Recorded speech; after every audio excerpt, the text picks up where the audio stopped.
Good evening. Thank you. Good evening. Good evening, Mr. President. Today is Monday, June the 10th, 2024. This is our regular board meeting at 6 p. Call to order at 6:04. Roll call, please. Trustee Evans, Present. Trustee Davis, Excuse. Trustee McCarthy, Vice President McCarthy is here. Trustee Piles present, Trustee Laster, Present. Trustee Kennard, Here. Trustee President Wester. Present. We have a quorum. We stand for the Pledge of Allegiance.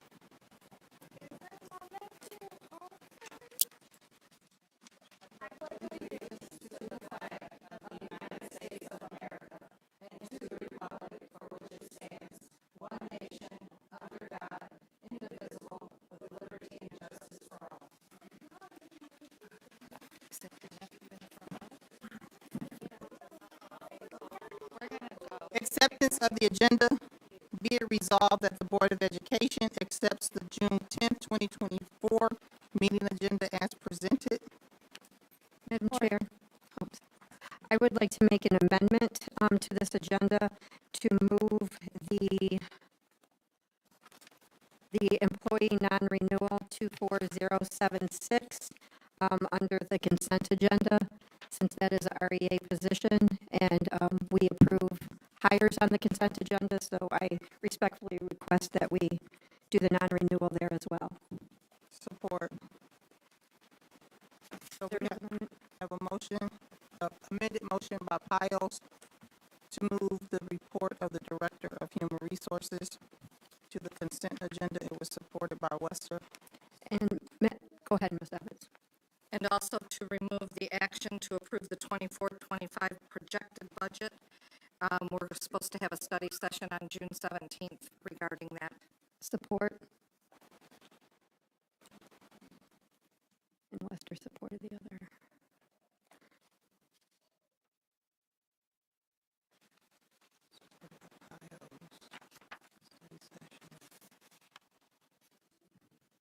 You said June 17th. Correct. So it would be on the 24th. And approved on the 24th. Got it.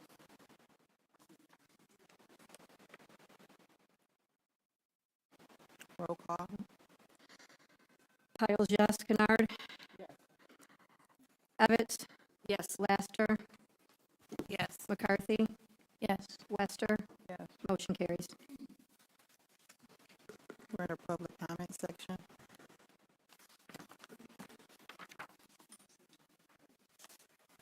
Jennifer Clevenger?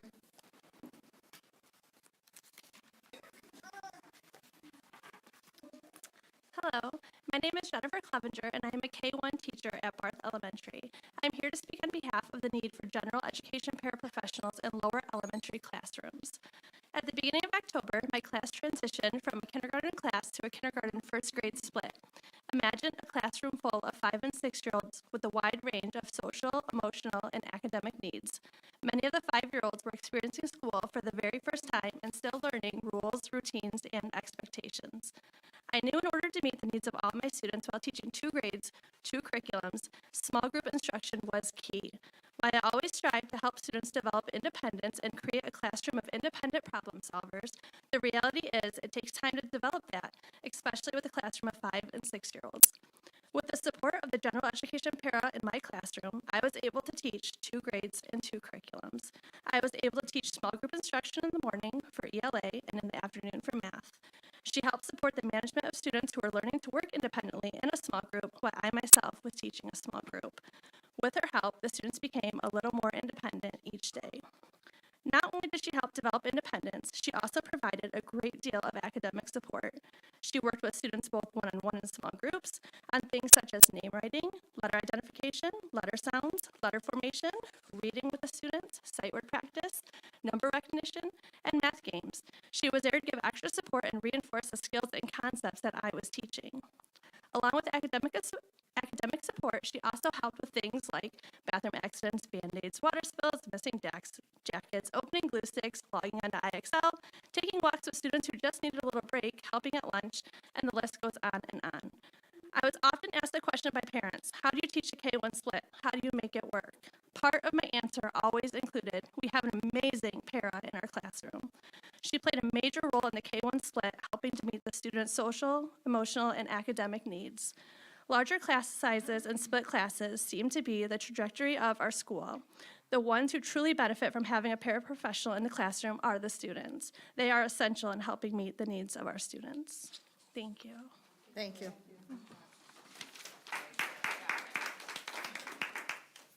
Lauren Withy. Hi, my name is Lauren Withy. I am a kindergarten teacher at Barth. I've been in the district and at Barth for 26 years. I'm also here to discuss the need to continue para support. Since March of 2021, we have been beyond blessed to have para support.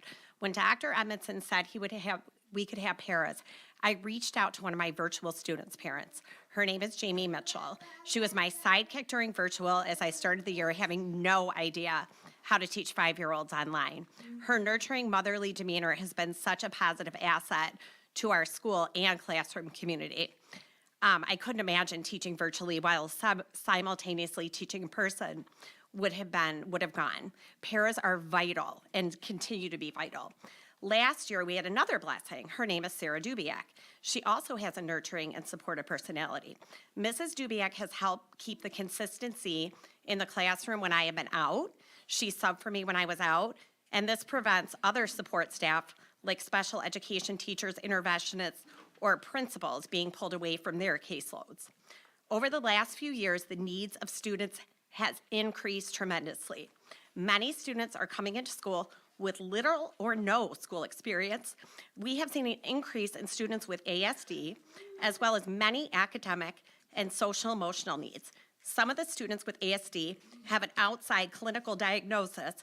With that diagnosis, we still have to do many, many weeks of documentation before they can be tested and given the support they need. I couldn't have done this the last 2 years without Sarah Dubiak, because I had some very needy students. Kindergarten students in general lack independence. So we are teaching them to hold a pencil, crayon, use scissors, use the bathroom. It's the foundation of a student's education. Our school realizes it because we've had this.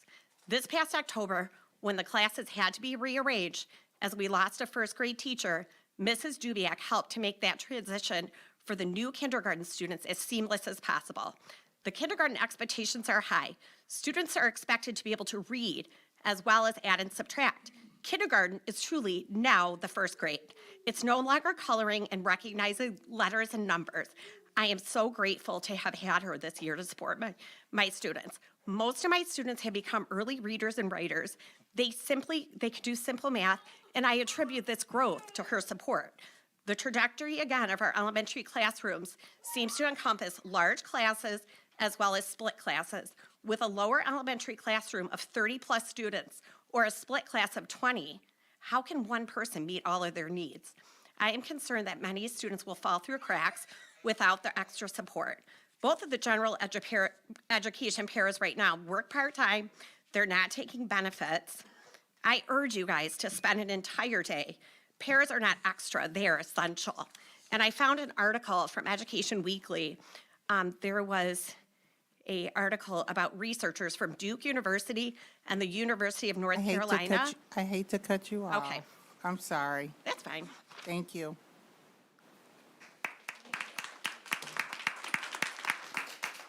Sandy Tenney. Good evening. Ms.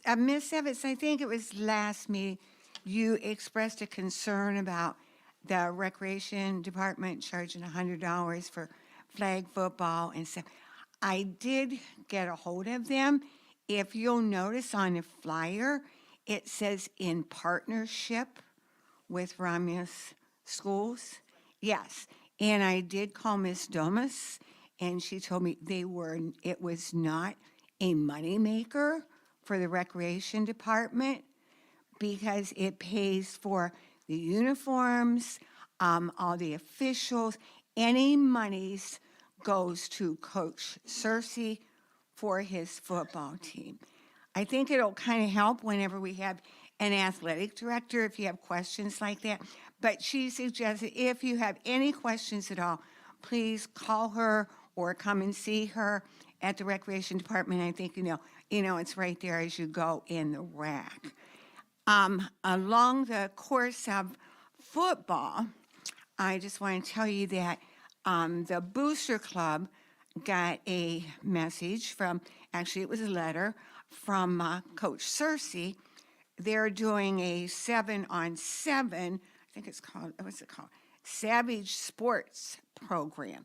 And they were very much in need of things that weren't covered by the school district, such as uniforms and turbo transportation to Toledo, Muskegon, MSU. Well, I'm proud to say that the Booster Club was able to cover this with, total coverage was $2,850. And they were, one reason, because we did not have a scholarship recipient, which that's a whole nother story, then we were able to donate $3,000 to the football team.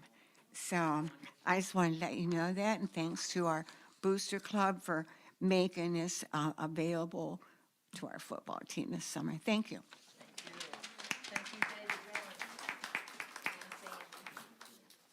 Is there anyone else who wants to speak and turn in a form?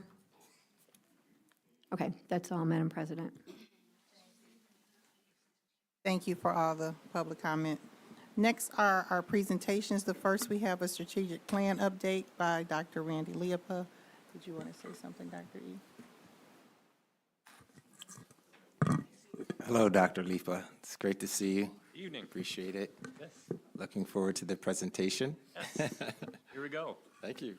It's great. We've got actually a little PowerPoint that we can follow here along on the slideshow here. And I just want to start by talking a little bit about the process and how enjoyable it's been to work with the Romulus community on this project. The enthusiasm and the excitement that's been brought together by stakeholders to tackle this and to put together a strategic plan for the school system has been, it's been really enjoyable to work in partnership with. And so I just want to compliment the administrative team and everybody that's been involved in the process that really has helped us, I think, to put together what's going to be an outstanding strategic plan moving forward for the school system. So with that, we'll talk a little bit about process. What is a strategic plan? And you might remember when I came and talked to you initially about doing this work, that there are really three components of a strategic plan. The first component is mission. That is really talking about who we are and what we value and what we do. And then we have the vision, which is a significant portion of a strategic plan. The vision is really the future picture of where you want the school system to be, what you want the school system to be. And so when you talk about where do we want to go, what do we want to become, who do we want to be for our kids, that is what a vision for a school system can do. And so once you have a mission, here's who we are and what we do, you have a vision, this is where we want to go, then the third component of a strategic plan then is to set goals to actually move yourself towards that vision that you've created for yourself. So that's the process, and I'm going to talk a little bit about how we did that work and where we're at right now in creating the strategic plan. And so first of all, I want to just start by saying that, as I mentioned, it's really a plan that's based on broad stakeholder input.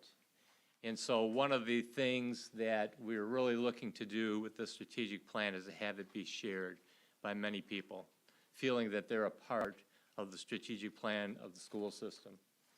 And so initially what we did is we created a steering committee that's made up of stakeholders. So we have staff on there, we have teachers, we have community members, we have administrative staff, and so it's a wide range of people that have come together and are on the steering committee to help guide this work and really to be eyes for every component of the community in building the strategic plan.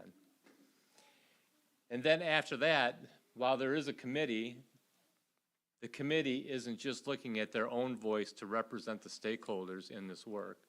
And so the committee actually has had the responsibility to go out and collect feedback from anyone and everyone that wanted to provide input.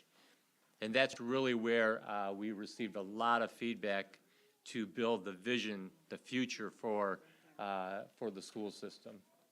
And so I would just summarize when we talk about the number of people that we involved in the process and the way that it was created, that the plan is bigger than any one individual, group, or constituency.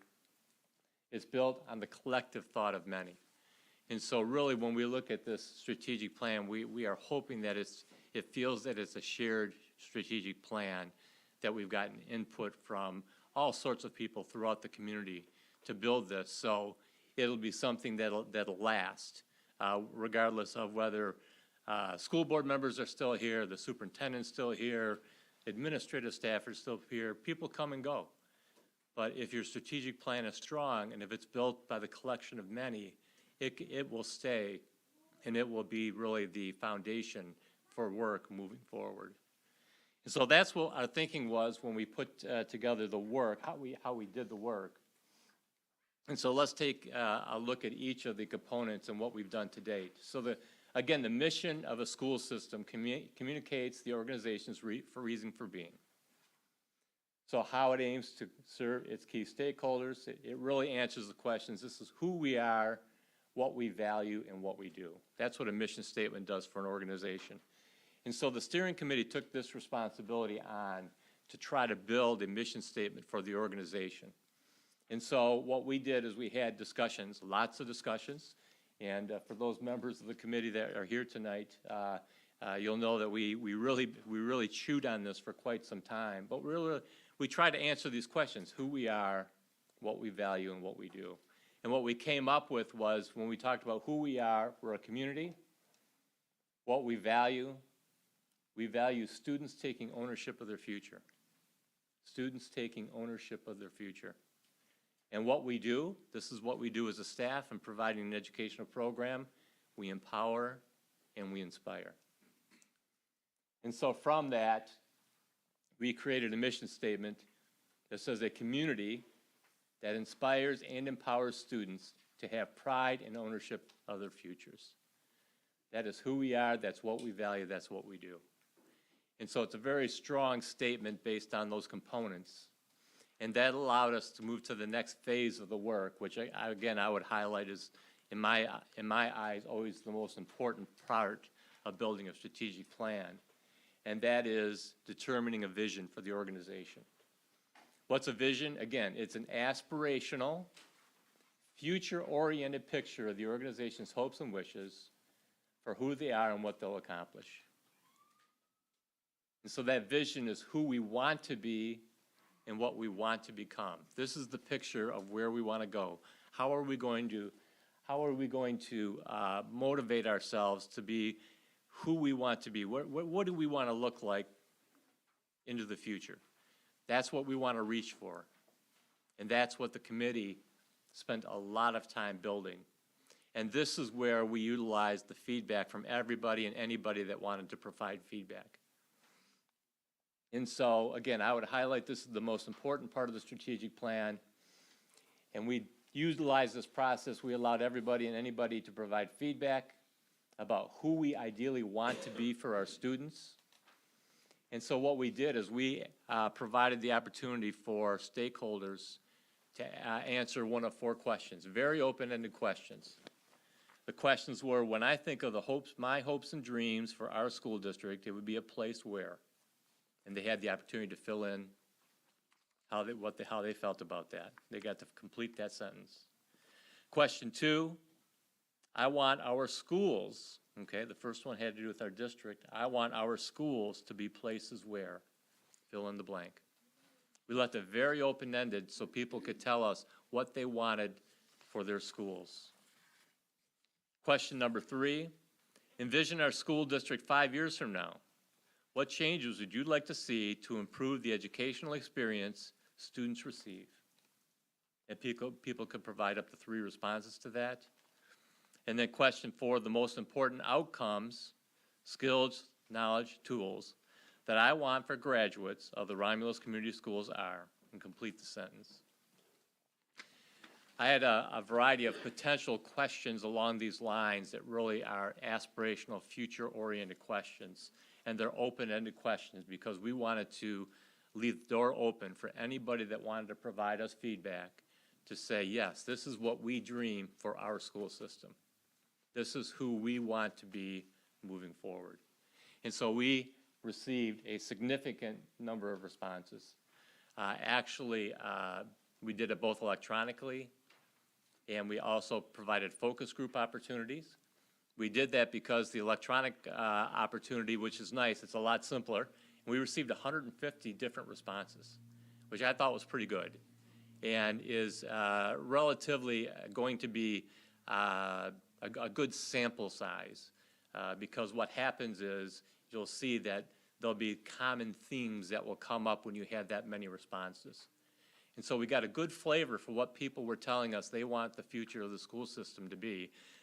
150 responses to those questions.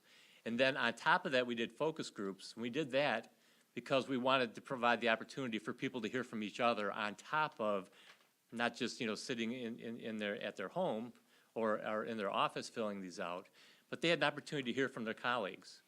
And they go, oh, okay, yeah, I understand that too. And it broadens and enriches the conversation when you're trying to get that kind of feedback. So we asked those 4 questions. We got a significant amount of response. And what then the committee's responsibility was to do, again, it wasn't the committee that got to choose the vision. This was directly from the feedback that we heard from over 150 people.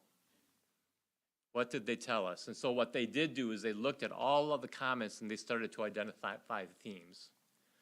What are the common sort of things that came up over and over that people wanted for the future of the school system? And so this is where the work is at right now. And so these are, and I'll give you a little sneak preview here. Here are the things that they've identified, the major areas that they've identified when we're looking at the ideal state for the Romulus schools moving forward. They want to see growth and opportunities for students.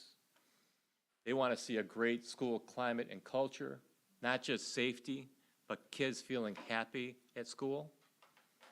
Academic achievement is a priority. Preparing students with the skills needed for the future was something that people talked about. We had a lot of discussion around that and a lot of comments.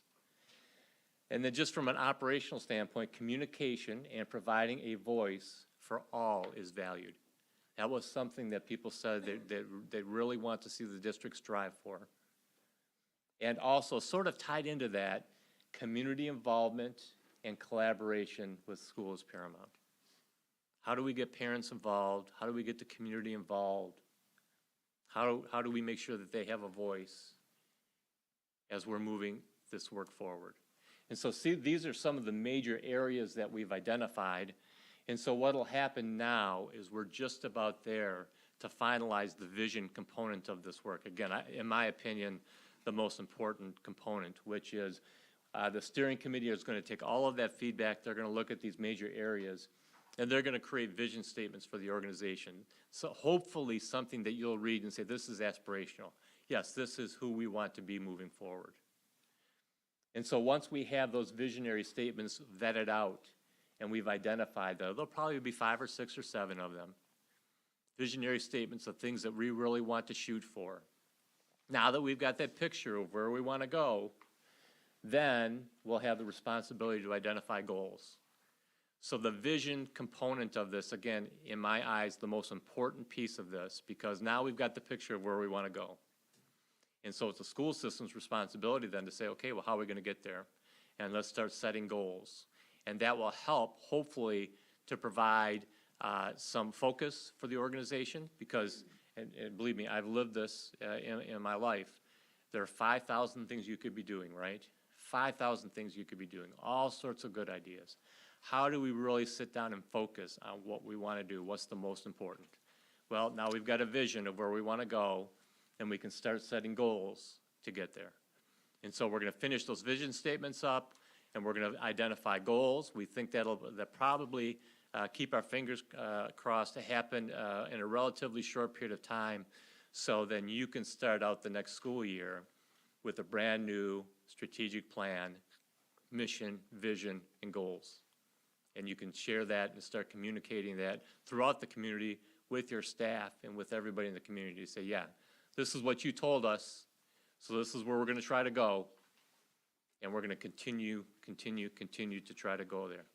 And the good strategic plans that have been put together, the ones that are foundational, they last for a long time. That vision, those visionary items are something that you're going to want to continue to strive for. You're not going to set goals and have them reached in a year.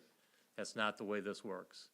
The way it works is, oh, we did this goal. Okay, what's going to be our next goal? Because this is still our vision. This is still who we want to be. And so that is a summary of the work, where it's at. We're getting very close to being done. I'd be happy to entertain any questions that you might have. So I have a question. So the Board of Education agreed to hire you. Why is the board as a whole not included in this? Well, the Board of Education had the opportunity to do the same thing that every other stakeholder group did, which was provide answers to these questions and be part of the vision. That's not my question. My question is, why were 5 out of 7 board members not permitted to be on the steering committee? Well, typically, and I'm just saying typically you have representatives from every stakeholder group on the committee. So not every administrator is on the committee, not every teacher is on the committee, not every parent group's on the committee, but you have representatives of people from all of those groups, constituents on the committee. Again, their job is not to actually finalize that work, but it's to actually collect the data from everybody and say, here's what it said. Okay, and we were by another group who is a competitor of yours for this type of service that we do our governance training with, said that all board members should be, and the steering committee should not consist of more than 25 people. All board members, certain administrators, staff, committee member, or community members, so that the board, who is, we know the finances for this district, community, whatever, however you want to phrase this district, we have responsibilities for the finances. We know we have good ideas of what our staff wants. Anywhere in this presentation does it say we want to flood our classrooms, our kindergarten classes with 30 kids? No, it says we want to have a good education and let our kids grow. We see these things. And sitting here, now we're learning. We are just learning, and you've gone quite some time through this, and we're just now getting feedback. Just now getting feedback. And I think it's very, to me, it's insulting. I'm the one that has been driving this strategic plan for 3 years, sitting in this chair. And to be told, oh, only 2 board members should be on this. It's very insulting. And I find it interesting that some of our teachers are coming here today and telling us what's happening negatively in our district. And we know these things. We know what's happening, but we aren't included in this. And I'll end with that. I have a question. So the feedback that was gathered from the surveys, and thank you for the general themes, that's appreciated. Are we able to see that feedback that came through? Sure. That would be good. And as Mrs. Evett said, we voted for this, and then we haven't heard anything until now. So I appreciate your presentation. And even, I guess there's confusion as to what is the board's role in this. Does the board set mission and vision? Does the board set superintendent goals? Does the board need to have an understanding of budget allocation so that whatever we are prioritizing, we are also funding? Because largely, we are pushed back, kept out of knowing most everything, and we're just told to just, trust the recommendations that come and vote yes, regardless of substantiating documentation. So I'm just asking these questions because, and I have sat here, in the 8 years I've sat here, I've always held myself accountable to not just know how I vote, but to know why I vote that way and be able to give an answer to anyone who asks. And so when we look at these ideals, they're wonderful. The things our community stakeholders said they want. They want growth opportunities for students. Okay, that's general, but what does that look like? When our budget that's being presented tonight, it cuts student programs, it cuts instructional salaries, it cuts administrative salaries, but we're increasing overhead at central office, in other areas. So how do we provide growth opportunities if we're not budgeting for those things? Communication and providing a voice for all is valued. It's valued, but people are afraid here to speak up. So in reality, what does that look like? Because the committee largely, when we looked through it, and people had requested to be on it and were denied, and the committee largely is, the majority of it is people who have come out and attacked board members. It's a groupthink committee for the most part. So how do we know it's really reflective of our community where we can do any meaningful work? Well, I would first highlight that it's not the committee that has developed the vision. This has been feedback from anybody and everybody who wished to provide feedback. Right. And so this comes from everybody. And you've identified, you're trying to identify goals to address the vision. The vision is where you want to go. Right. So the And the goals haven't been goals will set be yet. aligned, Yeah, we right. need to set goals. So if you feel, for whatever reason, that you're not doing X, Y, or Z, the items that you had mentioned, a goal would be then, okay, what are we gonna do to change that, to change course there, to do something better, to be better? That's the great thing about a vision statement, is it says, here's who we want to be. And so now you're gonna start setting goals that you can actually measure and say, okay, yeah, this is how we're gonna start to try to get there. Right. So, and when did you anticipate, like, the strategic plan? Do you anticipate us being able to start implementing this next school year? Yes. Okay. And so when we get all this feedback, then where does the goal setting happen and who sets those goals? Well, the administration will do that, but ultimately, the Board of Education is in charge of the school district. If you don't like the strategic plan, it's gone. I mean, that would be a disappointment. That would be a huge, right. Yeah, it'd be a gigantic disappointment, but you guys get to you guys get to call the shots. That's your job. And so again, what I would highlight is, and it's hard to let go sometimes, but I would highlight that this is the feedback from a lot of people. And it's built on what people have said, this is where we want to be and this is where we're going to go. And so to get that feedback and then say, well, we're not going to utilize that, you're better off not asking the question, very frankly.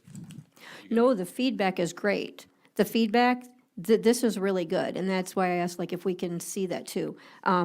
But the feedback is great, but in reality, how do we implement that? A voice for everyone, that's great. But we have people who, if they speak out, they are then targeted. So, how do we realistically So one take this from thing an you could do ideal is- to a viable plan? So an action, I'll just give an example, I'm not saying this is what you would do, but an action would be, and that would be no different than getting feedback in regards to school culture and climate, which was one of the items that were mentioned, right? So you can go out and you can do surveys, you can do user surveys and get feedback from them. And that's your baseline data. You can say, okay, well, right now, 60% of the people feel good.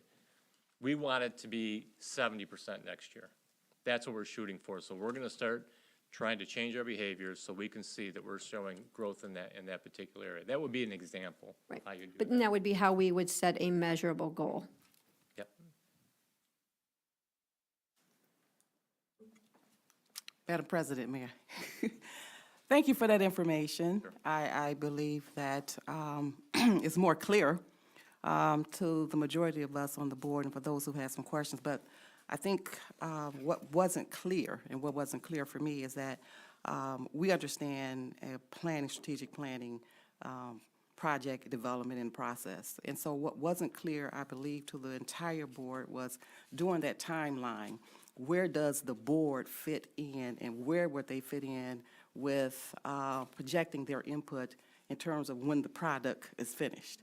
Okay, and I think that is where some of the biggest question was, and so that wasn't communicated very well. And so you just spoke on it a few minutes ago, that initially it's there, but it just wasn't anything that was communicated or brought back to the board, you know, as a whole, for us to not feel, or we were being told or assumed that this process was entirely on the, coming from the planning committee. And so that was what was in question and not clear. Okay. That's all I had to say. Any other questions for Dr. Wood? Thank you so much for coming out and presenting. That way, it did give a clearer understanding, because I missed a couple of the last meetings myself. Yes. So that has given a clear understanding, and appreciate all your help and. Well, again, my hat's off. Extraordinary. I think you're gonna walk out of this with some very tangible things to work on moving forward, and a real voice of the community of this is who we want to be, which is, I would suggest, the most important thing that can come out of this. Yeah. Thank you. Pleasure. Have a good night. Thank you.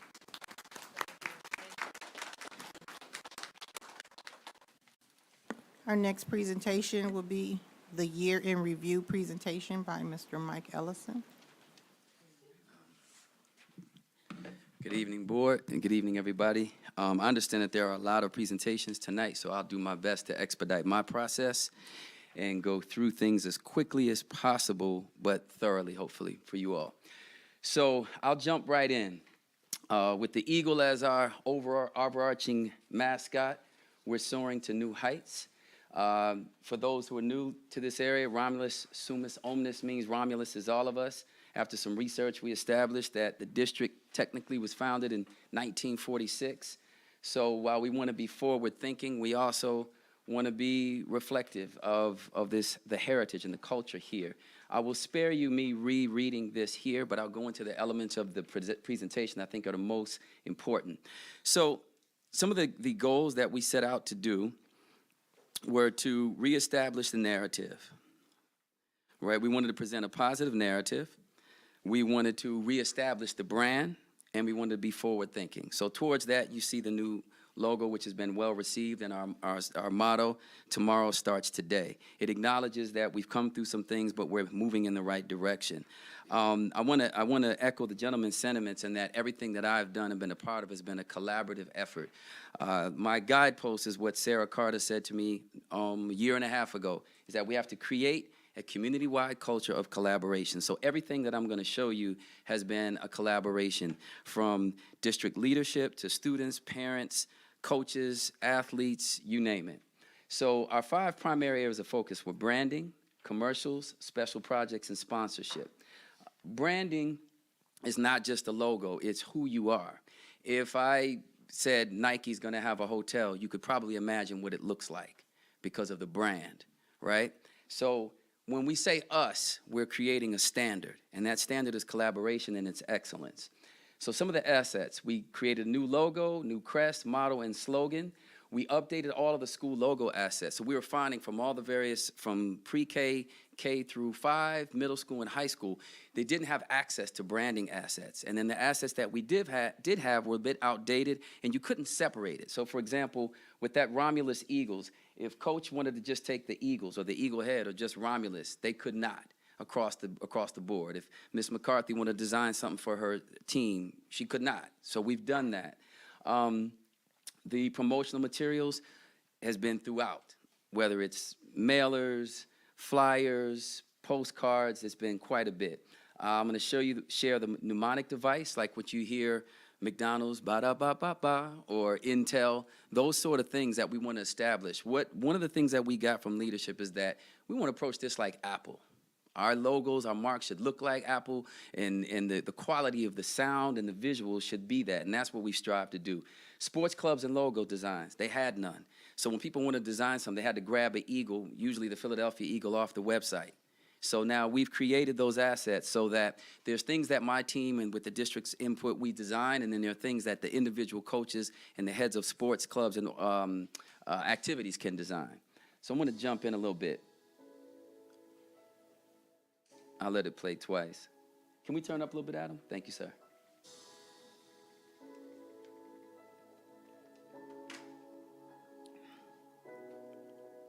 So the more we continue to do that, that starts to resonate with people and to strike that emotional chord, which pianos tend to do for all of my music people here. We have the crest, we have the primary logo, and we have the word mark. So again, you have lots of applications that anybody affiliated with this district can use. I think this us has become iconic already in a very short time. People take a lot of pride. I see a lot of the sports teams and the activities and the clubs tend to lean towards that. And it's not an exclusive thing, it's an inclusive thing. But it says this is what we do. People like us do things like this. This is the standard that we're setting here. You all talked about what's going on with the classes. The excellence is the standard. The standard is the standard. I heard values mentioned a lot already tonight. The good thing about values don't change. When they're solid, they don't change. You know, slogans, mottos, things like that can change, but the value is the value. The standard is the standard. So when we talk about school logos, this is another collaborative effort. So some of the logos you see on the wall, when we talk with the principals, Mr. Thompson, he felt like he didn't want a bear print. He wanted something a little more fierce. You know, Mr. Parker said that the former Hawk used to look like Foghorn Leghorn. He had a lot to eat, so we trimmed him down.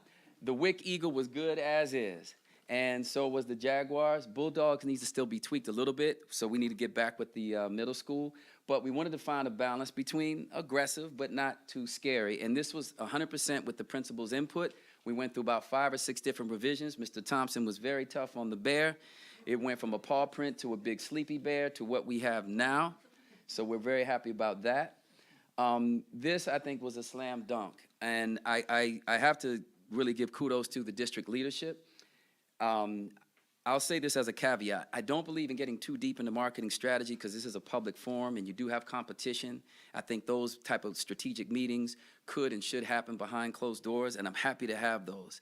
But I can say this, we were losing people when we got to the middle school. And you all know better than I do, there was a mass exodus coming if we didn't do something. What you all did collectively with the STEAM Academy and the Service Learning Institute, I think was genius. And I'm gonna speak to that in a minute. I see one of the stars of our STEAM commercial sitting right here. He's acting like he doesn't know me, but he was fantastic. He talked about his father being an engineer, and he's going to become an engineer like him and make 5 times the money his dad makes. I think that's what he said. Now, this is a proposed logo. One of the things we realized, we know Romulus Eagles with the eagle head and everything has been associated with the high school, but just as a word mark, we didn't have one. And one of the things that leadership has said is that your high school is the flagship of your district. So I think I'm proposing, and we can talk about this offline, but I'm proposing that we kind of mimic the Romulus Community Schools logo for the high school logo in terms of a word mark, so that we have that consistency, so our flagship is consistent with our district-wide logo. Promotional materials are really important, not just the billboards, which kind of announce that we're back, and you all better get ready. That's what those were for. But when you advertise to parents, you say there's a STEAM Academy coming, you got to give them something, and it needs to be quality. If you go to a restaurant and the menu's raggedy and there's food on it or a dead bug, you probably don't want to eat there. So we're trying to set a standard with everything that we do. The STEAM Academy brochure was a slam dunk. Kudos to Michael White and Paul Niedermeyer. Once again, Paul Niedermeyer drives a very hard bargain. We went 4, 5, 6, 7 rounds before he felt like it was right and reflected where we were going with that. But he said, Mike, I'm already meeting parents before we open. I got to put something in their hands. And so we worked very hard, and that was very successful for us. Here's another mnemonic device here. So it's just a shorter, more upbeat. But the goal eventually is, as you all walk around, we want you going boom, boom, boom, boom. That's the goal, and we want to keep pushing that. The sports clubs and logos are very important. Before Dr. Edmondson calls me out, I know the student council is middle school, so those colors will change. These are just early designs. But it's been an ongoing process of developing logos for the sports teams. And what we did, again, it was a collaborative effort. There were 8 different designs that the various coaches liked. Some liked one, some didn't like the other. So what we decided to do was create a suite of 8 for every single sports club and activity, which now numbers over 200. So that's many designs. I'm really excited. On the right here, you see Romulus Esports coming. Shout out to Adam Dennison. I think that is a tremendous differentiator. And one of the things you'll see in our spots, huge differentiator from other school districts, particularly charters, are the facilities. The buildings are beautiful. The facilities, the access is incredible. So we want to reflect that with all of our designs. I'm going through those quickly because there's literally over 200. So I could spend my entire time showing you all of them. But I think, again, with the coaches' input, we knocked it out the park. Commercials. So my deliverables were roughly 8. To date, we're at 11, and there'll be 13 when it's all said and done. I'm going to share the latest video toward the end. One of the things we learned when we did the STEAM Academy, and I want to use that as a case study. So here we are, we're losing people when we get to 6th grade. You all announced that we have new 6th grade offerings. That was our first commercial because it was the most important. So as opposed to losing students, we got 63 enrolled in the first year of STEAM.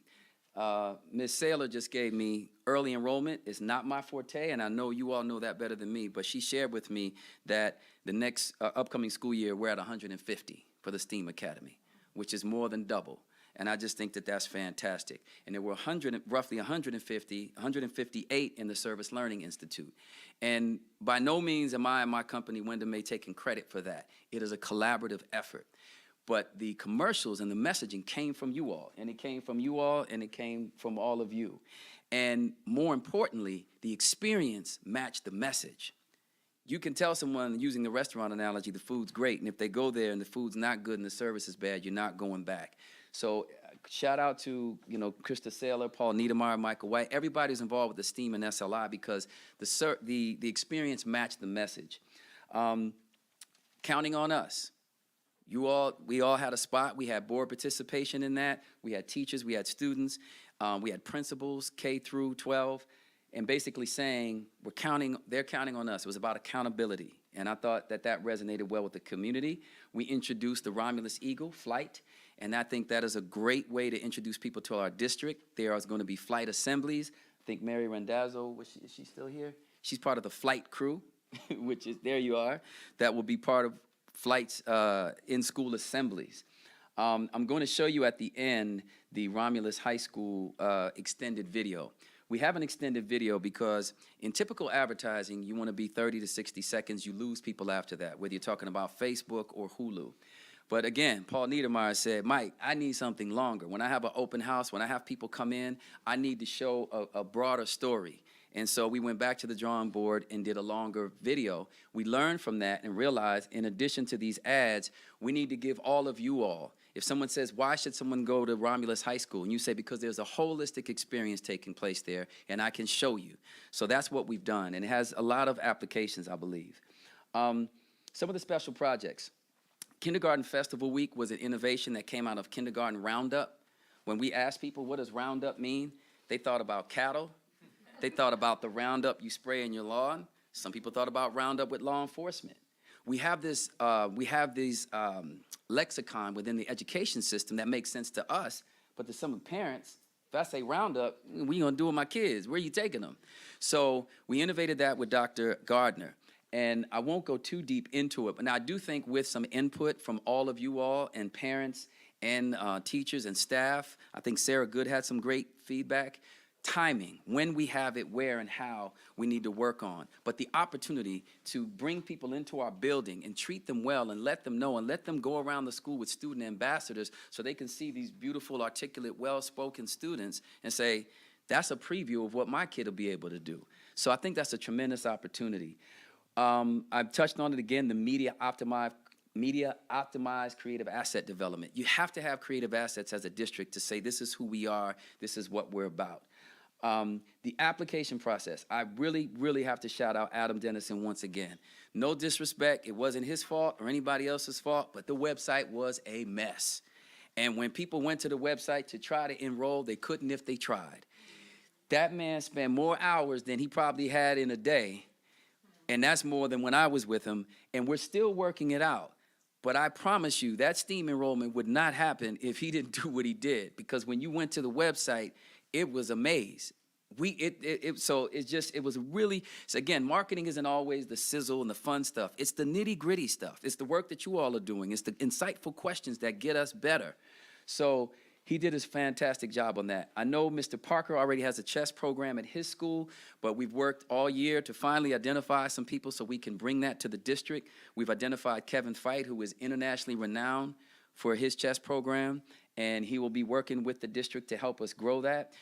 We did help introduce Schools to Tools to the district, and there was a larger relationship there. For those who know, it's about the skilled trades, and they come with this incredible bus and presentation, but they actually want to engage with the district beyond that, and there's a direct relationship that we're helping to build there. And I mentioned the flight assembly crew, assemblies that we'll be doing. I touched on Kindergarten Festival Week, and once again, I think it's a wonderful opportunity, but we do need to get feedback as to when people would want to go and when they can go. So that's something that we still need to work on. We had some with great attendance and some not so much, so we want to get better with that. So sponsorship. Our agency did create the term Birdies for Eagles. Instead of just, the Romulus golf outing, we came up with Birdies for Eagles. That branding is important. By no means are we taking credit for all the sponsors that you all got. But to present a sponsorship package, it has to look good. It has to have a name. And the Birdies for Eagles, I think, knocked it out of the park. And part of that was a $1 million donation the district received for CTE. Not saying it's because of the marketing or strictly Birdies for Eagles. But we do know that while corporate sponsors want to do the right thing, they want to be recognized. What other more visible way can you have them recognized? So this golf outing, which was, you can see from all the cars lined up, and shout out Terry Mills was back here. Terry Mills was re-engaged with the district. He's not going to help you when we play one-on-one though, Paris. But anyway, but being able to have something branded so we can make sponsorship packages and so that sponsors can be recognized is really important. So I'm going to show you, I'm going to back up real quick, and then I'm almost done. I'm going to show you this. I'm going to show you this spot. In the interest of protecting students, I can't say the student's name, but my crew and I were really almost not just inspired, but emotional after delving into the high school and creating the spot that I'm about to show you, this video. Within this video, there's a young lady who's on the National Honor Society. She has a lot of siblings, which means there's a strain on her mother. And I just want to share what her daily schedule is. She says she wakes up at 5:30 in order to get on time and do work before she gets to school. She gets to school, she goes to school all day. She's in the National Honor Society with a 3.5 or higher. After school, she stays at school to get some work done, then gets a ride to McDonald's where she works from 4 to 10, Sunday through Thursday. And she said, but I don't work on Friday. Slacker, right? But I do work on Saturday. And she's in other clubs. And as a father, I think about that. If my daughter had to do that, she said, I want to relieve the pressure on my mother. All right? And so I share this with you all because when people say things about our children in this district, it's an insult when you have someone with that work ethic in the 11th grade. I felt ashamed when she told me that, and not a single complaint from her. And she wasn't the only one. The majority of the students at that high school work 2 and 3 jobs and go to school. I don't know how they do it, but they're doing it. And so Dr. Edmondson, believe me, was on us hard to say the high school needs more attention and we have to tell that story as the flagship. There's so much going on. So what you're gonna see is a 2-minute video that just starts to tell that story. It's gonna be a continued effort.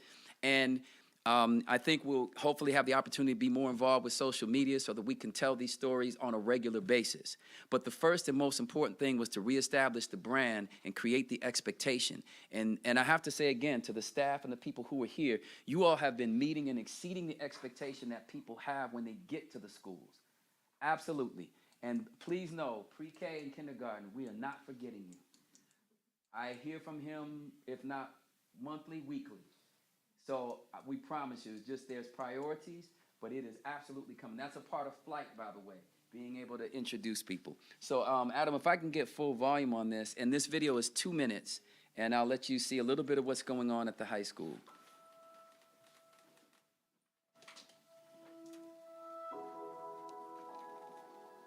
If you have ever been from Romulus, you're still part of Romulus. So many alumni are still involved, and I think that that's unique. It's really good for our kids, and it's just this sense that the kids belong. We have built this culture of collaboration where all voices are heard together. I look forward to coming here every day. The students are friendly. The staff is wonderful. I absolutely feel positive about where we're headed. The students seem driven to achieve. I'll be the first generation in my family to go to college. By being dual enrolled, I will be able to save my parents thousands, if not $10,000s of dollars. One of the great benefits of the early college program is that students get a taste of college while they're here in high school. Having that experience as a high school student in a college setting gives them so many more opportunities for the future. Because I'm an early college student, I'll be ending off next year with my associate's degree. The extracurriculars are huge. We got a good selection of AP classes, full sports programs. I've done early college, marching band, wrestling, football, Dollars for Scholars, internship program this year, and that really did get me to the mindset where I am now. The teachers and staff have high expectations for us, and I want to be successful, so to be successful, you have to work hard. We have great core curriculum. We also have our CTE programming where we have culinary arts, cosmetology, health, art, and business. So we've done some very strategic and important investments to provide them with a high-quality learning environment. It has wonderful classrooms, very clean environment. Everything's brand new, it's very beautiful, there's lots of color. Community is a big thing here. It's in the name, Romulus Community Schools. Now, holistic education is definitely happening around Romulus High School. Tomorrow starts today. Tomorrow starts today. Tomorrow starts today.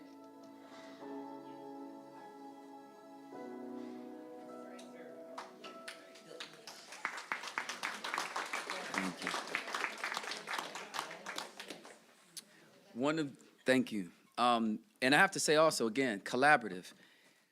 To do a production like that in a high school, you need what we call production managers and coordinators. The high school staff did that with students in terms of coordinating all of those interviews, all of the B-roll, what we call B-roll, getting the shots. They did that on the spot, I mean, in preparation and with us. And also, and again, I'll pitch this later, but creatively, there's a young man in there who's like a Morgan Freeman. Did you hear the man who... So very quickly, forgive me if I indulge me for a second, but that young man's story is incredible. He's on the swim team. Shout out to Coach McTaw. She is literally saving kids' lives over there. That young man couldn't swim a year and a half ago. And he told a story when he was a child, his father or grandfather just threw him in the water, old school, and said, learn. And he nearly drowned and was traumatized his entire life. And somehow Coach McTaw convinced him to get on the swim team to overcome his fears. And now he said, I didn't win a single match, but I won just by being in the water. Right? But then he eventually beat somebody. Well, he said it, I eventually beat somebody. But so we want to introduce that young man more, and I'm proposing that he be, if not the voice, one of the voices of the district. How cool to have somebody with that baritone. So there's more coming with him. And with that, I just want to say thank you all for your time. I really want to thank every board member who approved my opportunity to work with you all, and all of the support from the community. It has been transformative for me, not just as a professional, but as a father. And we care about this work. Our children deserve the best. Everybody we have on my team does things in the entertainment, music, and the business industry. And our kids deserve the best, not like what's left. They deserve the very best, and we hope that we've met that standard. And if there are any questions or feedback, I'm happy to receive them. Any comments? I do have one comment, or question, actually. Sure. Last year, right around this time, I believe it was Mr. Brock came forward and said we need a Young Five program. Has there been any implementation to advertise that and get students into a Young Five program versus the preschool that we have over at RECC? Not yet. Okay? Because you said, you mentioned pre-K, so that's why I'm asking. Right? Yes, absolutely. And so here's the thing, again, through collaborative, several folks in here will say, I believe in the scientific process, right? In science, you try to prove a theory wrong. You don't try to prove it right. You poke holes in it, and then when it becomes airtight, then you know you got something strong, right? So if you all, with your insight, say, look, here is the greater opportunity, or here is the greater necessity, we're happy to respond to that. This past year was really about catching up and digging out of a hole, right? And looking at where we were losing students the fastest. But now we have an opportunity. We set a standard. The standard is us. Okay. This is what we do. So I will, Brock, anybody with any input, we're open, and we will listen and come back and say, this is what the plan is. The other thing we're developing is also a brand book, so that it's the other important, more so than the public, the conversation we have internally is really important. Right. We should all know the motto of what Tomorrow Starts Today is. We should all be familiar with some of these brand marks, because it's a standard. We're now a part of that. If you work for Apple, it is the most iconic. You see it on the back of, right? All you got to do is look on the back of somebody's thing and you know it. You see it there. So that's what we're going towards. And one more question Yes, I ma'am. have. So I asked, I don't get any literature at my house regarding Romulus Community Schools. Okay. And I asked why. Well, all the mailings go to the current enrollee families. Mm-hmm. How are we marketing ourselves outside of the existing enrollees, That is enrollment families? That's an excellent question. So direct, what you're talking about is direct marketing. Correct. And direct marketing is going to be one of our focal points going forward. The first and most important thing was retention. Right? Right? And so we really focused on retention because you don't want a hole in the boat, right? Right. But to your point, yes. Now, there was not a lot of material soliciting, if you will, new enrollment. The other thing is this, though, and this is just a personal perspective of various marketing gurus I listen to, but some of the old model of advertising was simply, I'm going to spam you. I'm going to spam you. Whether you want to hear from me or not, you're going to hear from me, right? And with schools, it's just enroll, enroll, enroll, enroll, enroll.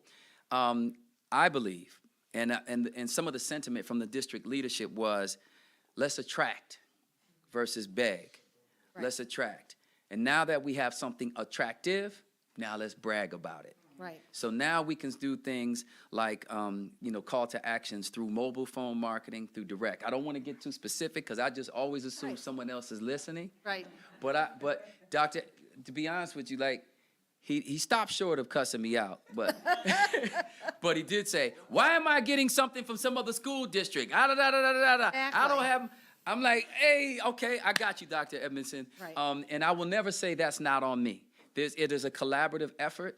I think also, like when Adam came on and other folks, we're learning what was being done and where we need to go and digging out.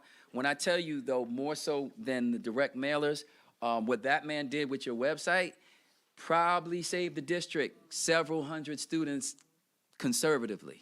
Well, just an awareness that I have. Sure. I'm already getting flyers from the surrounding area for School of Choice. Mm-hmm. And to be honest with you, we've had principals show up at our meetings. They've been invited, not show up. They've been invited and they've done presentations. And I'm like, oh, I didn't know that was going on. Yeah, I didn't know they had those programs. This is wonderful. absolutely. But if I don't know it, How do the non-enrolled families in this community, because what, 60% of our students go outside of the district? How do we get them to know what we have? Do you know what I'm saying? Absolutely.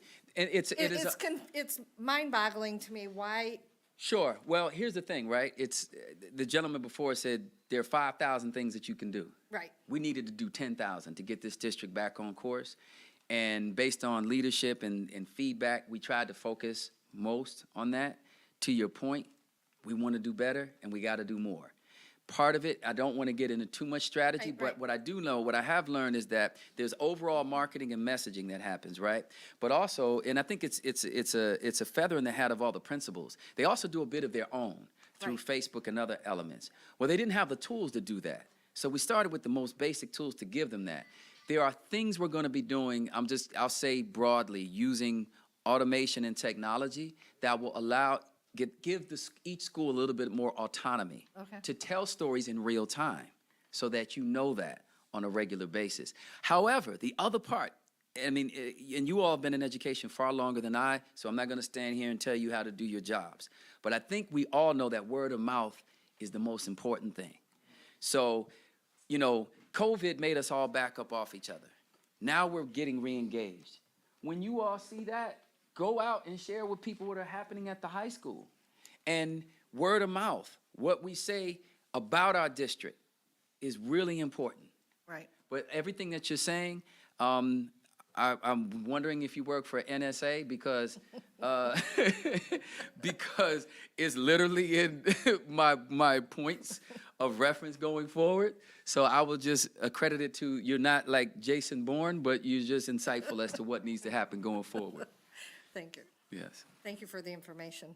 Yes, ma'am. So will we then see mailings coming to our houses? Because again, to Ms. Evatt's point, I do have children enrolled in this district, and I'm not getting the mailers either. So, and I know that we have a significant percentage of our students that live in our district going outside of Romulus Community Schools. So, and again, we don't always hear it here, but will mailers be going to houses this summer, or is that down the road? I'll say yes, only because I think we should, but I don't know that, it is a district-wide it's a district leadership conversation.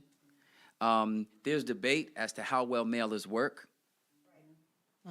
Because just because we see them doesn't necessarily mean they work or pay attention to Right. them. However, I would tell you, we're in a new wild west of marketing and advertising. We really are. There are certain things that you can measure. So Adam and I, you walked in, we were going over numbers from our Hulu ads and Facebook. You can see exactly what's working. So in the industry, if you get a click-through rate, CTR, between 2.5% to 3.5%, you're doing great. Our click-through rate was nearly 3% on all the digital ads that we've put out, which is fantastic. So now, and most people are on their mobile phones versus direct marketing. But I don't think it's an either-or conversation. I think it's a yes and. So in short, I would say probably yes. I think once, if and when we re-engage with the district, and then we sit down and say, what are the priorities? I think that should be a part of it. The one thing to keep in mind, though, as we talk about budget, mailers cost more money than digital because you have to pay to print. And now you're guessing. So you're papering the neighborhood, and it's a little bit harder to target, does this household have school-age children or not? They're getting better with direct mail, and you can do that. But it is more expensive, and we're not protecting the environment with paper, Right. but I'm saying with digital, you can measure it. But you all know this community, right? So if the feedback loop is, hey, no, mailers matter to me at a certain age group, that changes demographically. My mother would much rather get something in the mail, though she's tech savvy at 82, so she can go either way with it. But if the feedback from you all say mailers work for us or my neighbors, then we have to address that need. Well, I guess okay, so, and I walked in with you guys talking about numbers, which you're able to measure views. How do we translate the effectiveness of the views based on enrollment? People are seeing it, but are they enrolling it? Because our numbers are continuing to increase with the number of students we're losing each year. So people can see it, But if they're not enrolling, is it because we're not offering the right things? Is it because it's like a mom watching it over and over and over because her kid's in it? I mean, it's, there, those factors, but how do we find out what marketing do we need to do that'll translate into enrollment? That's an excellent question. So again, I think it's a bit of a yes and, right? There are a lot of factors that affect enrollment, right? But the perfect case study would be our STEAM ads. When we so we were losing people at 6th grade, we announced new 6th grade offerings. We retained over 100 plus in the Service Learning Institute and 63 in the STEAM Academy. Well, when we reintroduced the share that the STEAM Academy was expanding with 3 different ads plus the extended video, our enrollment is now 150. And those ads were just this past spring. So I think that's one example where we can see a correlation between click-through rate on those STEAM ads and enrollment. So to that, when you gave us those numbers that we'll have 150 in STEAM and then 158 in the SIL, which is the rest of the middle school, where do we get those enrollment numbers? And the reason I ask is because out of those 60 that were in the STEAM Academy, how many of those came to Romulus because we offered the STEAM Academy? And how do we know, how do we measure how many stayed because of STEAM Academy? Because if we look at our numbers again at the middle school, they're still declining at the same rate of between 11, 12, 19 consistently every year. So from last year to this year, that's consistent with the gradual decline, which this year we have 449, but when you said 158 and 150, we're looking at 308. So are we losing 150 kids this year, next year? No, so let me be clear. And I hesitated to go into some of those numbers because there are people who understand the dynamics of enrollment better than I do. But when I talked with Ms. Saylor specifically about STEAM and the new enrollment and the expansion, she was just sharing that we have 150 in this new expanded STEAM. Okay. There is a way to measure what you're talking about, and I think that could and should be a behind closed doors working meeting. Yeah. Because I think it's a strategic advantage for the district, and I don't think that's something we would want to flesh out. And that's fine, yeah, if Yes. we could even just Thank get the you. data on how that marketing is impacting enrollment, even if we don't discuss that, but just have that update. Sure, and some of that is an inexact science, right? Like, it is an inexact science. So it's an ongoing conversation, and it's also part of building a brand. But if we think about where the district was a year and a half ago, and perhaps where we may have been heading in terms of public perception and retention and things of that nature, I think, and you all know better than I, but I think we're headed in a much better direction.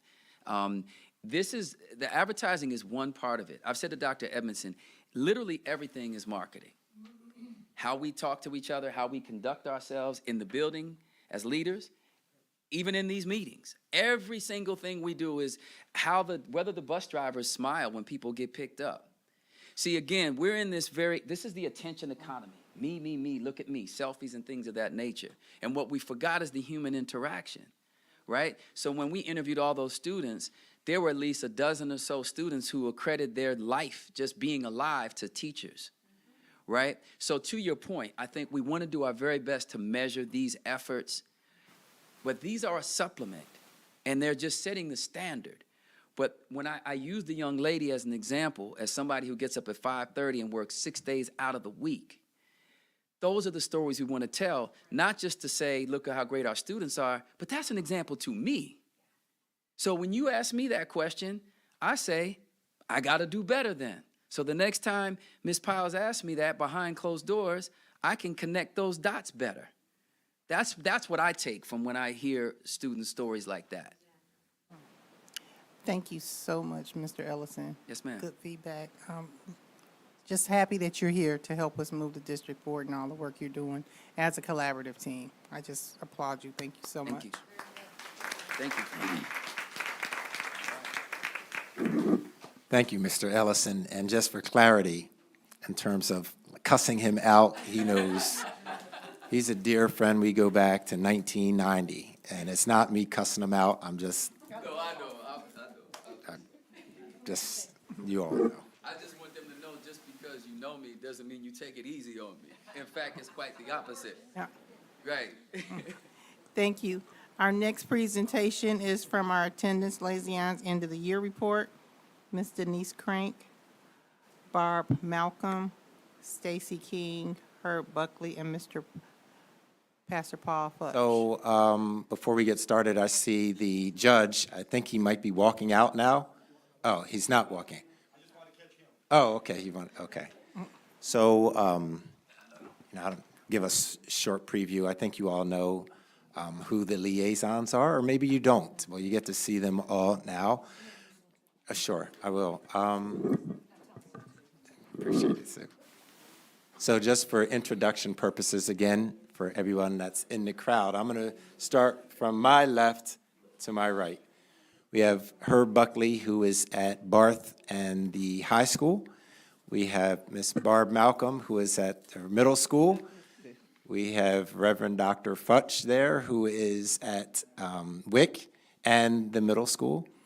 We have Miss Stacy King, who is at Ram L as well as RVLC. And we have Denise Crank, who is at the high school as well as Hale Creek. I will say this, that I enjoy working with these group of dedicated individuals. I work with them every Thursday. I really appreciate them. I tell them, sometimes the life of the superintendent can be lonely because nobody attaches themselves to you and you're not attached to them. You just run the district and you just keep going. But fortunately, I've been able every Thursday to sit down and talk and laugh. It's a laugh session, a lot of it, but it's also, we're all passionate and we know what's going on in terms of achievement. Absenteeism. I'm going to pass this to the board. You don't need to read this now, but just understand how important that chronic absenteeism is in this, in our country. I'm not going to talk about that. You can look at that yourselves, and if you're a staff member, you got the Education Week subscription, so you can look yourself. But in Wayne County, and I'll say this, and then I hope that you ask our staff, if they don't present it, what it looks like in our district. But in Wayne County, 45% of all students are chronically absent, which means they miss 10% of the school year. So if you have 180 days, that's 18. Sometimes you'll look at some data. You might even see it here. You'll see something. We might show you the graph, and we showed you before. It was a bar graph. And you see that 91% attendance. And everybody's like, yeah, we have 91% attendance. Well, that means that you have a chronic absence problem if you only have 91%. And you'll see it in our district. There's some schools that have 91%. Some have 90%. Some have 92%. If you're in 91%, that means your school has a chronic absence problem. So when I hear people celebrate 91%, we should not be celebrating 91% because that is chronically absent. You all know this has been our first year. We started in November, hired over the end of the summer, made it work, worked on this a lot. We use data a lot, and we talk about stories. We're not here, and the judge is here. I didn't introduce him, I'm sorry. Our local alumnus from the high school. I don't know what class, but I think it's in the 80s maybe. Now, you're older than I am, so no, you're probably 78 if I had to guess, okay? But he's at the 34th District Court. Judge Oakley, every other Tuesday, the team, we meet, and I always say I'm tired, and they're tired. I have to go home and come back 6 o'clock and address families who have chronic absences or students and families with chronic absences. But we've made a commitment to partner with our court system, and I'm very pleased at the efforts that we're making. We're not perfect, but we sit there every Thursday and we talk about what we're doing, and now we're having a conversation of what to do in the fall. Now that we know what we know what to do in the fall. So I'm going to turn it over to them. I just figured I would start, and then I will let you all do it. Thank you so much to the team. I'm proud of you. You already know that, and I'm proud to be a part of the team. All right, thank you, Dr. Edmondson, and members of the board. Mike Ellison, Mr. Ellison, was a tough act to follow. Wow. But attendance is just as important, because if the students are not in school, then none of this matters. So with that being said, our first slide, throughout the whole year, we not only looked at unexcused absences, we looked at all absences, because at the end of the day, an absent is an absent. But our primary focus was to tackle the unexcused absences.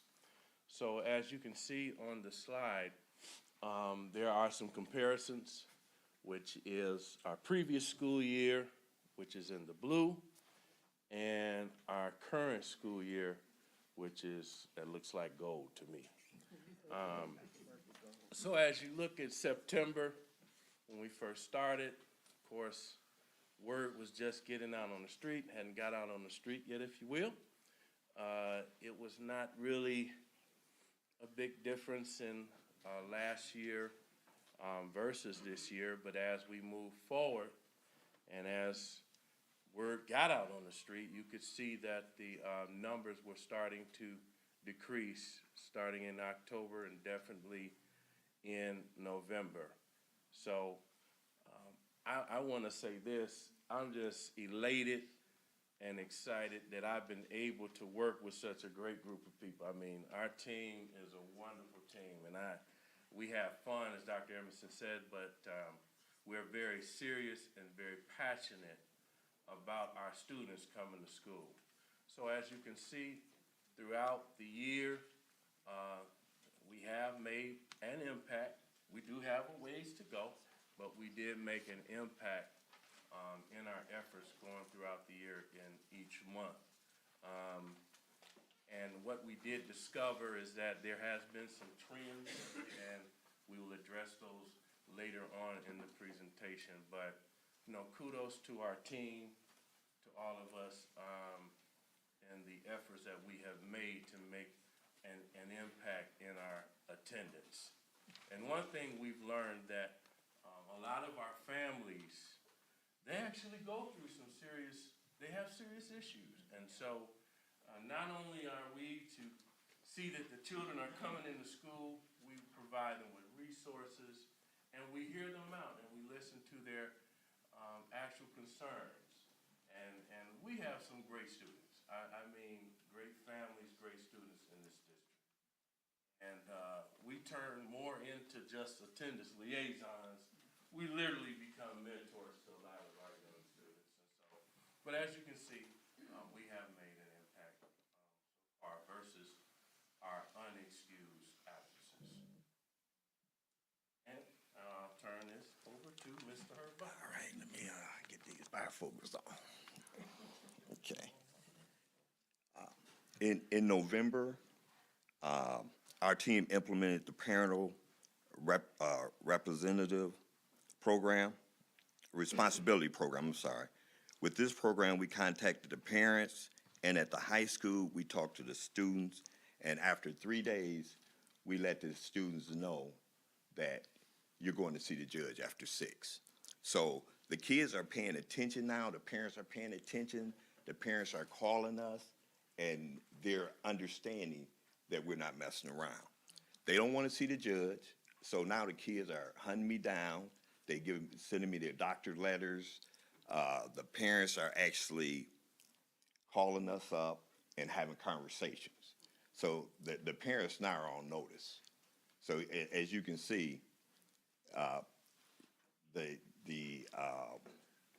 parental responsibility before was at 68 satisfactory, and it increased to 71 with the parental responsibility. Our chronic absence was at 31, and then it decreased with the responsibility of the parents. Because the parents now are paying attention, and they're telling their kids, hey, you got to get to school. Because they don't want to see the judge. So we're going to pass this on.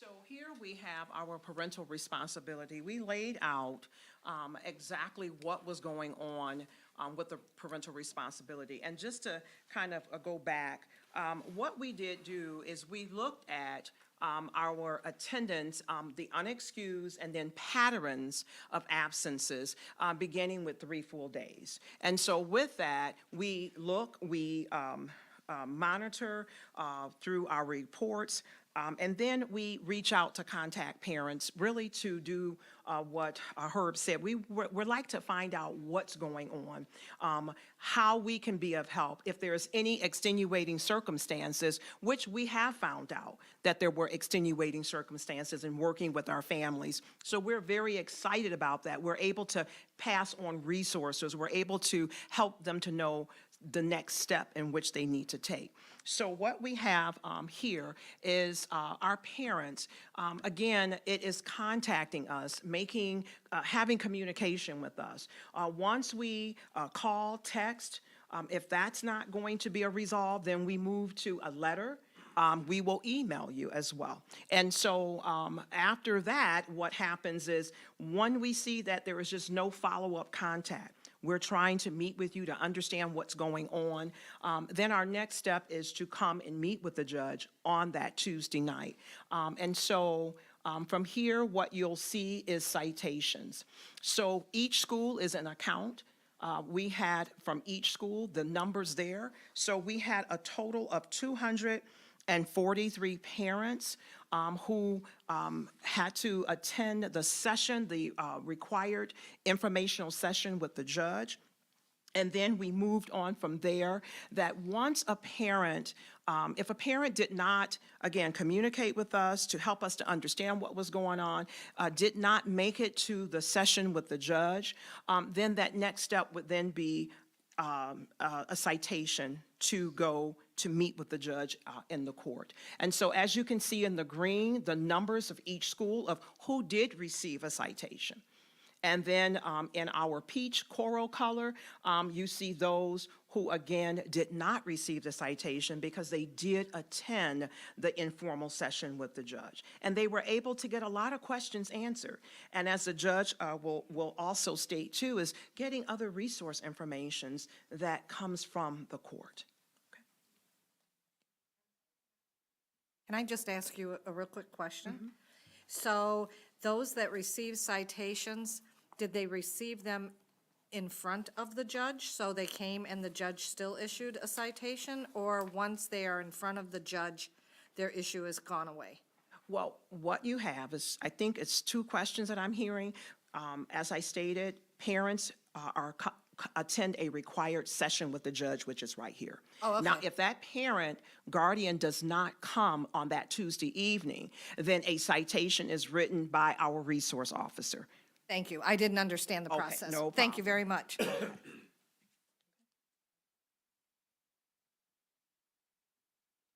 Okay, so we just want to be clear on attendance does matter. And post-COVID, I know that students are just getting back into the groove of things, but they need to be present to be educated. So we want them to soar, but they have to be in school to soar. So satisfactory means they have missed 7 days or less for the school year, which would put them in the 96th percentile or above, and they will be promoted to the next grade. Concern is 8 to 17 absences, because at 17, you teetering on the 10%, which is chronic absenteeism. So there you are placed in the next grade because, one, you've missed a lot of academics with that. So yes, you are placed there hoping that you can go forward and make it on what you've already learned. So, but the last one is the chronic. 18 days or more absent, and even just today we had a court day. I had a student that missed 57 days, 48 days, 36 days, and at some point you have to say, at what point can you not move on to the next grade? Because I say, if you are building a foundation and you need 180 bricks to build that foundation, and you missing 57 of them, how's that gonna work? So that is very important. Our students are not getting what they need if they don't come to school. So at that point, we would hope that the board would adopt some type of policy. At what point is too many absences, and when should you be retained? Like I said, each grade builds on the last grade, and if you missed all this school in 8th grade, how are you ready to go to 9th grade? And the last story I'll say is, I asked 6 different 8th graders, how many states make up the United States? And I got 6 different answers, and none of them were correct. Or you say, what's 7 times 3? And the student yells out proudly, 31. That's the issue, and they're not coming to school. So we just needed to let parents know that attendance does matter. It's difficult to get your education if you're not in school. Ms. Grant? Yeah. I'm shorter, I'm gonna push this down, sorry. Good evening. I'm going to discuss a few of the challenges that we had this year. 2 of them we shared it at our last presentation. So the first one is accurate contact information. It's hard for us to communicate with the families when the phone numbers are wrong or disconnected. And as Stacy said before, we do try to email the parents as well. And we also, sometimes we can text, because I've had parents say, well, text it to me, I can get a Wi-Fi, here, so we'll do that. And there are times that we've had to reach out to the other contacts to try and get in contact, whether that's grandma. That doesn't always work, but sometimes it does. So again, accurate contact, it's probably been our number 1 issue. Lack of parental communication, and Barb just Stacy touched on that as well. When the parents aren't communicating with us what the issue is, they're not returning our phone calls or emails, not responding to the letters, all we can do at that point is to just guess that there is no reason for the attendance, and you're just irresponsibly not sending your child to school. So if there's no feedback coming from the families, we don't know what's going on. And then accurate attendance. This, for me, I think falls under the enormous amount of subs we have in all the buildings. There are lots of students that are marked absent, for 5 hours, but then there's a sub in 6 hour and that student's showing present. The data we go off of is full days. So that can throw our data off, because at 3 days we're calling home, but there's times I've missed a student because it didn't show up in the reports because they were not marked absent all, for the full day. And the only thing we can do from there is just guess, well, okay, I'm just going to assume that the student was not here all day, but then showed up, do we guess? Was he here for 6 hours? So that's another one of our issues. Does anyone have any questions about our challenges? I do, I have one question. At the middle school and high school, are these days or hours absent in those numbers? Days, They're full full days. days. Okay, I'll have another question at the end. Okay. I had So- a I have comment. Oh, go ahead. I was gonna say too, I know it's important to work collaboratively. As a parent, you can make a mistake, like subs, they don't take attendance, I get the call.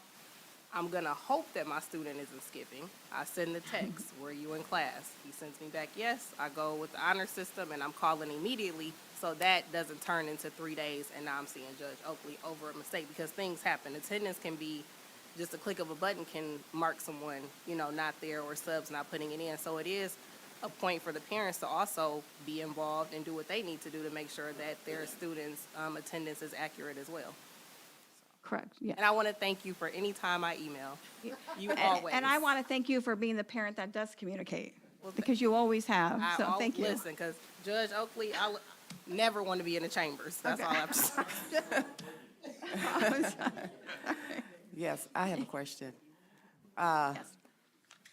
To be educated on attendance, why is the subs the only one taking attendance? Why, I know when I was in the classroom doing subbing and whatever, that some of the teachers and took attendance in other districts, and so are you saying that just the subs take the No, not at all. attendance? I'm just saying, and when how is there's it a challenged? lot of subs kind of coming and going, they may not know all the students. And I had this happen to my own student one time in our school district.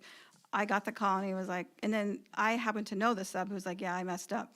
So I think I'm just saying there's a lot of subs in the building who may not know the students or don't take attendance on a daily basis, and there was a problem. So I'm not willing to put that all on the teachers when there's an enormous amount of subs also coming in the building. Well, when a sub take on a classroom, they are informed prior to when they go into that office, at the administration office, they're told, they're given instructions on what they should be doing. And plus, when they in the classroom, usually the teacher leaves that information and directions at their table, desk, whatever. So I'm just wondering, maybe there's a loophole in the process. We probably need to look at and seeing that there's a gray area, well, there's where something is not being done. So I just wanted you to That's educate true. me on that process, if it needs to be redesigned, redeveloped. I don't know where it come from, whether it come from this group or where it come from administration, the administrator of the building or whatever, but it seems to me that there is something that's falling through the cracks in terms of whether it should be something that's manual. Most districts now have electronic attendance type of a template tool that they're using.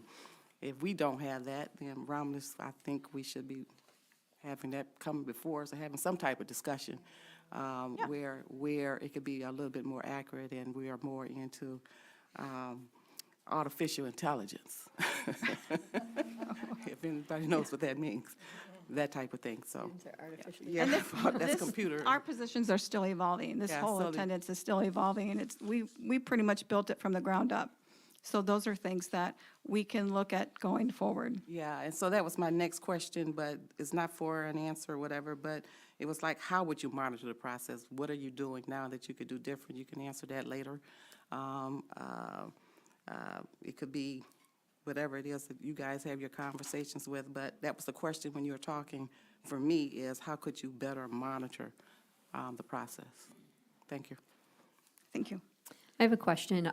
I've heard a few of the attendance officers, agents, I'm not sure what a few of you, thank you for your presentation, talk about reaching out to families to inquire about why they're absent. So will you just explain to us like what that looks like? How often is that happening?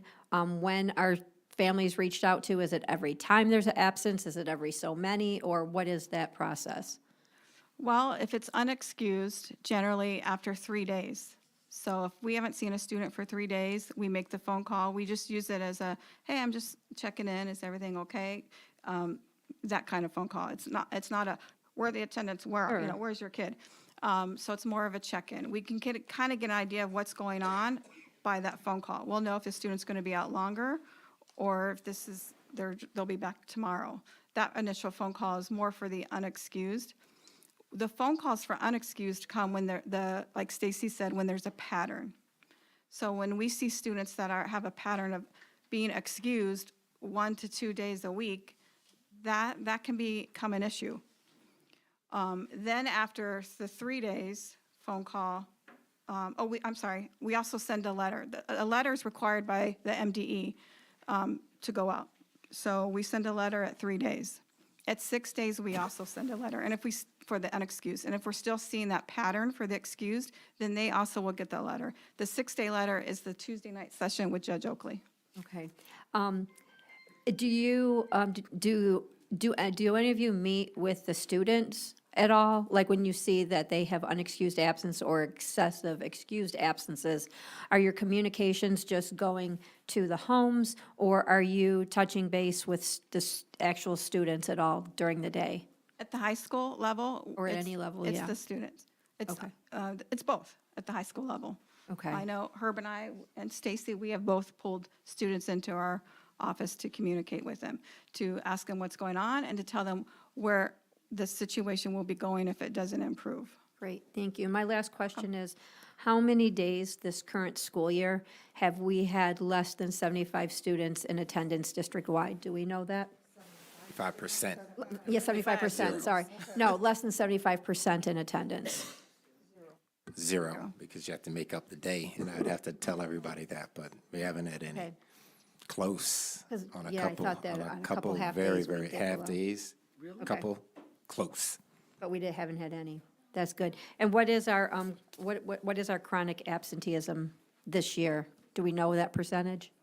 Oh, we do. I want to see if they say, if they remember. I remember it distinctly. I don't.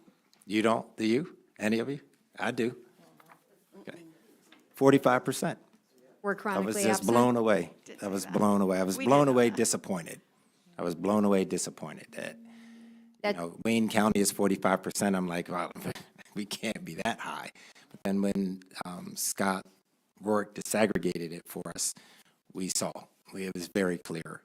And where that's it's the percent that's chronically absent.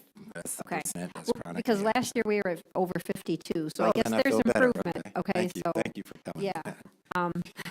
There is that. And my I'm sorry, I have one last question. I know when we look at the citations for high school, one of the things that was presented to the board is that the students who end up having to appear in court and receive citations, that if they were 17 or older, that the students would receive those as opposed to the parents. That's, Yeah. yes, please.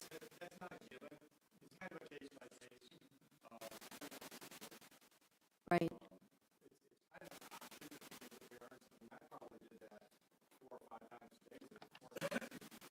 Okay.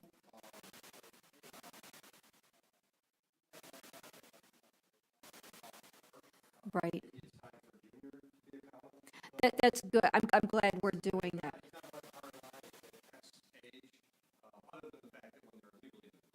Right. Yeah. Because I sat in your courtroom and I watched and I saw just students who just wouldn't get out of bed and single mothers looking like I've tried everything, but then, they're on the probation and have the fines. And so I'm hoping that we. Oh, there wasn't a fine.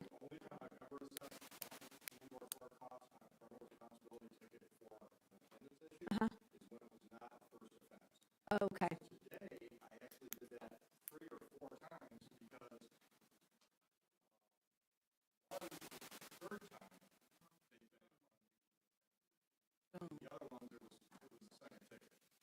Okay. Okay. And then are you looking at putting that on more on students, or is that still okay? Okay. All right. Yeah.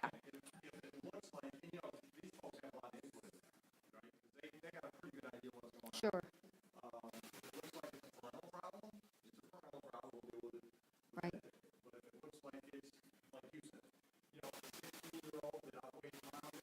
Right.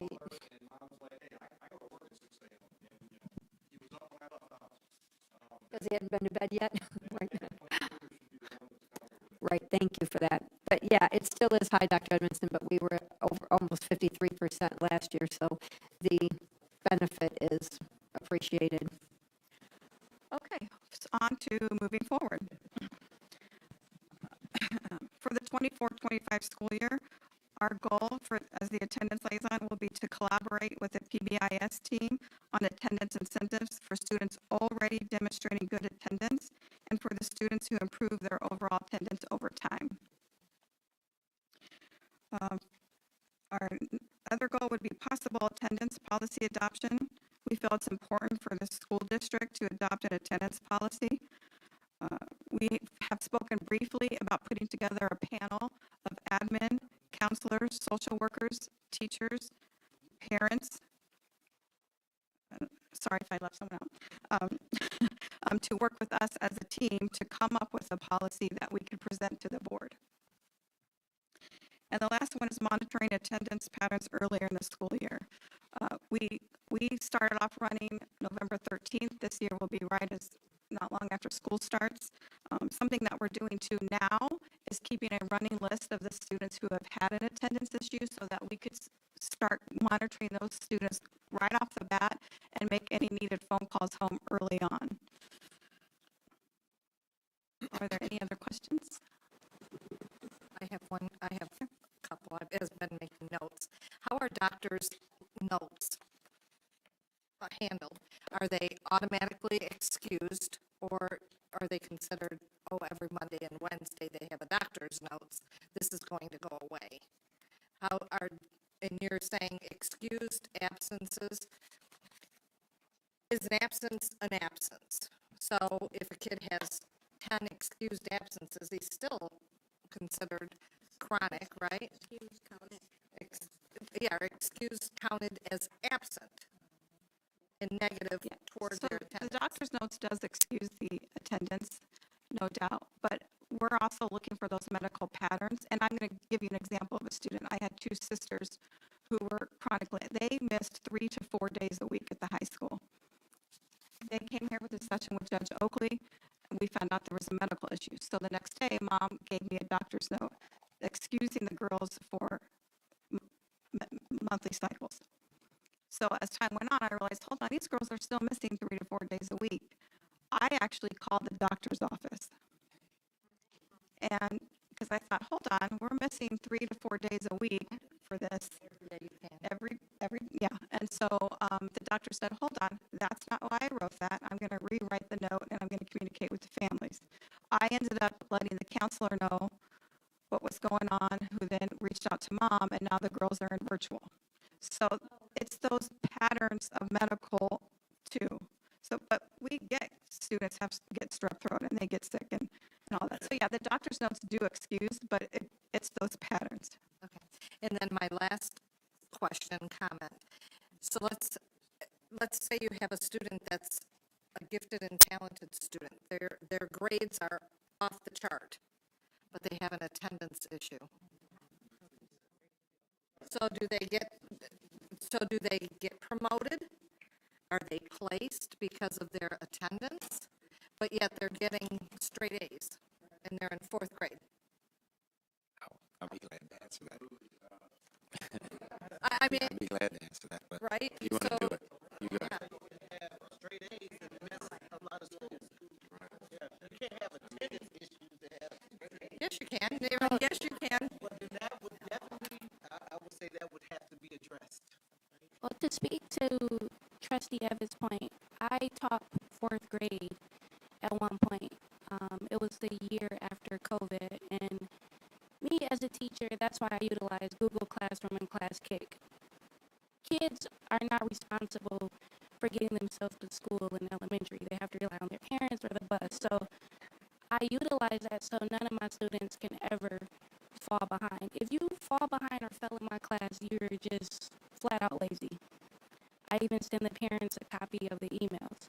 I had a student one year who missed like 47 days of school, but she tested proficient on NWEA, MSTEP, and all of our interims. In spite of her chronic absenteeism, she was still able to go to the next grade because according to the data, she was a proficient student, so we could not hold her. So sometimes that is the case, respectfully. I would say that's why we do case by case. I mean, I would absolutely. And so as you saw the promoted, the placed, and the retention, you have to remember that that collaboration is also with the teaching staff. They are looking to see what students are doing, and they are making recommendations of if that student moves forward with the attendance, we would certainly have to reach out to that parent.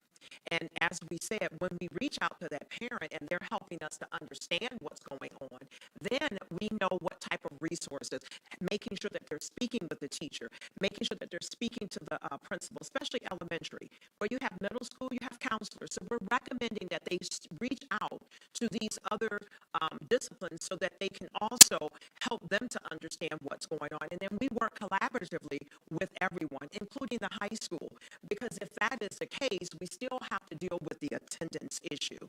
And with all of us coming together and questions asked to determine how and what happens next with that particular student, but it's still an attendance issue, right? Because in their attendance being counted, are they 91%? Are they 90%? Where are they at with their attendance? So again, those are questions that turns over to the teachers, the administrator. Those we would tell them, you need to speak to thus and so, and then we also would contact the teacher, contact the principal, and let them know what our conversation was about, because this is a concern based on what the parent has informed us. Okay, so we're not making those decisions, right? So we're passing it on to those who are better fit to make those questions. Okay. I have one final question. I was informed that an email went out saying, if you're not in there for first hour, don't come to school.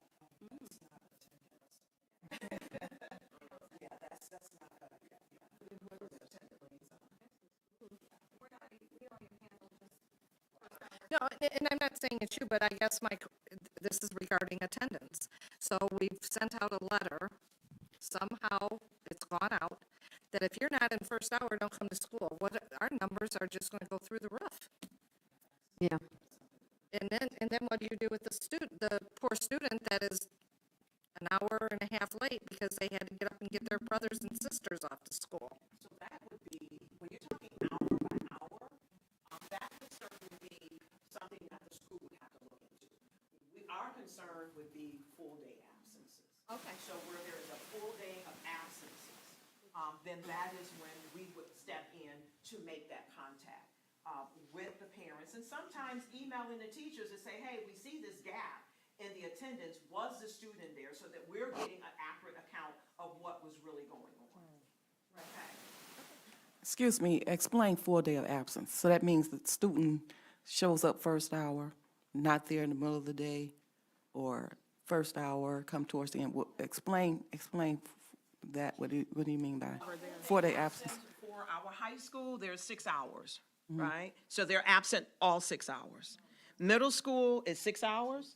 They're absent all 6 hours on that day, and it's happening for 3 full days. So 3 days where all of their hours, they're not there. For elementary, it's AM and PM. Right. So that's where you would have that differentiation of full days. So when we talk about full days, it is the full day where they have been marked absent that full day. Okay. Okay? Anyone else? Yes, for my own clarity, were you about to speak? Okay, just for clarity, to answer Trustee Evatt's question about would that student be, if they miss a certain amount of days, you're placed. That means you still go to the next grade, but the highest honor is promotion. The highest honor should be that you were promoted. If you missed a certain amount of days, you're still going to the next grade, but you don't get that distinction of being promoted. You were placed because you missed too many days. And then retention, that's totally different. That's I mean, we'd have to have a real conversation about that, but, you know, I have some strong feelings about that too. But I'm also going to say here, because I don't want to throw this on the subs too, there's a problem. There was, okay? It's not so much now. When we first started, teacher attendance, taking attendance was terrible. So I'm not going to sit here and pretend that it was the substitutes, because it wasn't. It was people who've been here, and that's the only thing that the law requires you to do as a teacher is to take attendance. You don't even have to take grades. You don't have to do it, but you do have to take attendance. So that's been addressed. I haven't heard that problem come up as much too. And then we've had some problems, I mean, phone problems at a particular school. I hear it all the time. They don't answer the phones. So I'm over there. I called today. They didn't answer the phone. So I called again. Then the phone was answered. But, you know, we also know that, you know, internally there are some issues that we need to address, and they are being addressed. And we don't have that problem anymore. I don't hear that. But I can tell you, I walked over one time. I took all of these attendance that had not been done. I walked over to the schools, and I delivered them myself. Let them know this is unacceptable, and it is unacceptable. Mm-hmm. And there are some times where it is not the parent, it's us, and we have to admit that it's us, and then you admit it and you move on. But you have to own it and say, we have that problem. Yeah. So we're addressing some of those things that I think that we can do internally, and we are addressing that. We talk about that. We'll talk about particular teachers who are having attendance problems, and then I get it to the principal to say, how can you be an effective teacher if you don't take attendance? Right. You can't be. Can't be. You can't be.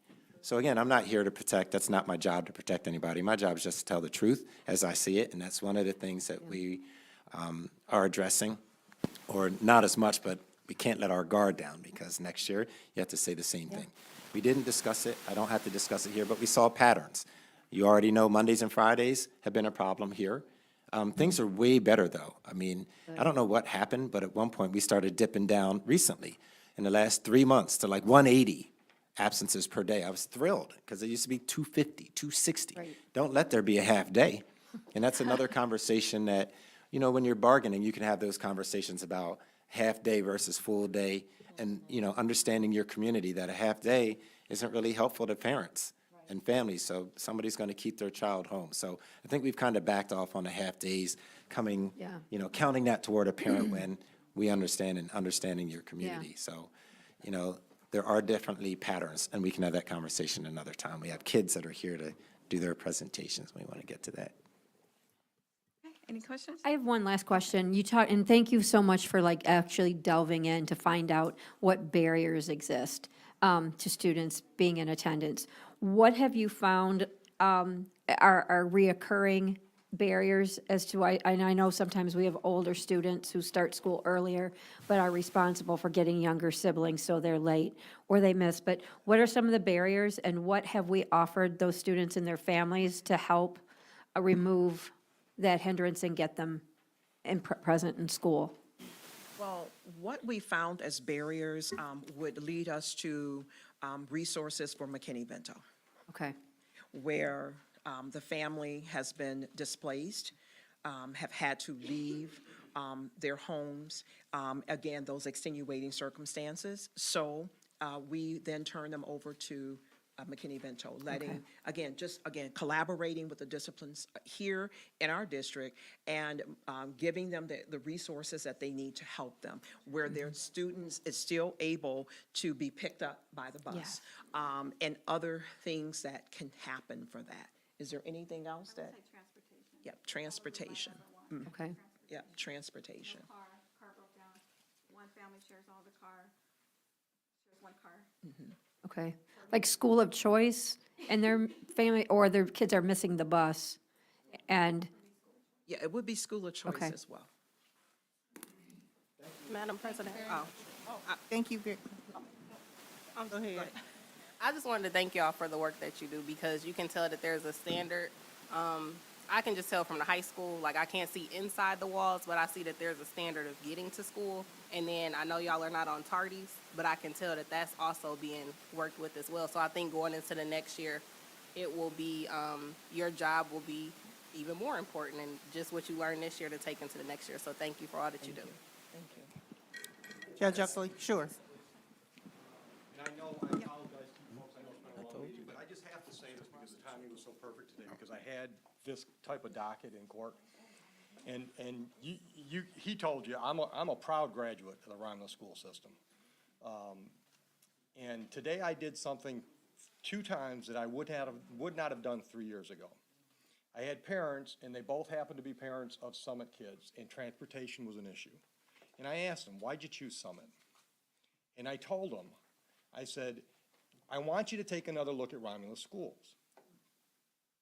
Look at what's being done in Romulus schools. I would not have done that 3 years ago, okay?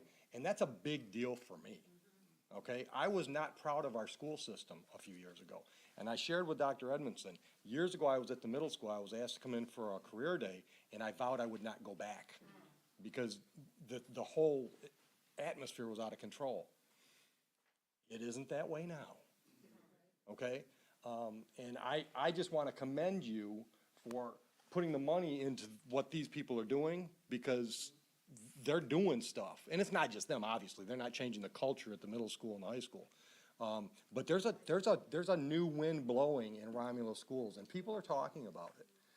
And as a taxpayer, I just want to tell you, thank you, because I could actually, honestly, with my heart, tell parents, take another look at our schools. That makes me proud to be a Romulan. And the other thing I gotta say, I don't know what you guys spent on Mike Ellison, but that was one of the most phenomenal presentations I've seen. So our tax dollars were well spent there. Thank you very much. Thank you. Thank you. Thank you so much for our attendance liaisons. Thank you, Judge Oakley, for all you do.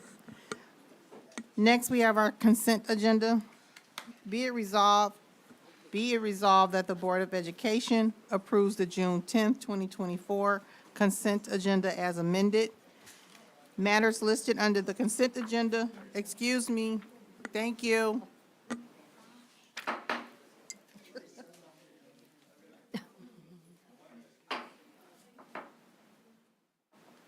Matters listed under the consent agenda are considered routine in nature by the Board of Education and will be acted upon by one motion. There will be no separate discussion on these items. If any member of the board or any citizen requests discussion of an item, that item will be removed from the consent agenda and will become the first item of business under the report of the superintendent portion. A, we have the approval of the minutes of the Board of Education, May 20th, 2024, regular board meeting, May 30th, 2024, special board meeting. Thank you. B, approval of the bills for payment as submitted by Dr. Maria Gitstinger in the amount of $4,067,527.69. And also, under HR, we have our non-renewal of employee number 102336. Support. I have a motion by Wester, supported by McCarthy? McCarthy. Any discussion? Roll call vote? Madam Chair, I had submitted questions for, regarding the check register, as it pertains to this particular meeting. So I don't know whether to remove those for discussion or if those will be answered.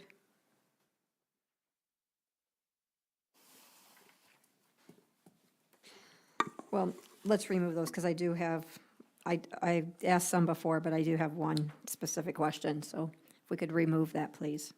Bills for payment. So the amendment, we are removing the bills for payment, which will go up under the superintendent portion. And then, thank you for adding under the consent agenda the non-renewal, but for the record, for Eve, could we state that number so that it's, Just the, okay, I'm sorry, I missed that. stated the number, Okay. the non-renewal of the 24-076. Thank you. A roll call vote, please. McCarthy? Yes. Hiles, yes. Kennard? Yes. Evans? Yes. Laster? Yes. Wester? Yes. Motion carries.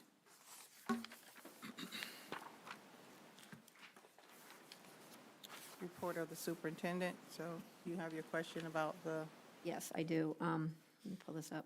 So on here, there is, on our current check register, is payment to Barton Malo in the amount of, I'm trying to find it, over $200,000. So I know we hadn't done sinking fund projects this year. We did, here it is. It is dated 5/3/24 for $220,216.18. Over the course of this year, we've had small amounts that have come to us for up charges, but I'm just wondering what this amount was for.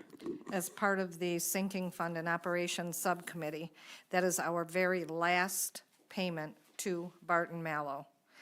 We will not have any more payments to them. They have done a final bill to us. Thank you for that. Thank you. And then, Thank you, Sue. yeah, thank you. The other question was, there are some prom expenses and like student expenses. Did money come into the district for those, or is this something that the district was covering? We don't pay for the prom. So I know that they needed money, they needed a deposit or something done at the event in Detroit. And I know that we paid for it and they had to pay us back because they didn't have a card. No blame, we just did what we had to do so that they could have their event, but we don't pay for the prom.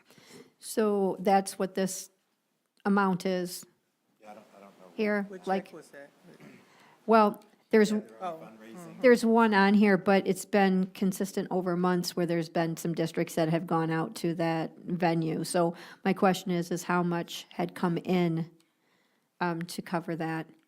And then my last question is Hobart Corporation, what food do they provide? Because they're appearing on multiple check registers with significant food amounts, and I didn't know if that's in addition to Chartwell's or if that's someone Chartwell's is using. Could that possibly be, and I'm not assuming any, I'm just thinking Hobart is equipment. Just your And I'm wondering if that is something to do with the equipment versus food. Yes. Hobart is equipment. Yes. Okay, so where it's labeled food, it's the equipment repair. Great, I just clicked that Hobart. Thank you. And then the other questions I submitted, but will we get responses to those? Madam President, will you follow through? Because I can The approve emails this that you sent, I today. forwarded them out to us to get, yes. Okay, thank you. So for clarity, when you say that, and, you know, we've been up here multiple times having this conversation about, you know, how we feel in central offices. We've asked to please put it in the Google document for us. And for me, I can say that's very important because trying to go back every time and putting somebody's name and then finding 5,000 emails from that person and try to figure out, okay, where the hell is this that they want, okay? If it's in a Google Doc, it's real easy. And all I'm asking for is cooperation. That's all we're asking for. It could be just, you can ask the questions, you write them elegantly, thank you. Just upload them into the Google document, and then we can get it done. It's just so much easier for us to be able to refer to that, and I know when I opened it or when somebody opened it and when we respond. When I get an email like that, just speaking for myself, and you ask a question, and it might be 3 or 4 people on the email. Many times I've said it to plenty of people, if you want me to email, say my name, and I will answer. Excuse me, if you ask me a question. All I'm asking from the board is just the support. We keep talking about this, and then sometimes they don't get answered. Many times they don't get answered. They don't get answered. Just asking if you can put it in the document so that we can sit there and we can all go over it and get you their answers, or get you your answers. That's it. It's not even personal. I'm just asking Right. for the support. So what I had done in is this email, Dr. Edmondson, is I said, in going through the check register in this board packet, here are the questions I have. I will put those in the Google Doc, but I'm still waiting on questions to be answered from May 2nd that are in the Google Doc. So I can do it, but my experience is that that's not, and so I isolated these because they were specific to this check register. So somebody doesn't have to read in the Google Doc and then go back and figure out what I'm talking about. Carol Bales and technology. It's always a problem. What was that, Mrs. Bale? For 3 or 4 years.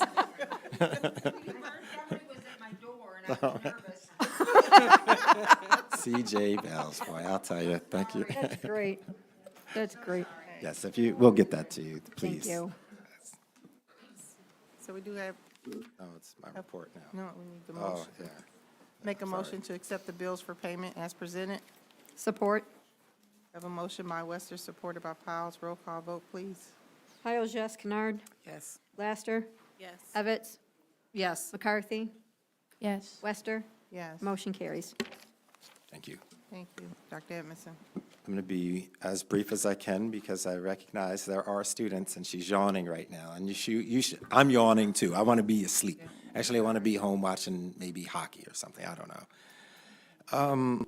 I just have chairs for the board table. They are coming. Okay. So's Christmas. They might come during Christmas.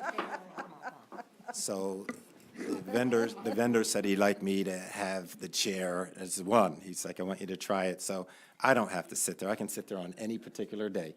If it's here, come on by, or when we have a meeting, get at it. Okay, but we're going to get, there are 8 of the, 7? 8? There'll be 8 chairs. They're coming. We're working on that. But he wants to make sure that you're okay with the chair. But it's a nice chair. It's a very nice chair. It's a very nice chair. Okay, and it should be. We spend 4 and 5 hours at the board table, so need to have those. He said he was trying to have it for this board meeting, but was not able to make that. But I'll get that because I want them to come in by August. The goal is to have everything come in by August. Thank you. Yes. And the last thing for me is, you know, I just want to say I'm very proud of the outcomes that have occurred this year. Not a lot of drama, which is great. I just think that we're moving the district forward as a team, whether we admit to it or not, but only things can be done if you're doing them as a team. I think that we have some very good outcomes. I've seen a lot of it. You know, in my role, I sit down and I know what's going on in this district. I can tell you what's going on. I'm very aware. Getting it out to you sometimes can be a struggle no matter who it is. It's so much information. But what we'll be sending out, what I'm sending out to teachers this week is I have all their data, more than one data piece. So we have a scatter plot, and I can tell you what it looks like. High growth, high achievement, low growth, low achievement, high growth, low achievement, or whatever, you understand the four. And we have a scatter plot. So I see everybody, nobody can hide. And it's a good thing. We see a lot of positives. In mathematics, the district has made, it's remarkable what has happened in mathematics in this district. I think a lot of things were anticipated because of things that we have done, so I'm very proud of that. I also took a look at NWEA growth, and I looked at them over the last 3 years. If you've been here 3 years, it's no hiding anymore. Just no hiding, and it doesn't mean that you're after the weakest or you're trying to, I'm not trying to do that, but we need to know what data looks like, and we need to, as a teacher, you need to know what it's looked like for the last 3 years. I think you all, as a board, have seen also the data where we track teachers by grade distribution, by race, by gender, by special education. So we have a lot of information at our hands as a team in the district, not just the TLP team, but as a district. So when the school year starts, we're going to go over those things. I'm proud of a lot of the things that we have done, moving this district forward.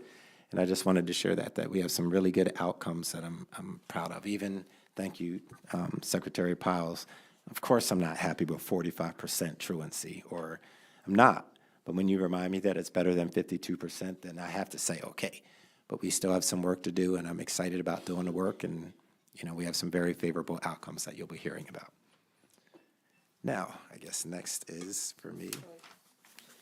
So the School of Choice document in front of you, just for you to know, and maybe for the people here, this allows students who are in a contiguous, for the young people, contiguous means touching, a contiguous county. So if we're in Wayne County, we can take students from Oakland County with this action item. We can take students from, what else is, Monroe?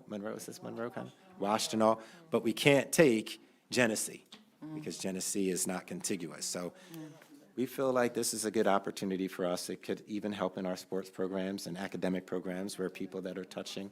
So that's in front of you.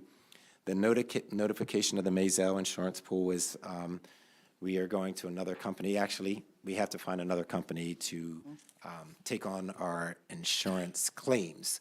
So we had to drop out of the Maisel insurance pool, so we're asking you to support that so that we can go and find another company.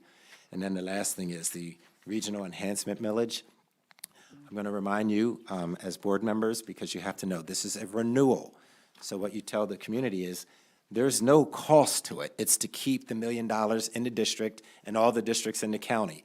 Just like an operating millage, you're not paying more. It's just asking you to go and support it so that we can continue the operations as they are. So it's no additional cost to anyone. It's just a renewal. So those 3 things are in front of you. And that concludes my report. Edmondson, I have a question on the Maisel. Should we have the discussion after the Can motion? we read the motion first? Can we get to that, I read just the wanted to motion? tell you Oh, what the okay, I 3 mean, are. he had overseen, okay, that's fine. Thank you. The first is school of choice. Could someone read that, please? Madam President and Board of Education, recommended motion, move that the Board of Education approve the Schools of Choice 105C to accept pupils from districts within the boundaries of an ISD that is continuous to the ISD of the enrolling district for the 24-25 school year. The rationales to be able to accept schools of choice applications from neighboring, budget implications is none, and exhibits is none. Support. We have a motion by Kennard, supported by Piles. Any discussion? Yes, go ahead. What are the boundaries? What are the neighboring cities and counties that we will accept school of choice? It's just county. So if it's just county. It'll No, probably be So we're Monroe. Wayne. So it'd be, I don't know, is Macoma's touching? Washtenaw, Up to, Washtenaw, Oakland. Macomb, Oakland. Yeah, Except Genesis. yeah, right. because we they're accept not. Livingston County? Livingston is not touching. They're not They don't they're not touch touching us. us, so. Why is it limited to just counties that touch us? Is that That's really just school the- of choice? That's just how it is, yeah. Yeah. And we weren't taking advantage, so I'm like, well, let's take advantage, let's see. Right. So I have a question. What type of school of choice form do we have? Years ago, we had a sheet that had to be signed by the district that they were leaving with their behavior and their attendance on that form. Are we following that procedure? Well, once you get them, they're yours. I Just understand that, So right. once you get them. So there are some things that we can look at. Attendance and grades, And their behavior, right? yes, and behavior, because this just came up.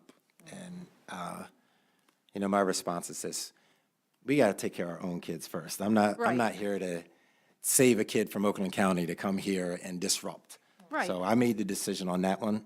No way, not doing it.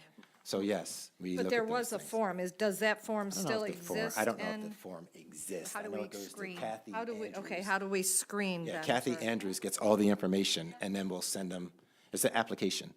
And then if there's any doubt, she sends it to me, where I'm like, mm-mm. So I let The everybody, application include questions of behavior and grades and attendance? Suspensions.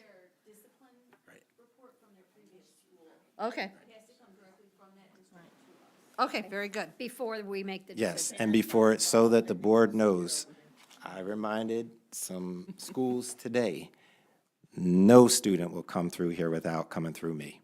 Good. Period. It's not it's not up to a principal. I'm not allowing that.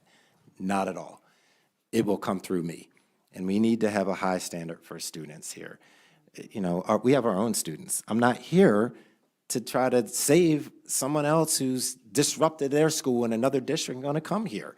I just can't, and I need the board to know that. I am going to say no And I every appreciate that. single time. Thank you.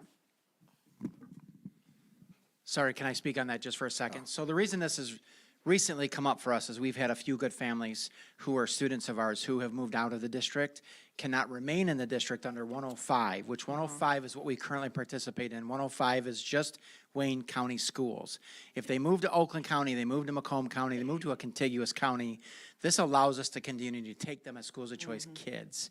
But it also opens the door to other opportunities as well, but we have some families who, I don't say good kids, but they're great members of our community that we want to try to keep. So that's the reason that this has come up, unbeknownst to some of us who know about 105, 105C.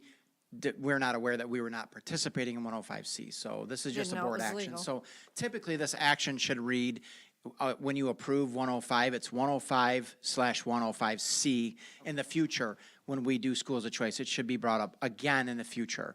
So when we approve it coming after this, it will be 105/105C. Does it need to be amended now? No, because we already participate in 105.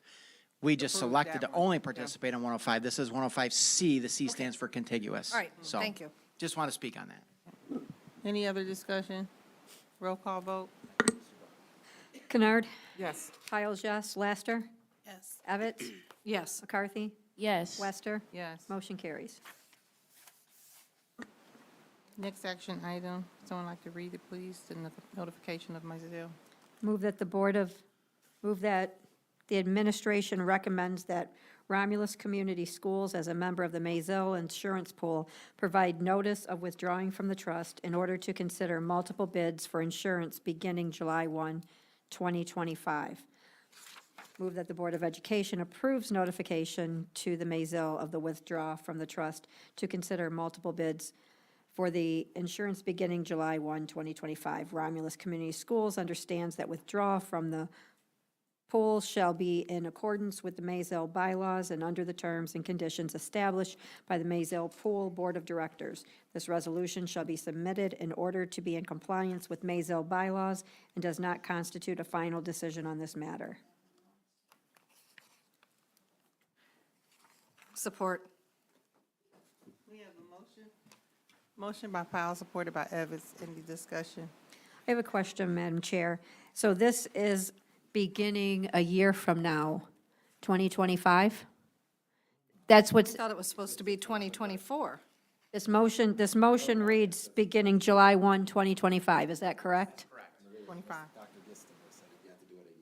Okay. Oh, I thought our insurance was canceled effective at the end of the school year. I think it's just the educator's liability, but we have insurance through the rest. Okay, that was my question Okay. regarding this date. Any other? So I can answer that real quick. So Maisel requires us to give them a year-long notice, a year in advance notice that we would be leaving the pool to seek outside bids on that. So that's why we're doing it a year ahead of time. So just so. Didn't we receive notice that they were canceling us? So our educator's liability, that the carrier for that has dropped us, but my understanding is that they found another carrier Okay. for us. So, Oh, okay. so we'll have insurance on educator's liability moving forward for the next year. Okay. But we're looking to leave the Maisel group coming July 2025. Okay.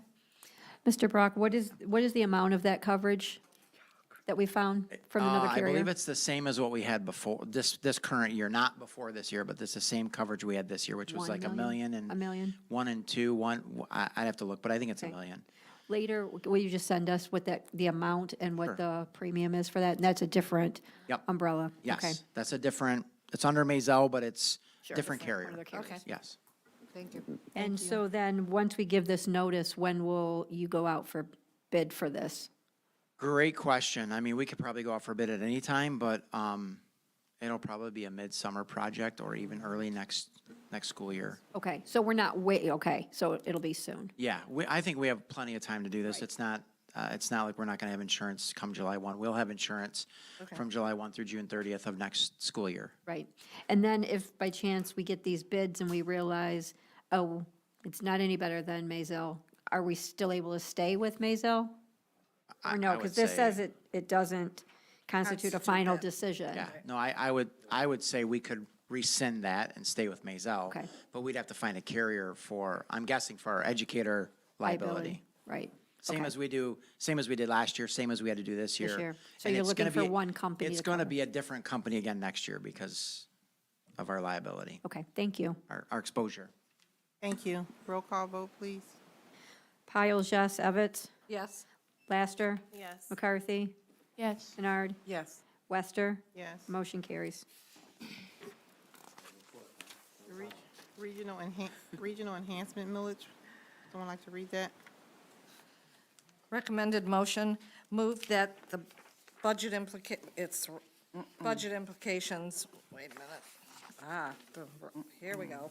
It's the whole resolution. It's the whole minutes of a regular meeting of the Board of Education of the Romulus School District, Wayne, County of Wayne, State of Michigan, the school district held on the day of June 10th, 2024 at 8:24 PM local time. Present are board members, absent Darcel Davis. The following preamble and resolution were offered by member Evans and supported by Support. Piles.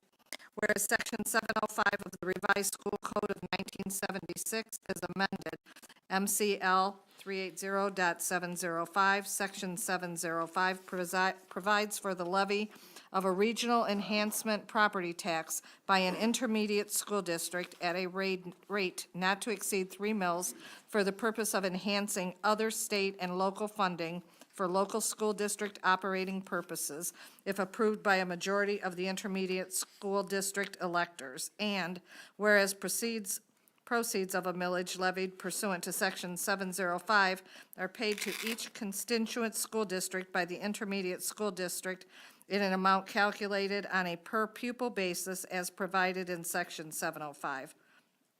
Whereas the authority conferred by the enhancement millage proposal approved by the voters in 2020 will expire after the 2027 tax levy, and the school district would like to request a renewal of that authority. And whereas Section 705 provides that a school district may request an intermediate school district having a population of more than 1,400,000 to submit the question of a regional enhancement property tax to voters at the next state primary or general election.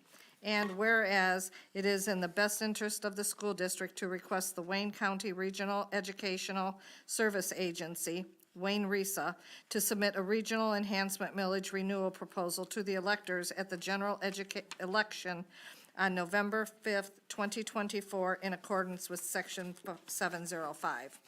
Now, therefore, be it resolved that, 1, the school district hereby requests that Wayne RESA submit to its electors the question of renewing and continuing the authority to levy a regional enhancement millage for 1.9812 mils for a period of 6 years, 2028 to 2020, 2033, inclusive, at the general election to be held November 5th, 2024, pursuant to a ballot proposal substantially in the form attached hereto at Exhibit A.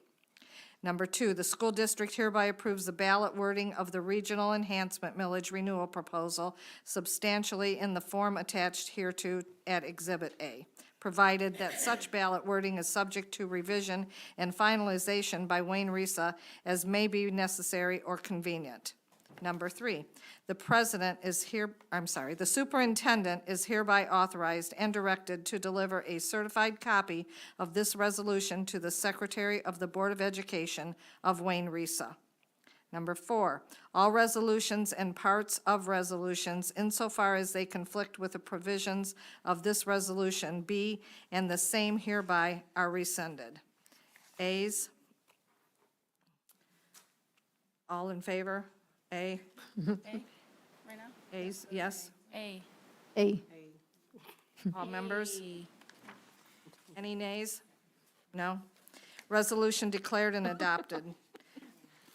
A. And then Debbie will read the rest. There's more to read? at the I bottom. hereby You have to read the certify at the bottom. I hereby certify that the foregoing is a true and complete copy of a resolution adopted by the Board of Education of Romulus Community Schools, County of Wayne, State of Michigan, at a regular meeting held on June 10th, 2024, and that the meeting was conducted and public notice of the meeting was given pursuant to and in full compliance with the Open Meetings Act, being Act 267, Public Acts of Michigan, 1976, and that the minutes of the meeting were kept and will be or have been made available as required by the Act.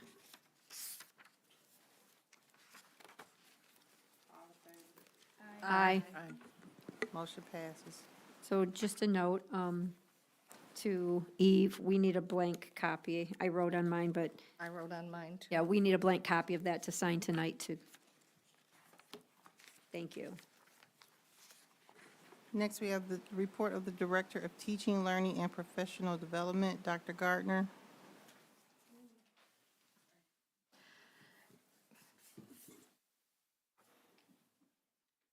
Maybe.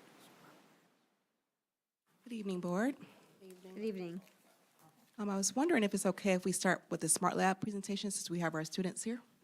Okay, thank you. So I'll start by just a brief introduction about the Smart Lab opportunity for our district.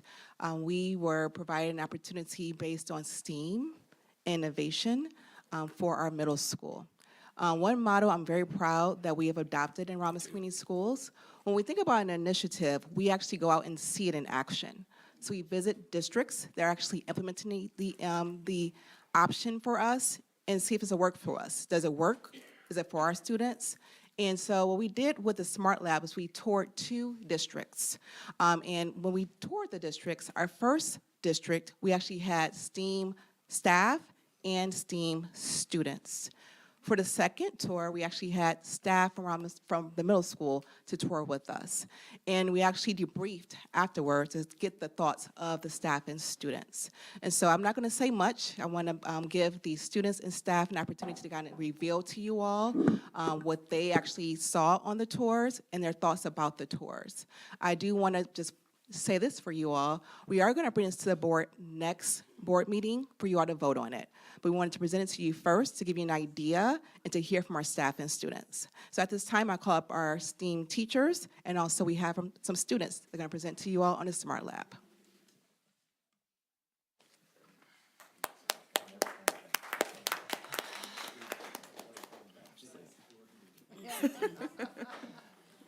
We have to do something for the students. They've been sitting here Right, for 2.5 right. hours.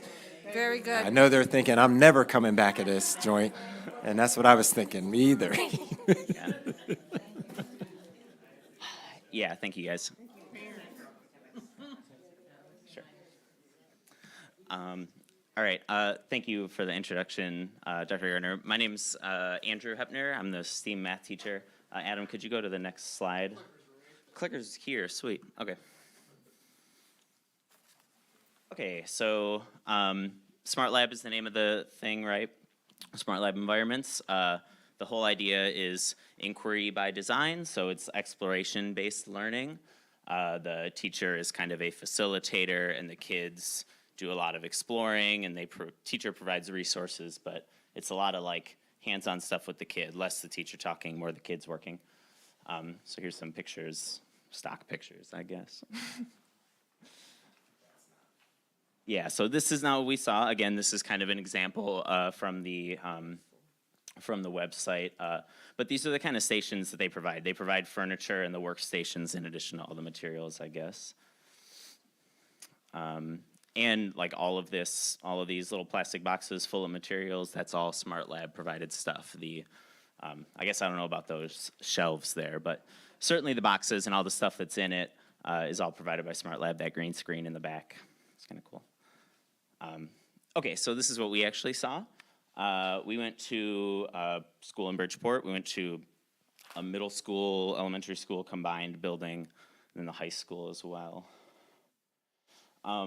So we saw a bunch of things. I guess the big thing that I think we saw is that students were engaged in what they were doing. At the middle school, they had these like bridges that they were putting together, and there were some designs that they could go off of, but really they were encouraged to explore and kind of see what works and what doesn't in terms of supporting the bridge. They also had this like little programmable robot, I guess, that was like roaming all around the class, and I don't know if they always have that roaming around or if they were just showing it to us, but it was pretty neat, and they were controlling it on a tablet. And they also had this computer-aided drafting thing, like it's not full AutoCAD, but it's a program that Smart Lab creates to work with all their stuff. So they were doing lots of different things, and there were multiple projects happening at once, which seemed like it was working all right. I mean, this was the first year at the middle school that we saw it, or their first year at that school. And one thing that I thought was super impressive that we included, this computer-aided drafting that we saw second graders doing. And again, not like full AutoCAD, but I mean, the fact that you have 8-year-olds manipulating like virtual 3-dimensional objects and stuff, and like spelling out their names on little keychains, like it was pretty cool. So I think the biggest highlights that we saw is that students seemed to enjoy choosing their own activities. They were able to talk to me about what they were doing, which was really cool. Like I kind of was asking kids to show me around the CAD program that they were using. They were able to show me lots of cool stuff there. They work at their own pace, especially at the high school. It seemed like the high school is a bit more developed. So if a student kind of finished up their project and they wanted to move on to the next thing, they could, or if they wanted to like really get into the weeds and keep working on it, they were able to do that as long as they had something like legitimate they were doing. And the projects are connected across grade levels, so it wasn't necessarily just like, or at least the way they were running it and the way that it could be run, it wasn't like just 10th graders in the room or just 8th graders in the room. It was a bit of a mixed bag. And I think the implication was that you could kind of follow the same type of project from grade level to grade level, but just like bigger, expand on it the whole time, which was kind of cool. So I think we've got some pictures here. Yeah, of what we saw, cool. I will say one thing I noticed that I think maybe isn't highlighted, I guess, in that bulleted list is I really think if this is gonna work, the teacher facilitator needs to be really committed to actually facilitating and not just kind of telling them what to do and giving them a project. Like if they're not committed to actually like kind of stepping back and letting the kids do stuff while also kind of like, I mean, it's just a different style than what most teachers are used to. So it would be a big learning curve, and they'd have to really be committed for, I think, it to work. But it did look really cool. So this is the room that we actually saw. I mean, you can see like all those workstations with the computers and the chairs and furniture. That's all provided by Smart Lab. You can see some of our kids. This one down in the corner, Giovanni, he's kind of a clown usually. I love him, but he's kind of a clown. And he was super engaged with the stuff. Once he actually was like not trying to be too cool for it, he was actually really getting engaged. This was cool. You can see me playing with, in the bottom left corner there, dude was showing me around on the tablet. So yeah, this is at the middle school. It's pretty neat. And I wasn't here for North Branch. I think Julie wasn't either, but Miss Sarah Vest was sick today, so she couldn't be here. I'll figure it out, right? You on it? Yeah, it's just the right button. Okay. Where is it? Okay, so so again, we saw a lot of the same things, but speaking at it, being that I'm at the STEAM Academy this year, well, we both are, but being the science teacher at the STEAM Academy and also having the elementary experience, I felt that I saw a lot of things that I liked. I really did like the fact that it started with the younger kids because so many of them don't get the opportunities to experience. Can you use the microphone, please? Okay, as I fall over. Okay, so I enjoyed the fact that, as I break it, thank you. I don't need to grab it, I don't want to. As teaching from the elementary level and knowing how difficult it was to get science on the board at all, yet alone engaging science with everyone working at the same level, I felt that that would offer a tremendous experience for those students. I also enjoyed the fact that, yes, you saw coding in second grade where they were learning to code and they were all working together to do their lesson with the teacher who was running it as a workstation, an introductory coding course. But then what you were doing is you were seeing the correlations not only with coding, but also with the science standards being aligned as they crossed over to the grade levels. So they were learning about, I would assume at this part, but in the early elementary, they're obviously learning about the supports and how bridges and trusts come together. The middle school, they were starting to build them. And when we went into the high school kids were also working on bridges in one of the classrooms with the lab, and they were actually testing, they were doing more of engineering on the computer, testing the weight limits and taking the bridge to a whole nother level to design it for safety reasons so that they could see what the limitations were with the weight and change the pivoting points of the bridge, change the different suspensions. So it went from building the bridge to changing the design and the engineering it to solve the problem that was at hand. That part I really enjoyed. And I also, you know, as just we're onboarding with STEAM, trying to get all of the standards in through the content, through all of the grade levels and having it connected and knowing that these kids are going to see these different projects again, but with another level to them was pretty impressive. And in this picture here, it's hard to see. It looks like we just took a picture of a bookshelf, but there's a drone hovering there. The kids had learned how to program the drone that's hovering by the window. And then what you saw in a lot of the classrooms where students were working either in twos, sometimes threes, sometimes fours. There were all kinds of, and I'll go to the other slide. I'll come back to you one second, guys, but this helped me. This visual helped me. So these are the different components that come with the Smart Lab. You focus on mechanics and structures. That is the Bridge Designer module, and those modules are broken out into like anywhere from a 2-week to a 4-week individual project that student can work on at their own pace within the classroom. They can take it up as many levels as they want.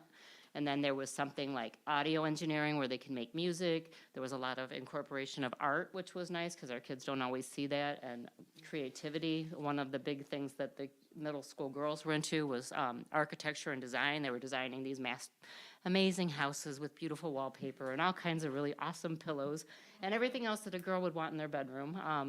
That was quite nice, but they really enjoyed it. I did sit down with several students and ask them, you know, this was their favorite class. By hands down, and most of them would come back and work in lunchtime if they allowed them to.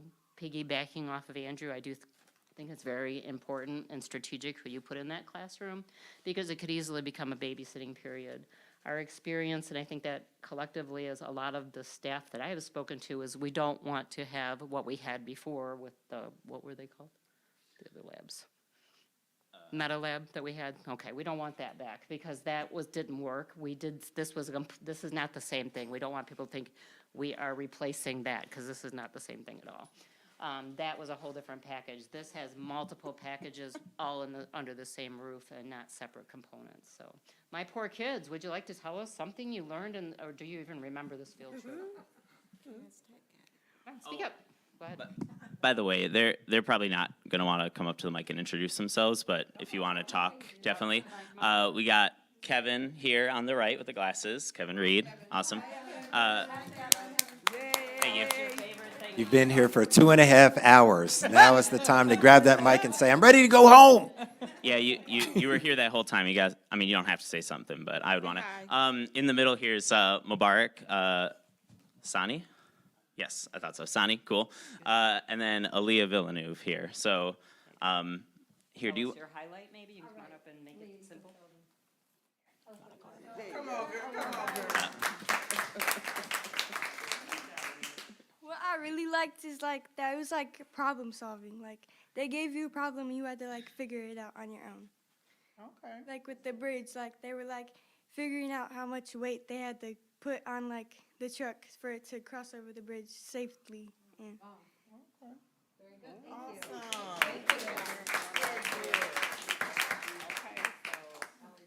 Come on, boys. There we go. Woo. You gotta show them first. We had to show them. So what I really liked about the Smart Lab was how the kids got to like build anything they want. Like at the high school, there was like these kids where they were simulating how to build a bridge, and there was a bridge at their hometown where it got broken down, and they were simulating how to fix it, to give it to the people and stuff. Wow.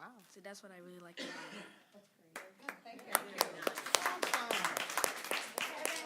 Kevin, big care. Woo woo. It was like really, it was really funny timing when we were there. I mean, funny, it was tragic, but like it was shortly after that like bridge collapsed or whatever. And so they were here like talking about that actual bridge, which was really cool to see them connect it.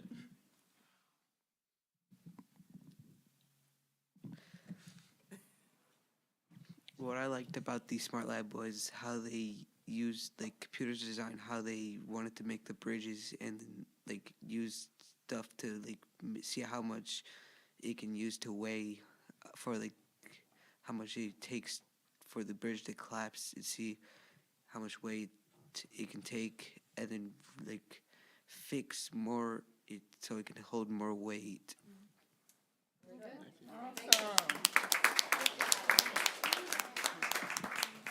I did want to close, we're getting it out of here, but the one thing I did really notice that, and they made a big point to talk to us about in Bridgeport, is the collaboration they were getting from the community. They had worked with, I believe, one of the wheelchair companies out there, the little Amigos, the Amigo company and makes the little scooters is in Bridgeport.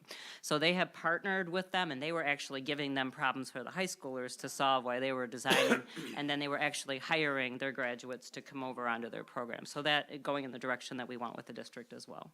And guys, this is what Catholic school was like all the time. You have no idea. Stop. No, you're not.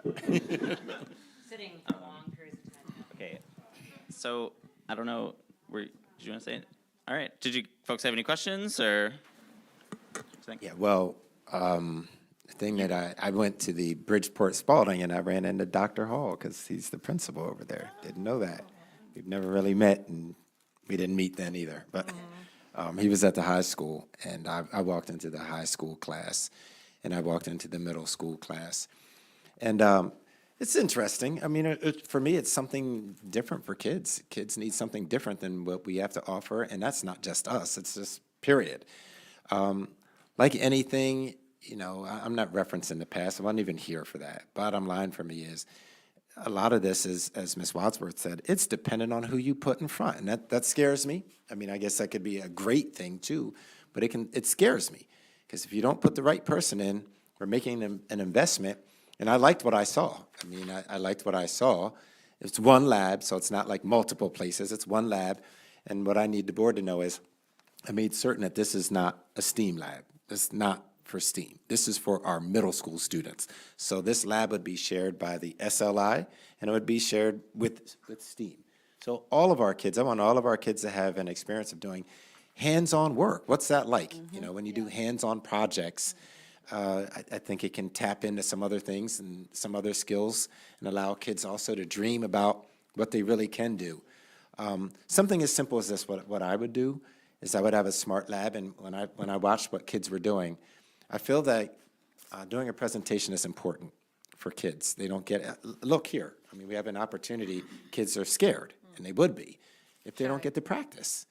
So what a great opportunity to get them to practice, and then we have competitions in the middle school where adults can come to the middle school and they have to explain to us the weight of the bridge. I was there when they were building the bridges, and I thought it was neat, and it was prior to that. I was like, oh, that's pretty neat. You know, if there's a physics component, but you really have to have a teacher that is okay allowing kids to be self-directed too. And that's hard for a lot of teachers to give up. They don't want to give. They need to tell you when you do it, how you do it, all of that. So giving that up to allow kids to discover, and there should be multiple components to these things, whether it's a smart lab or something else. Getting kids to see something from A to Z, and also getting kids to understand, like, you can make a mistake. I mean, a lot of times mistakes are made because people didn't think about something else, or to allow group work, to allow 3 kids. And I was just thinking about something I had done in a school. I had gotten model cars for everybody, because I know kids have never put together a model car with glue. And I had them work together to put a model car with glue from the beginning to the end, and it was a mess. It was a terrible mess. But it's a great opportunity for kids to see how something can work from A to Z, and if you miss a part, what happens if you miss the drive shaft. But giving kids an opportunity, we need to give kids an opportunity to do things that maybe we're not doing in our schools. I also asked, or I don't want to say I don't give directives, but I asked. I said, I don't want you to go to one school district. That's not going to work. So Ms. Saylor got us North Branch. I'm like, I'm not going to North Branch. It's too far. I'm not going to do it. But we did take kids from the SLI program, part of the school. They drove all the way to North Branch to watch this North Branch program. I know Ms. Saylor didn't want to talk about it, but I thought that was important too, to get kids to take that bus ride, and staff who are not STEAM. Drive up there, tell us what you see, come back and tell us, is this something that we want to do? Because this is an investment. I think it's 7 years. It's one big pot of money, then every year it's $7,000 after that, just for 5 years, and it's over. But the money that's going into it is they set up the entire lab. It takes 3 days to do it, and they have to, there's a, what is that, professional development, PD, that's associated where they're getting with other staff members who are doing the same type of work to talk. And that's, again, that's one of the things that I would want, is that to ensure that it works, that our staff has an opportunity to have professional development in this program so that they can see. I mean, was I impressed? I mean, at the high school, I really was. At the middle school, I was like, ooh, okay. If I remember right, that was their first year at the middle school. No, it was their first year. It was definitely their first year. I cut them a little slack there. It was my understanding that this second school, they had been doing it for a while. But I'd like to see our school district where people come and visit our program and say, oh, but I want kids to have a good experience. Yeah, even in it, but I want kids to have a good experience. And I'm like, So I have to me, it's about kids. It's not about me. What do they think? So you said this is for the entire middle school, but on the slide it shows sixth graders only? No, but they had like what I was talking about, that They were only observing sixth grade? I can speak to it as well. So, We're just starting with sixth grade this year. yes. So what we wanted to do is not dictate to our middle school staff how this should look. Like, it may look this way at North Branch, it may look this way at the other district, but what makes sense for Romulus Community Schools? So in our debriefing with our middle school staff specifically, they thought we do a pilot first. Like, instead of doing 6th through 8th grade, let's start with 6th grade only, and also potentially after-school programming, and kind of test it for that 6th grade, and then just like STEAM, how we started with 6th grade, and now we have 7th grade, and then we have 8th grade. So that's based on the feedback from our staff to start with 6th grade first. Okay. Thank you. You're welcome. What is the initial cost? It's like 270, I don't know. I'm just guessing, like 278. It was 264, 264,000, yes. And then it's 7,000 a year after that? I believe that's the number. And does that amount include all of the equipment? Yes. Okay. That's everything. And then if we did something like this at any secondary level, whether it was high school, could we then use this project-based learning for students to meet the requirements for math, for ELA, as long as they're demonstrating proficiency in those standards, as opposed to needing to take a traditional algebra class to get that credit? I'll need to check into it to make sure that actually can happen. I mean, MDE allows it. Is that something that we would start doing? Like the last year, your fourth year of mathematics, it can look like various things in your fourth year. Who knows? I mean, I don't know. Check into it. No, I mean, like MDE is allowing it like all through now, high school, that flexibility. And I'm just wondering, because we have students who are more, I mean, they're more project-based learning, and a lot of their brilliance and their ability to solve problems comes out in that manner. And because it's more, again, And I'm glad you brought that up. It needs a learning facilitator as opposed to just a teacher, where the students are truly empowered in their own learning experience. I want to make sure I have your question down accurately because I'm going to check into it and get back with you with an answer. So can we use the Smart Lab project-based learning component to qualify for the mathematics credits? Math, ELA, what? Yes. Content area. Yep, Okay. content area, yep. And not in just the last year, but 9 through 12. I would check into Or it. even in middle school, yeah.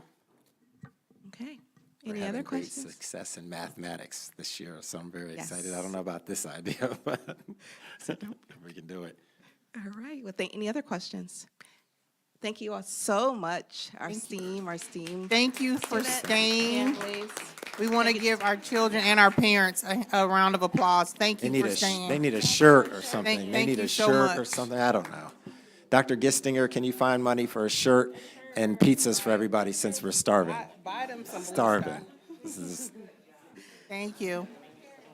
All right, go ahead. I also want to give a shout out to Mrs. Saylor. She has organized and project managed the hold all the tours. So thank you, Mrs. Saylor, for your hard work as well. All right. Can I go on to the next items quickly? So I'm going to do the science. All right, can I go on to the next one? Yes. Okay, thank you. All right, I'm going to go quickly. So I'm excited to share when I was selected for the role for Director of Teaching, Learning, Professional Development, along with my TLP team, the first thing we did was an audit of our curriculum resources. And unfortunately, we found we have a lot of gaps. And research says you must have a guaranteed and viable curriculum to have impactful success academically. And so specifically at our high school, we saw a lot of gaps in our curriculum resources. And so I'm so excited to say today, I'm going to speak to 2 textbook adoptions that we have, one for you to vote on later on today, and one is we're going to actually pilot for our science. So I'm going to pass out to you all a timeline for our new high school science curriculum materials adoption process, where we actually be facilitating a pilot for 2 science curriculum resources. So I'm going to pass this timeline out to you all, and I'll review it really quickly.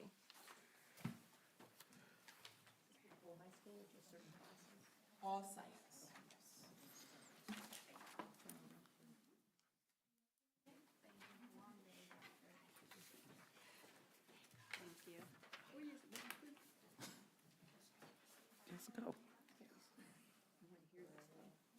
All right, so the timeline you have in front of you all, as you see, we started the work back in January. And where we are now, as we went through all the process, we listened to various curriculum companies come in and actually speak to our staff at the high school with the committee. And we landed on a pilot of 2 curriculum companies, McGraw-Hill for our chemistry and physics classes, and Savas for our biology classes. And so the plan is to first have PD. Anything that we have, we must have professional development. And then we'll actually pilot in our classrooms. And then we'll go through the entire process. And the plan is by April 2025, we'll come back to the board with the actual proposal and a motion for you all to vote on the science curriculum for our high school and the science classes. So I just want to kind of give you all a preview of all the hard work that we've done as a TLP team, again, led by Mrs. Saylor and also the science teachers at the high school. Also, Principal Petty was also a part of the process as well. So just a reference, we'll have more in the future. Any questions? You're welcome. Next. Move along. Our next presentation is for our summer school. So I am so excited about our summer school as well. We have some innovative opportunities for our students in our summer school. And one opportunity we have today that you'll get a brief presentation on is also an action for you all to vote on to actually have in our summer school. So as we call it the Peace Literacy Program, we have Dr. Erica Robertson who's going to speak to the program, and then later on you'll actually vote on it. Okay, I'll bring up to Dr. Robinson. Thank you.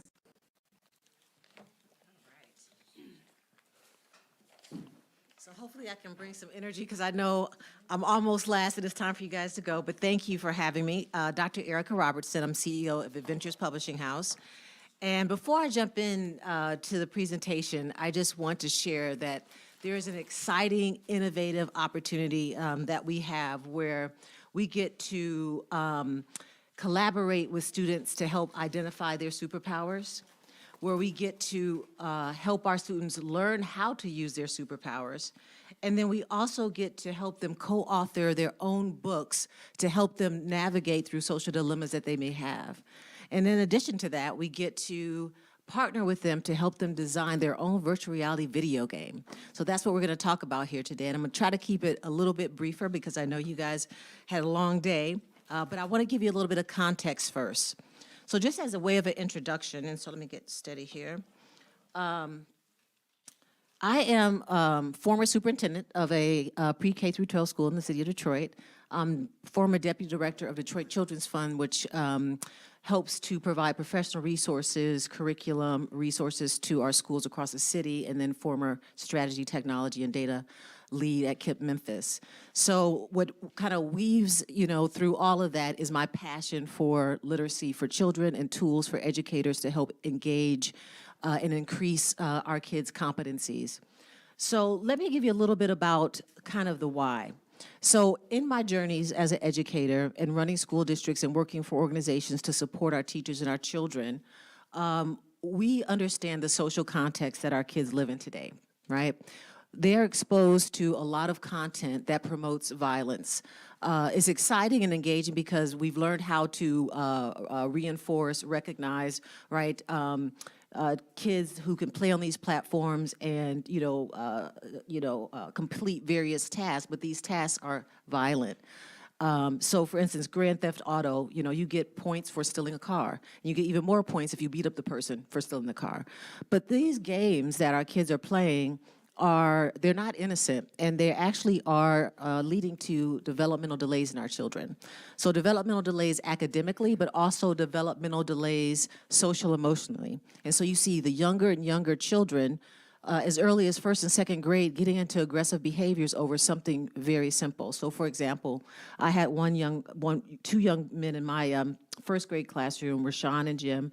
They were coming back from recess, right? You come back from recess, you're kind of amped up, your energy, you're pushing and shoving, you get in line, and you keep it moving.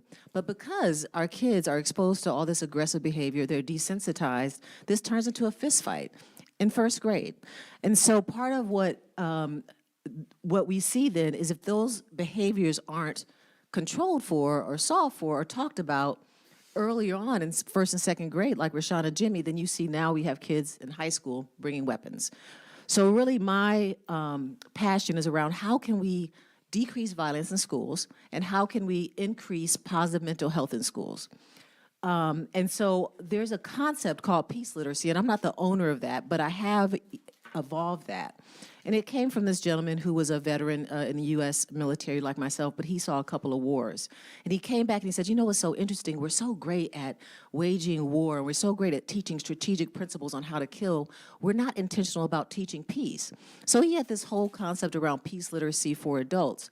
But my thinking a couple years ago was, what would this look like if we didn't wait till we had adults? And what would it look like if we started teaching our kids these skills at an early age so we don't have to get to solving for the symptom later on, but we can get to the root cause? So what we're teaching children is that language is not just a communication tool, it's not just nouns and subjects. It's really about shaping your actions. So your words shape how you interact, it shapes how you behave, it shapes your actions and your interpersonal interactions with others. So how can we teach kids this in a way that's exciting and meaningful to them and meet them where they are? So what we said is, hey, what if we gave our young people space to tell their story and at the same time teach them these peace competencies that we're calling hope, empathy, reason, discipline, problem solving? And what if we were able to create a platform where our kids can facilitate their own learning? And I just heard what you guys talked about now, like how do we make sure that kids are helping to curate and co-design what they're learning about? So how do we take their real narratives, and I'm gonna take an example because I have a beta version here that one of myself and one of my 25-year educators, we did together. We took a situation at Mumford High School in Detroit. And basically, we took a real narrative of these two kids who played tennis, sixth grade, good kids, but just like some of our kids, they have an older brother, he's in eighth grade, and he's in a gang. Still a good kid, but misguided, needs some direction. Well, because of that, he brings some beef on the court, right? Which is why this is called Court of Confusion. Because then he brings some gang violence that kind of got on social media and went wrong on the court.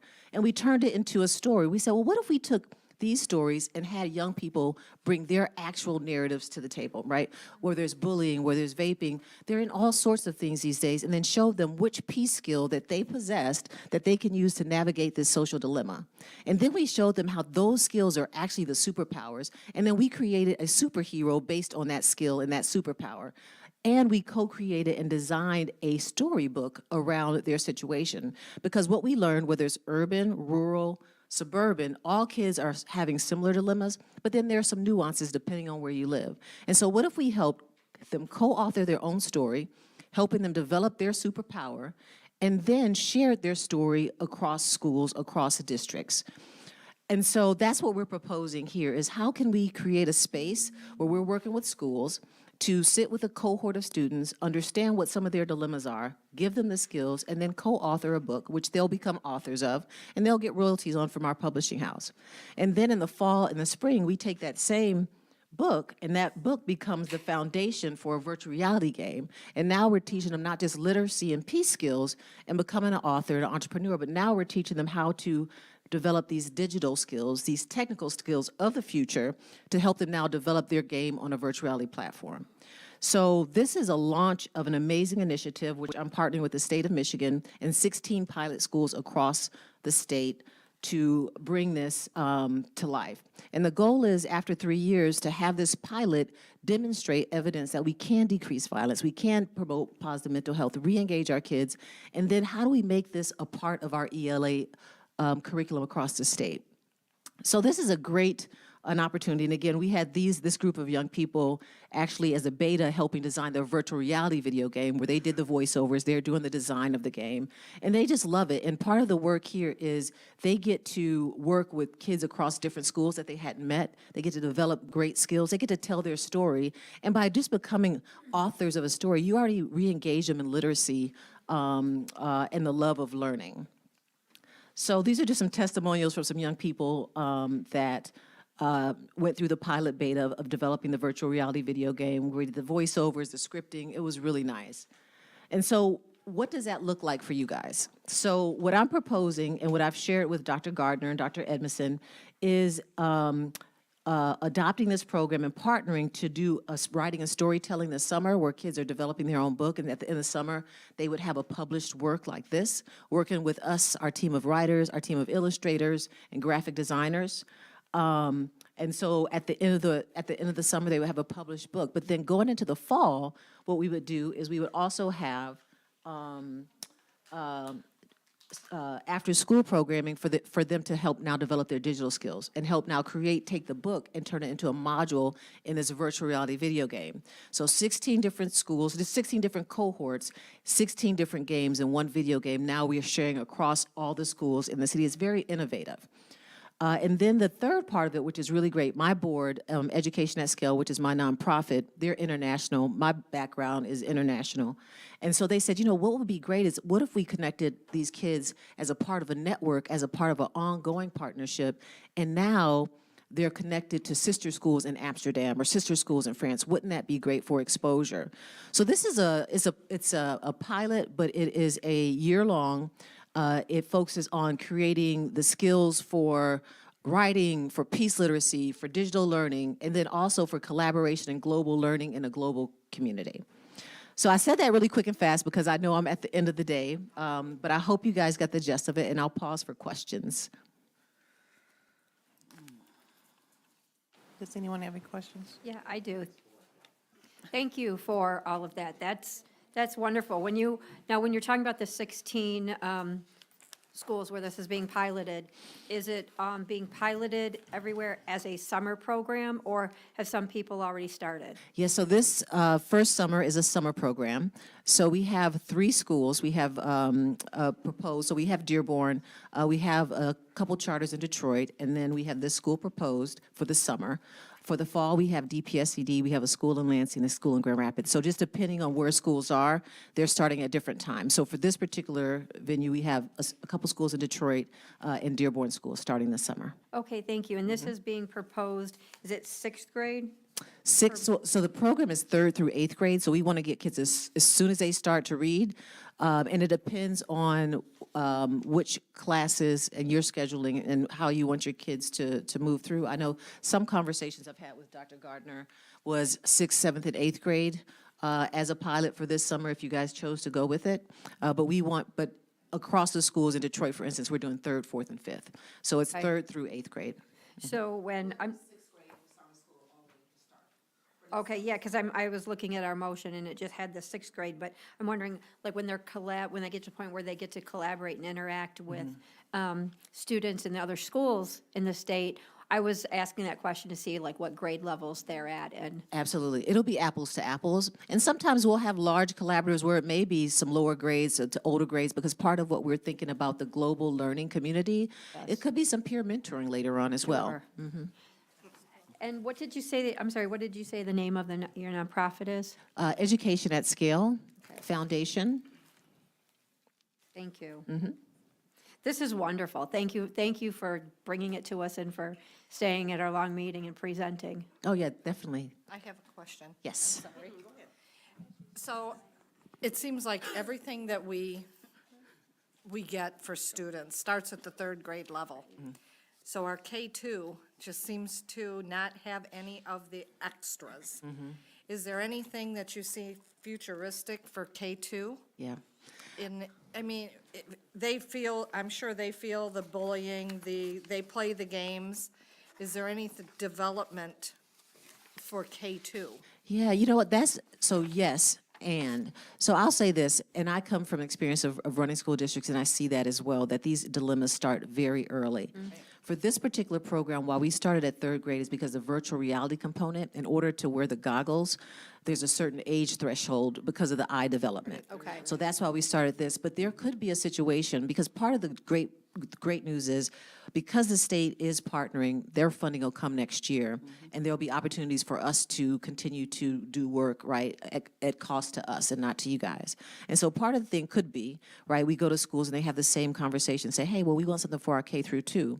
Well, once we run the initial pilot, we can say, well, okay, maybe we do some storytelling, right, and do the writing component for your K2, and they just don't do the VR. And maybe we go to, instead of virtual reality gaming, maybe that gaming could be computer-generated gaming, right? Because they can play on those computers. So there is opportunity to expand it once we see the model, because I do think the earlier you can start. 'Cause they can tell their stories, they can write them.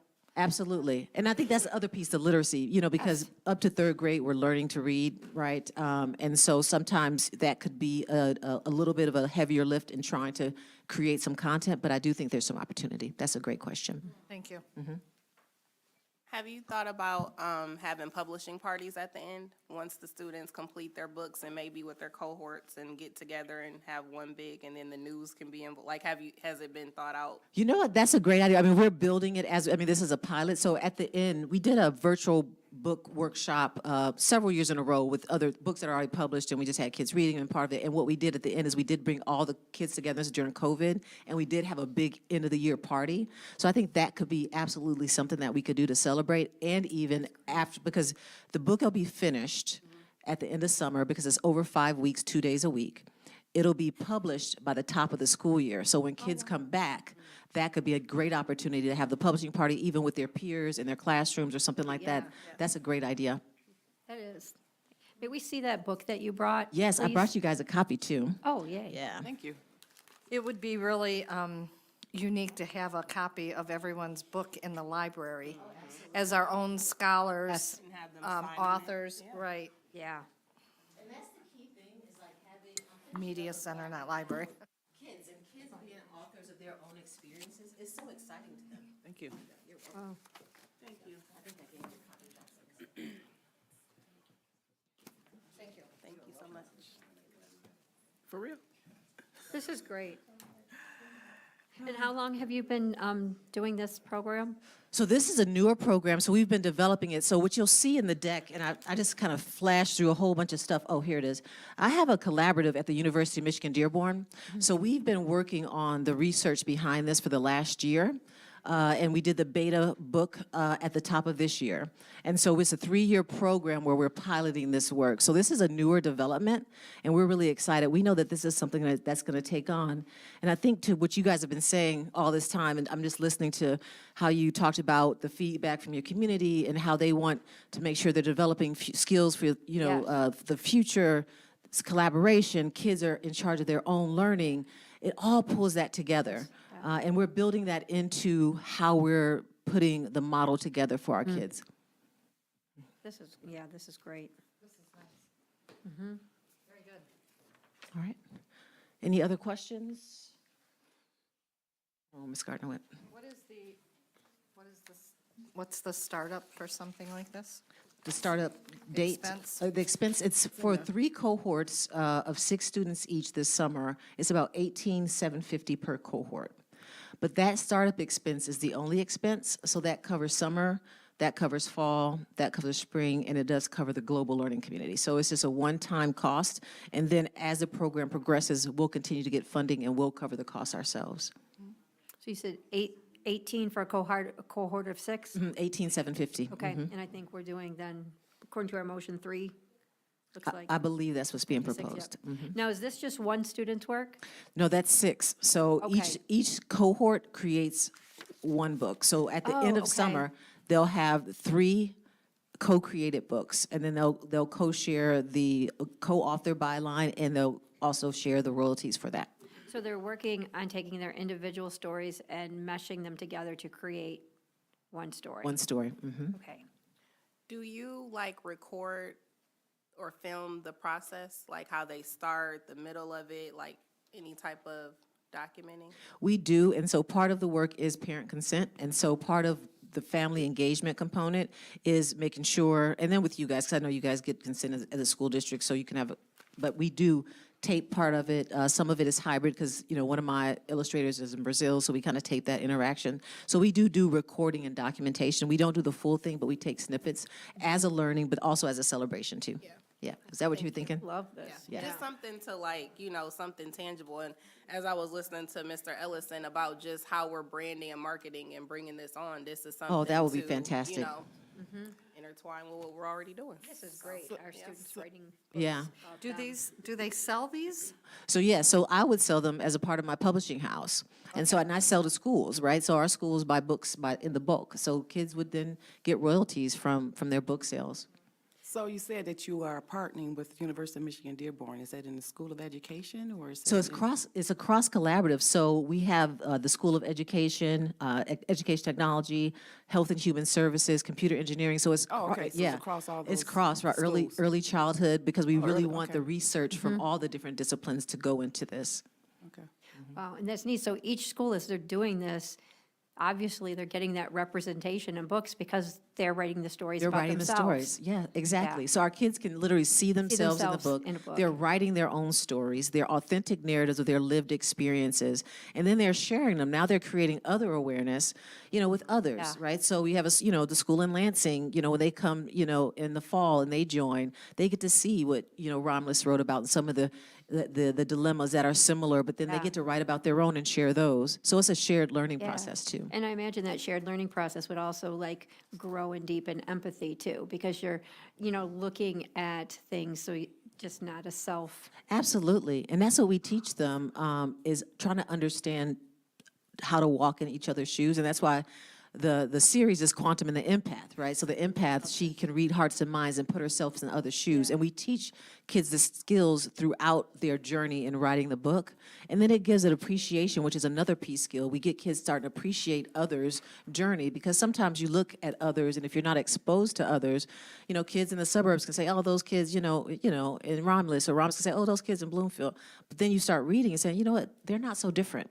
And that's how you develop those strong interpersonal relationships. And that's how you start, increasing collaboration and decreasing violence and increasing positive mental health.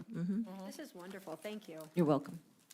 Thank you so much, Dr. Robinson. This Thank is you. Very good. Thank you. Great. I Thank you appreciate so you. much for this presentation and waiting around with us. Oh, yeah, no, I learned a lot. It was really good. No, I learned a lot. Thank you. I'm sure you did. All right. You might have heard more than what you wanted to hear. Oh, my God. All right, so, Dr. Robson, we do have one board member who's not here.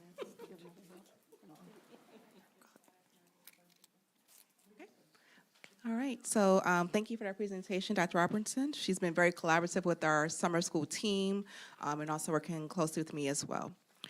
So the next items on the agenda, we have 2 action items. The first action item, which is the ELA textbook adoption. Again, as I stated earlier, very excited about ensuring we have a guaranteed and viable curriculum, specifically at our high school, which is our CSI school. And so I provided you all with a plethora of resources that supports all the hard work another TLP member, Akua Marshall, has led with the ELA team at the high school, Principal Petty, the TLP team. So I have that for you, and I got one more resource. I know it's very important to get student input, and so what we did is we surveyed students who were a part of the pilot of the selected curriculum resource, so I'll pass that. Thank you. thank you.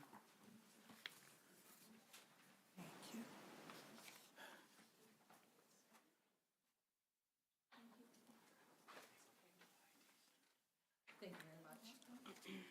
Thank you, Dr. Gardner. Are there any questions about the resources in regards to the ELA textbook adoption, or any questions about the motion? Okay, Judy, can you read the This motion, please? is separate, the science is separate?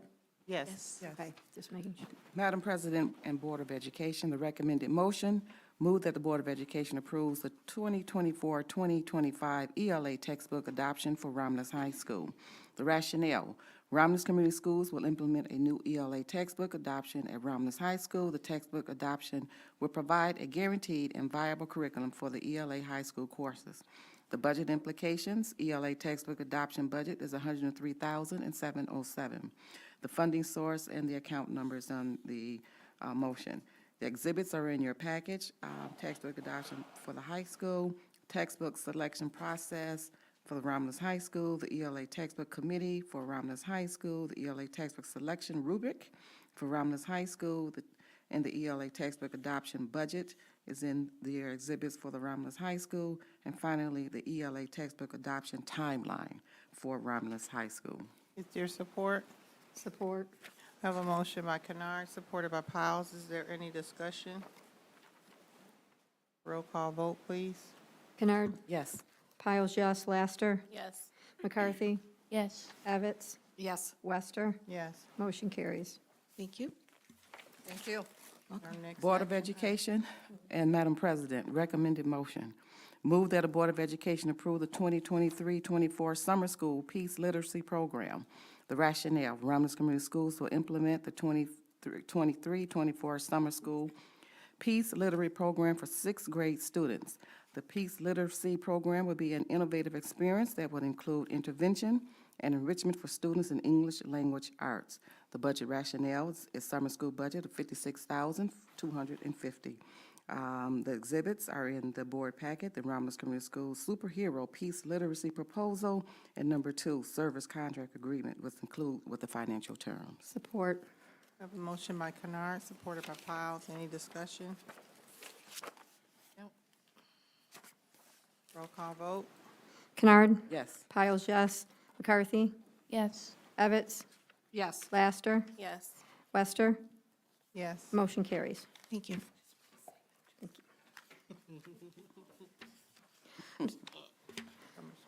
So when will we vote on the science? That was just an FYI. Right, but is it going to be coming to us for Yes, approval? on a timeline, it says next April. This is next April. Okay, We want to go through the pilot first, and after the pilot, have the committee select the curriculum they actually want to proceed with and propose to the board to vote on in April. okay. You're welcome. We had our summer school, okay. All right, report of the Director of Operations, Mr. Jason Perkins.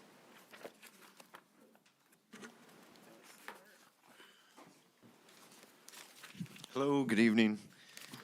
Good night. Everyone Still awake, I hope.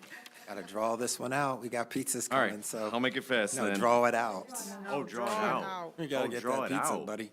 Never heard that one before.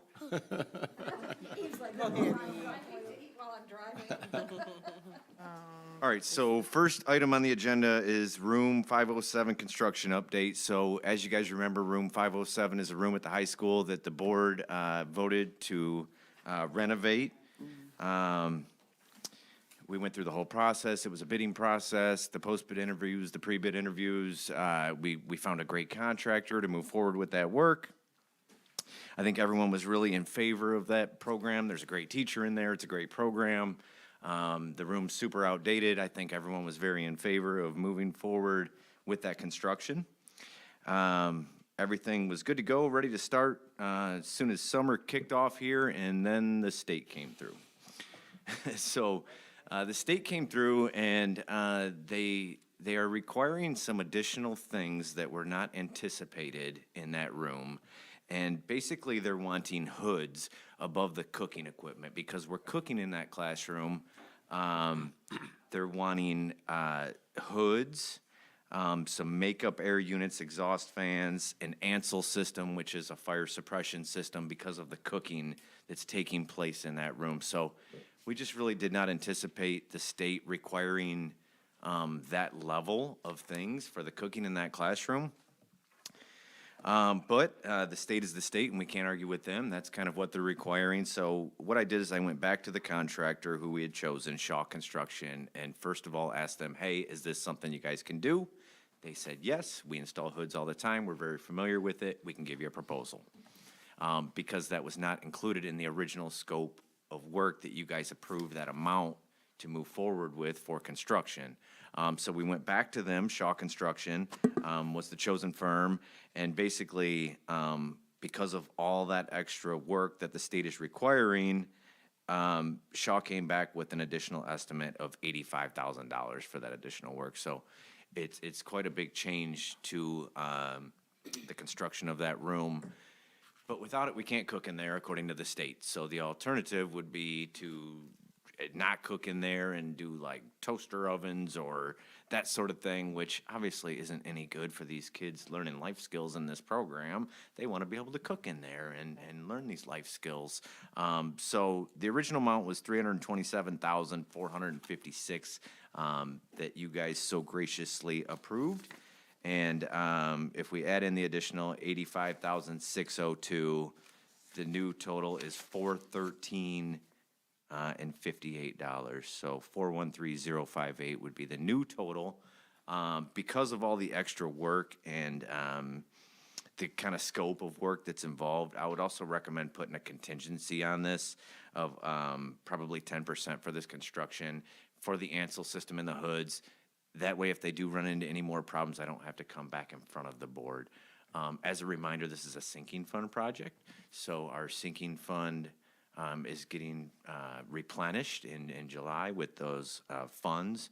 So I've already spoken to Dr. Gistinger. Those funds will be in there. We would just have to utilize them for this additional scope of work at room 507. And I would just like to gently remind the board that when it was presented initially, Mr. Perkins did inform us that this would be coming to us. So when we initially approved it, we knew that there was going to be additional expenses. So just like always, though, I like to keep you guys super informed. I don't know, I would assume this, so Ms. Camilleri has it on here as an FYI. I would assume this would need a vote to increase that fund. That there would probably have to be a roll call for the new amount. Want to do a motion? So, like, move that the Board of Education amend the agenda to add an action item for the room 507 construction update. Support.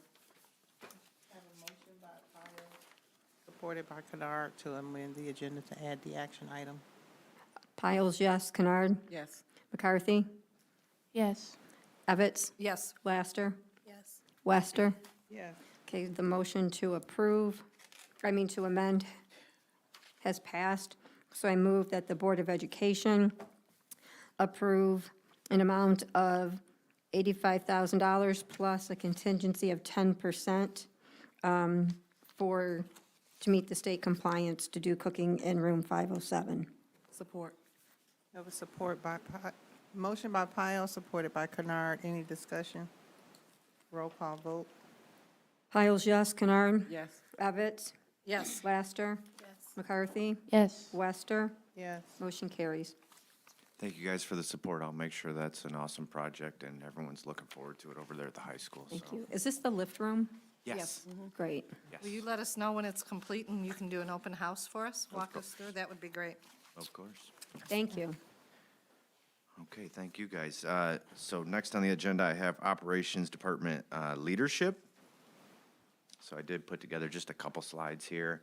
When we're talking about the leadership of the Operations Department, my department, there's me, Jason Perkins, Director of Operations. So underneath, you can kind of see manager, coordinator, supervisor. There's all these different titles we can throw out, but it's just the leadership of that department. So my department is really broken down into kind of 3 different categories, right? So transportation, custodial, and maintenance. So in the transportation department, we have some awesome supervision, if you will. We have a couple staff members who do a great job, who've been here a long time, who are supervising that department.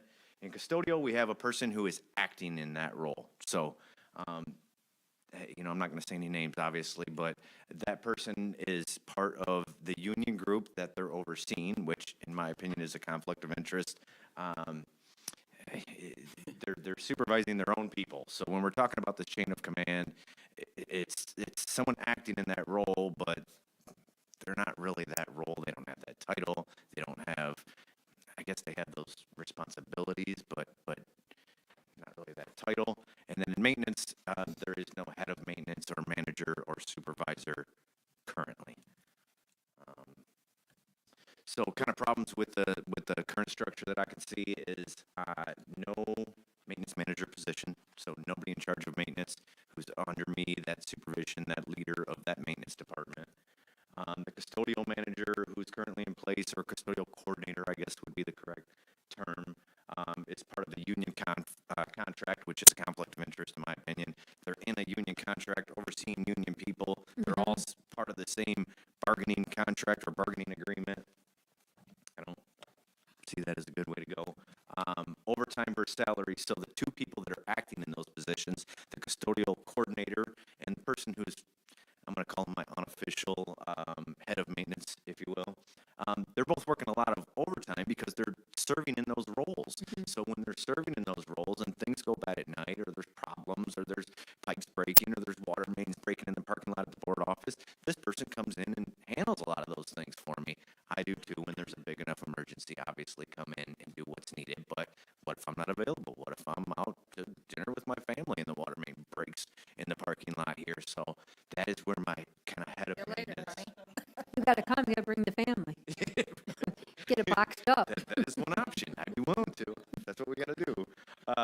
So same thing when I'm out, vacancies, vacations, out of district meetings. These happen a lot. I'm in cabinet meetings. I'm in ad council meetings. I'm in sinking fund meetings. So if they're calling me and there's a problem and I'm in a sinking fund committee meeting, I can't take that call. I can't serve in that. So one of the biggest things I said with coming to Romulus Schools is everyone said, well, is that how you did it in your last district? Is that how you're going to do it here? Is that how you're going to do it here? And my answer to everyone was always, it's what will fit here for Romulus Schools. What works here? Who cares what I did before? What works here and what's going to work here? So in my opinion, this is what would work here. We need some structure. We need that order, that chain of command, if you will. So the current people who are serving in those 2 positions, custodial coordinator and maintenance supervisor, we'll call it for now, respectively, they're $23 and $26 an hour, those 2 employees. But with all the overtime, so $23 or $26 an hour comes out to $55,000 roughly a year, right? Somewhere around there. But when you start throwing in all that overtime that they're utilizing, serving in their roles, and I'm trying to limit that overtime because I'm here to save on the budget and get us where we need to be financially in this district. So, pizza.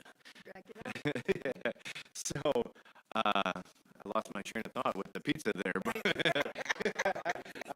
so 65,000. My recommendation is gonna be that we make a custodial coordinator and a maintenance supervisor, whatever the title we make, but a head of maintenance and a head of custodial, and we just give them a salary anyway.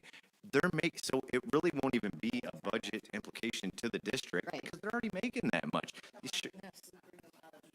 Correct. That'd So be are the you biggest happy with these difference. people, or you wanted to keep the same people? Well, I would still, that's a great question. I'm glad you asked that. So I would get the positions approved, and then just like any other position that I would fill, I would hold interviews. So those people that are serving in those positions now, sure, they'd probably be the top candidates, or they're going to interview, I'm assuming. Right. But if we go through that process and make sure that we're going through that formality of interviewing and finding the best candidate for Romulus schools. So it very well could be those people. I But could you see would it being post those it in- people, but we would absolutely post it and do our due diligence and go through that process. So do the current CBAs have a non-compete clause? Or could we pull, no, Mr. Brock? Okay, so we could, if they come out of the union, they could be hired, okay. Yes. Thank you, Mr. Brock. Mr.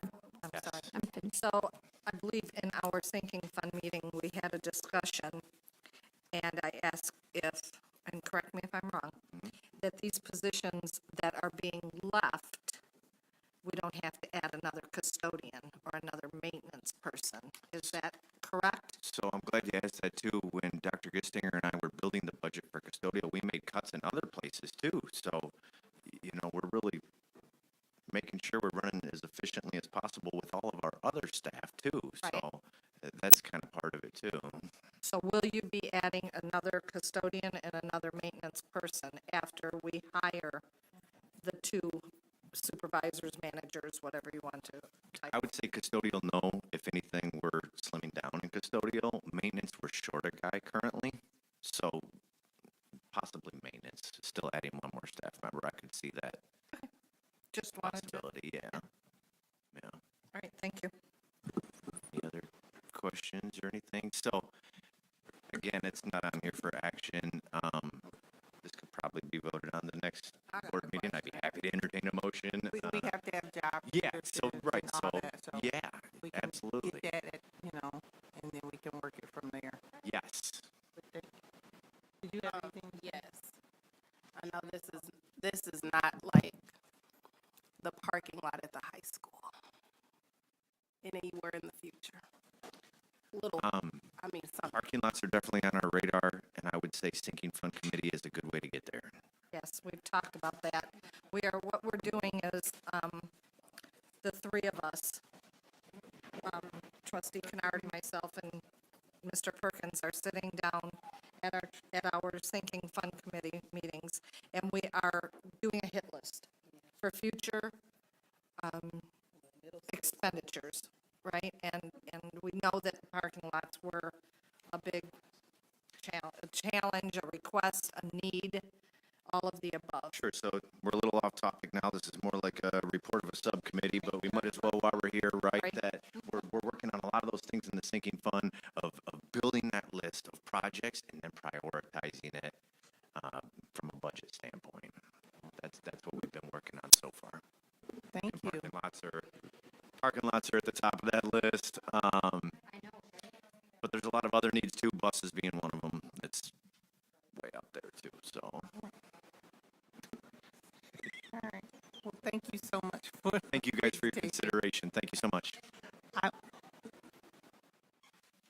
I'll take a 5-minute recess. All in favor? All right, 9:36.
Are we recording? Are we recording? Go ahead. Okay, let's get started with the final amended budget. You saved the best for last. So I'm on page 2. This is our revenue. When we amended the budget originally, we were going to have $46.6 million. We are now projecting 51.9, almost 52 million. We are making a concerted effort to spend all of our ESSER 3 money by June 30th, and so that's where you'll see the majority of the increase. But there is also a breakdown of the increase in the revenue on the next page, which is page 3. In preparation for this meeting, you may notice the property taxes. I bumped them up from 12.8 to 13.9. But I have prepared this report a while back. We are coming very close to the end of our fiscal year. And our delinquent taxes are not manifesting themselves like they have in previous years. And so I'm actually considering moving that revenue down a little bit before I actually have you approve the final amended budget. But I didn't want to make that change because these documents are already in your packet. So I'm probably going to move that property taxes down $500,000 to $1 million. I'll look at our collections because we have now received our delinquent taxes. Our other local is the next big chunk of money, so let's talk about that for a minute. We have been receiving a number of payroll-related surprises that are coming to us from like the 2021 school year. And our balance sheet from a payroll liability perspective has always been messy. So, yep, so the way that the payroll liabilities work, they hit our balance sheet. So we withhold from our employees and then we remit. So what we withhold versus what we remit should come to zero, right? They have been all over the board, and it's been a payroll processing function that has caused this problem. And so I had Wayne Reesa Zoom with us because I understand the one end of it, and our payroll person understands the other, and neither one of us can meet in the middle. So we said, let's have Reesa come in. We Zoomed, we still couldn't figure it out. Then they came to our district twice. They came for 2 half days. They worked with myself and our wonderful payroll person, Judy, and we hammered it. And so as part of this cleanup, we've been seeing things running through our income statement. So there is a payroll liability hitting that other local revenue of $68,611, because what we routinely did was we just looked at our balance sheet and just cleaned it up and blew it through everything. Well, we're not doing that this year. We're actually going to get the numbers right. And then also in that number is we've had a significant number of insurance-related issues, the flood, all that kind of stuff. Well, we've gotten reimbursed from our insurance company, so the revenue is sitting there in the other local revenue. It's $150,000. That number is going to be important because you're going to see the offsetting expenditure on the expenditure side in function 261. So those are the changes in our local sources. Moving through our state sources, we can only spend money that we can only receive money that we're actually going to spend. So for instance, the Career Tech Center, we are getting $1.6 million. Our budget only reflects $1 million because we only have $1 million in expenditures. So I can't show you $1.6 million in revenue and $1 million in expenditures. They have to match. Same thing with 31A mental health. We got a bump in that and we had big plans on how to spend that. So that's why we see that big increase there. And I also want to focus your attention on the few categoricals at the bottom that were never in the original budget or the amended budget because we had no information they were coming until we actually received them in our state aid like in January or February. So we had this educator compensation program, $110,500. I've never had that before. MI Kids Back on Track, $344,833. Never had that before. 35J Early Literacy, $328,192. never had that before. And then just a whole bunch of smaller little categoricals that came our way. So if you add these numbers up, we're looking at over $1 million in state aid that we didn't have even at the amendment time. And again, I wanted to focus your attention there because you're going to see the offsetting expenditure on the expenditure side.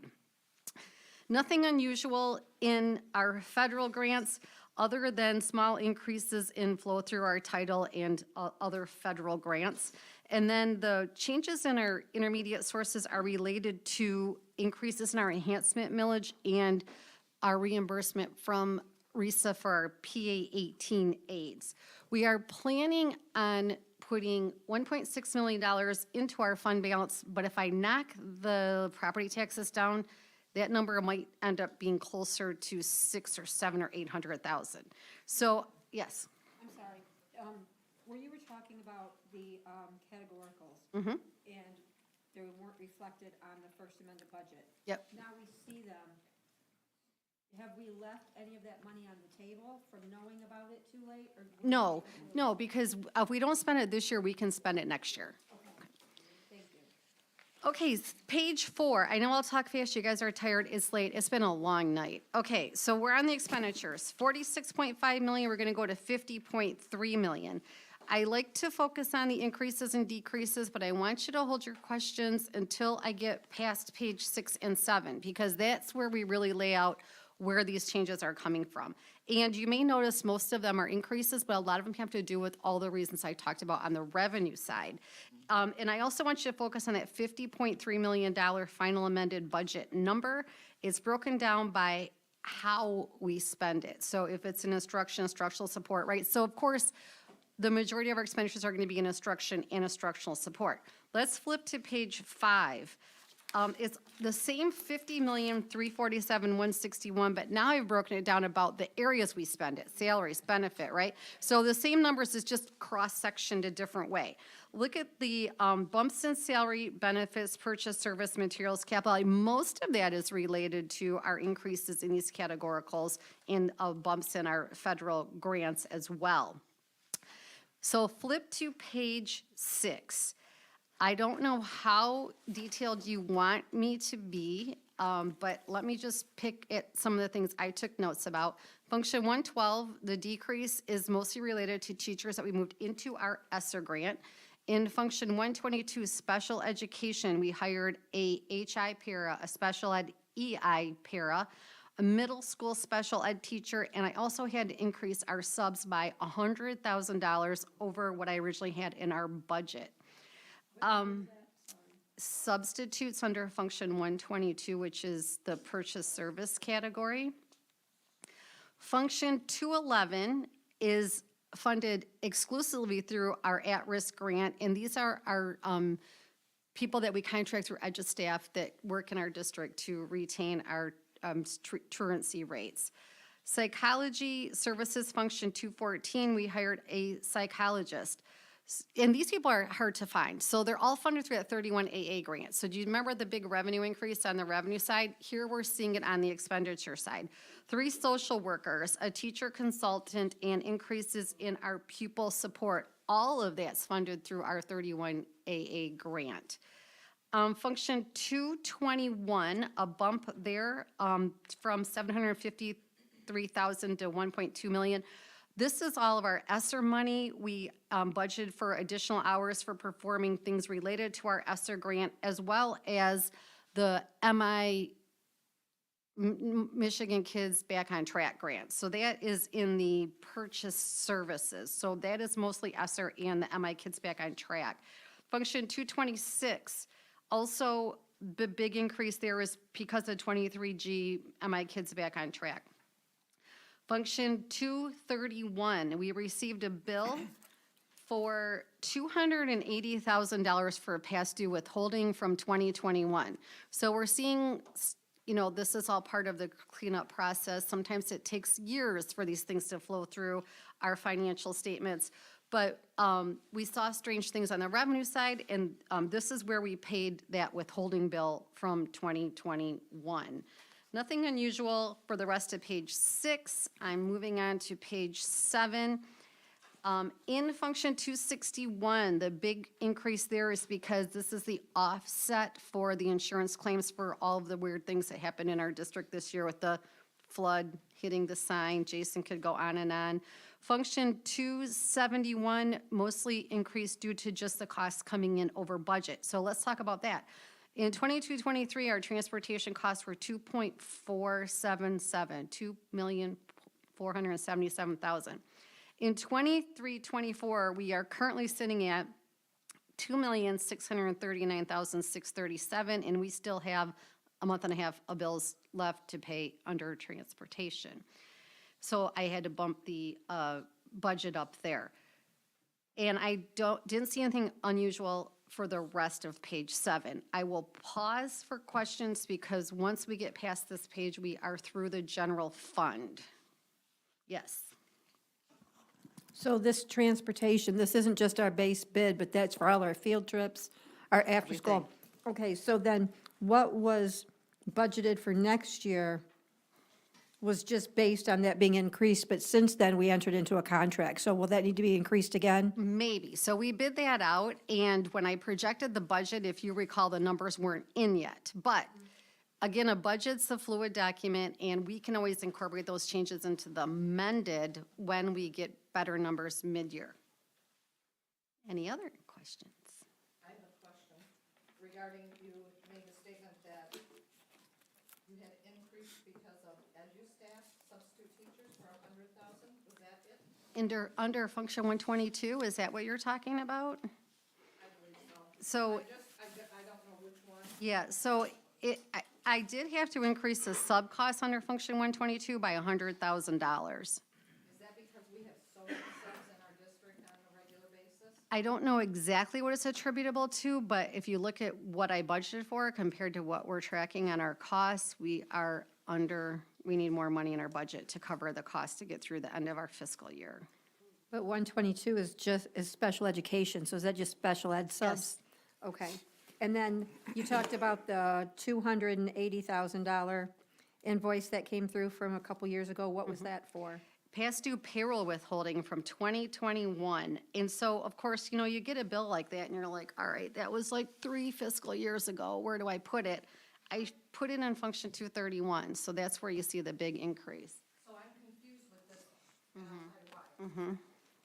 We paid back taxes back in 21 because we weren't paying them. Yeah.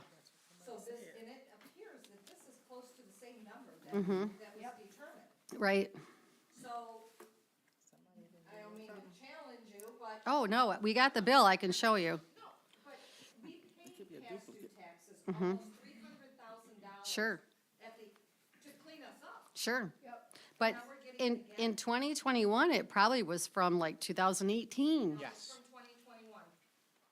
So I can speak to this because when I got here, we were getting bills from the IRS for withholdings that we did not pay for bills back to 2020, 2021.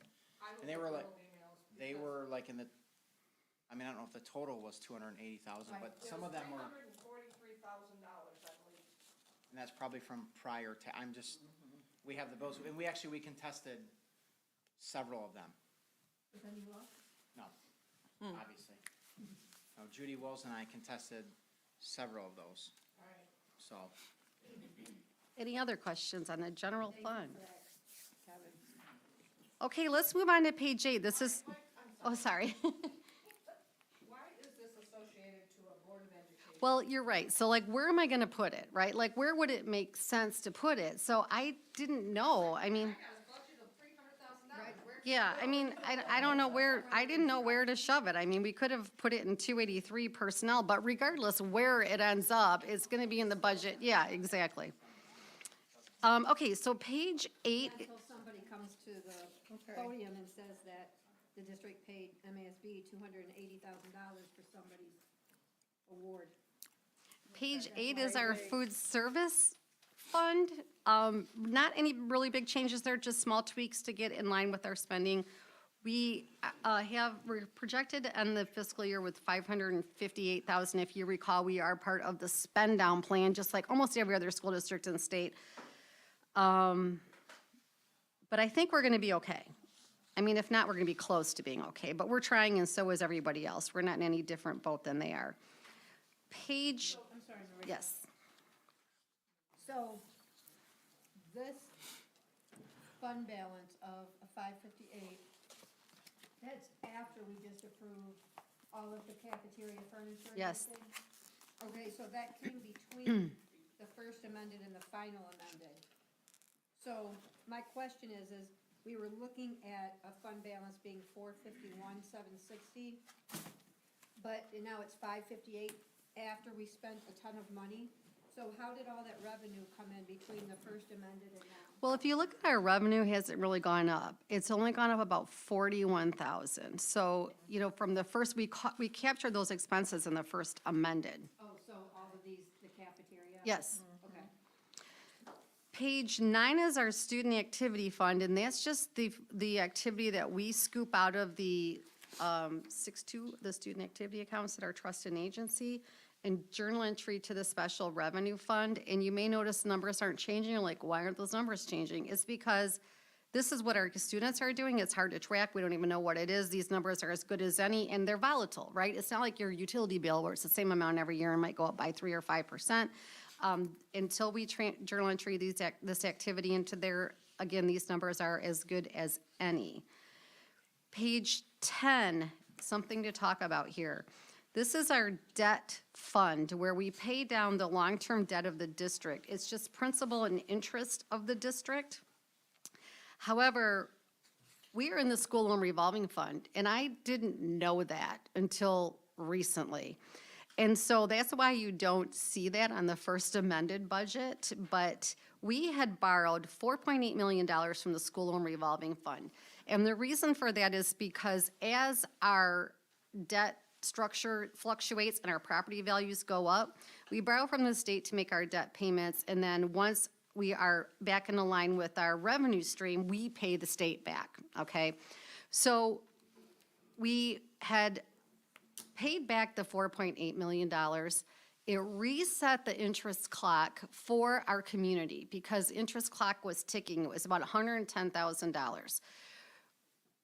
The debt funds were in a big ball. And so I picked them apart and split them into separate funds, which is what they should be. And that way you can see if we're tracking and collecting our taxes based on each issue. So we paid back the state, but we had to borrow $2.2 million this year, which restarted the interest clock on one of our debt issues. So you can see that we're quickly paying down our school loan revolving fund because we've cut our borrowing more than half, and we'll be paying interest just for 1 year. Now, this district was one of the 3 districts that absorbed Inkster Public Schools. And I'm sad from an academic perspective that I was late to that party because I would love to have participated in that conversation from the start, because when in your career would you ever have that opportunity? Hardly ever. But the state paid down Inkster's debt in this fiscal year, 23-24. So what that means is that they were, and we'll talk about this when we get to the L4029, but Inkster's property values were in our district, but we were not allowed to levy our debt on that property, just the debt millage, because they were still paying off their own debt millage, right? So the state bailed the taxpayers of Inkster out by paying their debt off, which means now they can assume our debt. So not this year, but in 24-25, you will see a change in our debt structure, and I just did some quick calculations, and their property values are going to bring in $1.3 million to our debt fund, which will come close to or maybe eliminate our need to borrow from the school loan revolving fund in 24-25, because our property values are going up. We're already all by ourselves digging ourselves out of the school loan revolving fund, and that's just going to escalate us not having to borrow from the school loan revolving fund in the future. I know that's very complicated. Yes. Yes. We are going to get an additional income from Inkster taxpayers that we currently do not have. That's right. In the amount of $1.3 million. That's right. That's a Correct. rough estimate, because I don't know what their property values are gonna look like in 24, 25. So that should be an income every year then. Yes. Mm-hmm. Assuming 100% collection. Yes, yeah. So we voted the debt in on our own, the backs of our taxpayers. Now we have more taxpayers to help us pay the debt that we've already voted in. Okay. Okay, page 11 is our sinking fund. If you remember last year, we overspent our sinking fund and we had to transfer money from the general fund to the sinking fund. I'm estimating that when I amended the budget, I just picked a number, 1.2 million, because I didn't want to cut it too close. Well, it looks like we may be able to pay back to the general fund $1,315,949. Why the weird number, Maria? That leaves $125,000 left to transfer from the sinking fund back to the general fund in 24-25. So you notice that the fund balance at the end of the year is $2,090. I mean, we cut it to the quick, right? So there's not much left in the sinking fund, and hopefully we can hit that target of $1,315,949. So that, again, just in our minds, we'll remember there's $125,000 that the sinking fund owes the general fund from 22, 23. Okay. So part of the sinking fund subcommittee, when we are sitting in these subcommittees and we are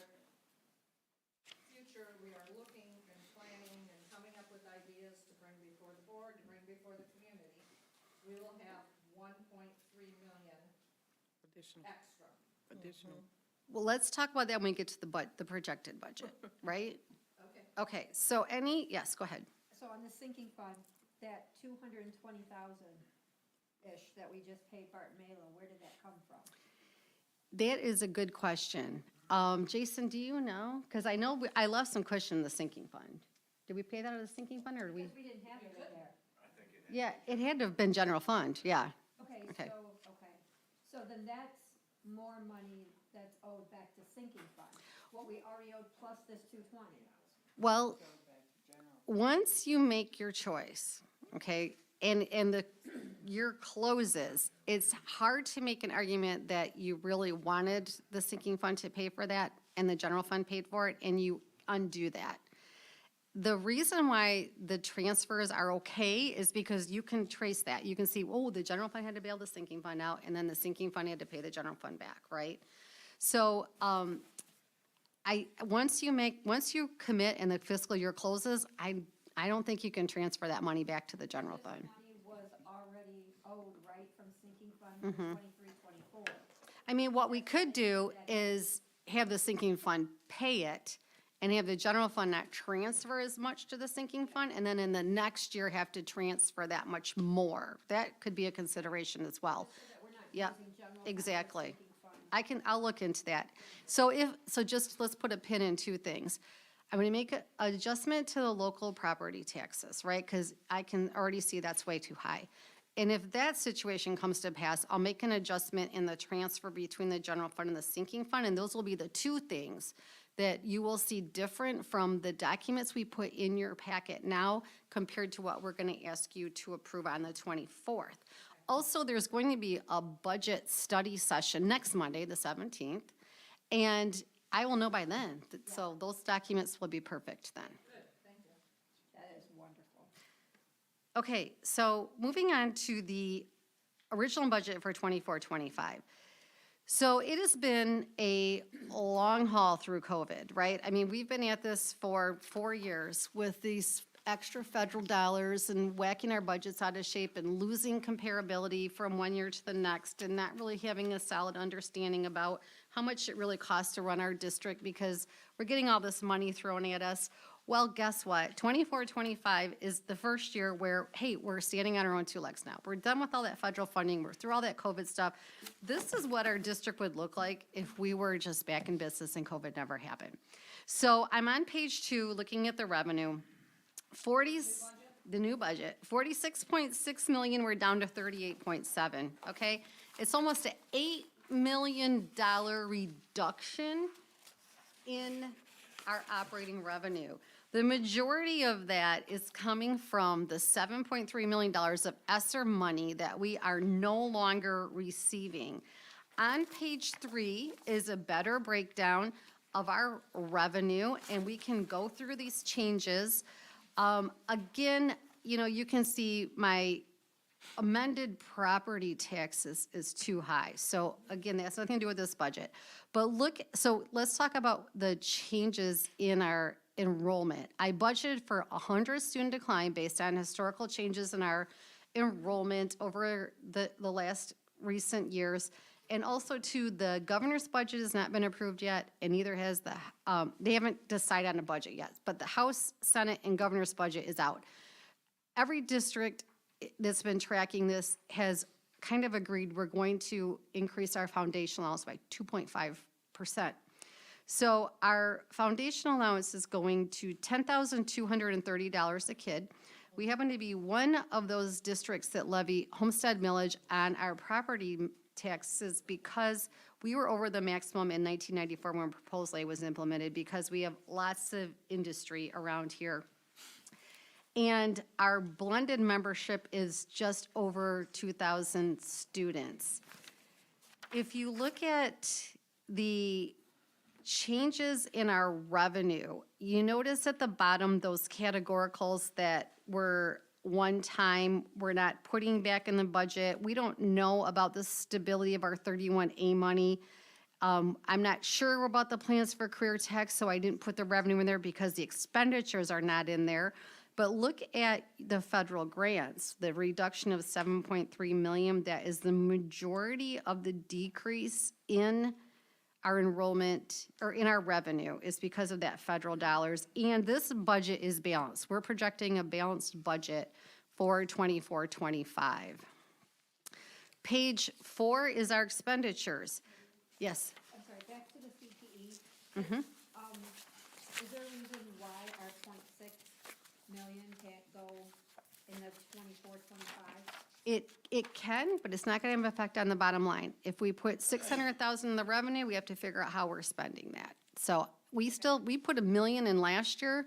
I was just kind of waiting to see how we went about spending that. We just hired the CTE director, just getting her feet wet. So I didn't put the revenue or the expenditures in there, but they would net to zero anyways. My other question is about enrollment. Mhm. So I was, and I can't find it, written it down, I can't find it right now, but, as far as our enrollment, like we went down by, we've been going down by 136, 160, like different numbers. So should we, on a safe side, budget to lose more than 100 to be consistent with the last couple of years?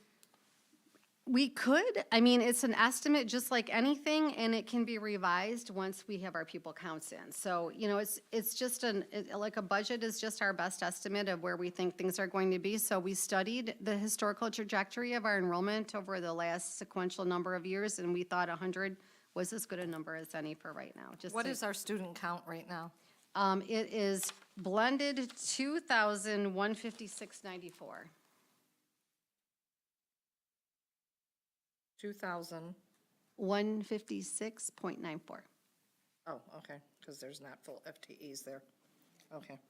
So page 4 is our expenditures, and if our revenue is going down by 7 million, our expenditures are gonna go down by 7 million.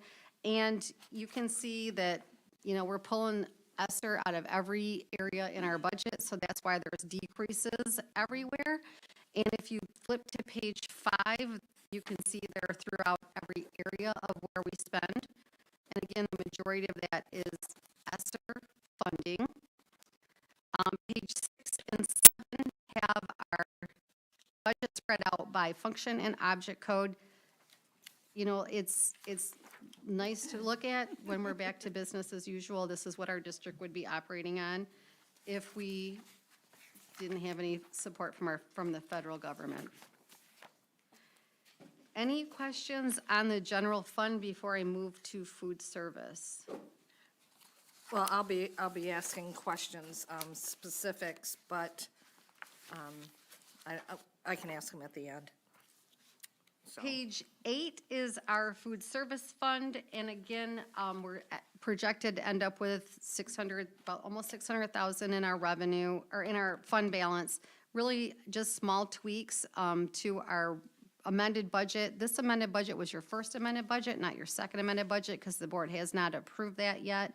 And we're projecting that roughly where we're at is three months' worth of operations. So hopefully, we don't get a letter in the mail saying that we have a spend down What are we plan. supposed to have? So if they divide by 9, it's 597,000. If they divide by 12, it's 447,000. What is it if we divide by 9?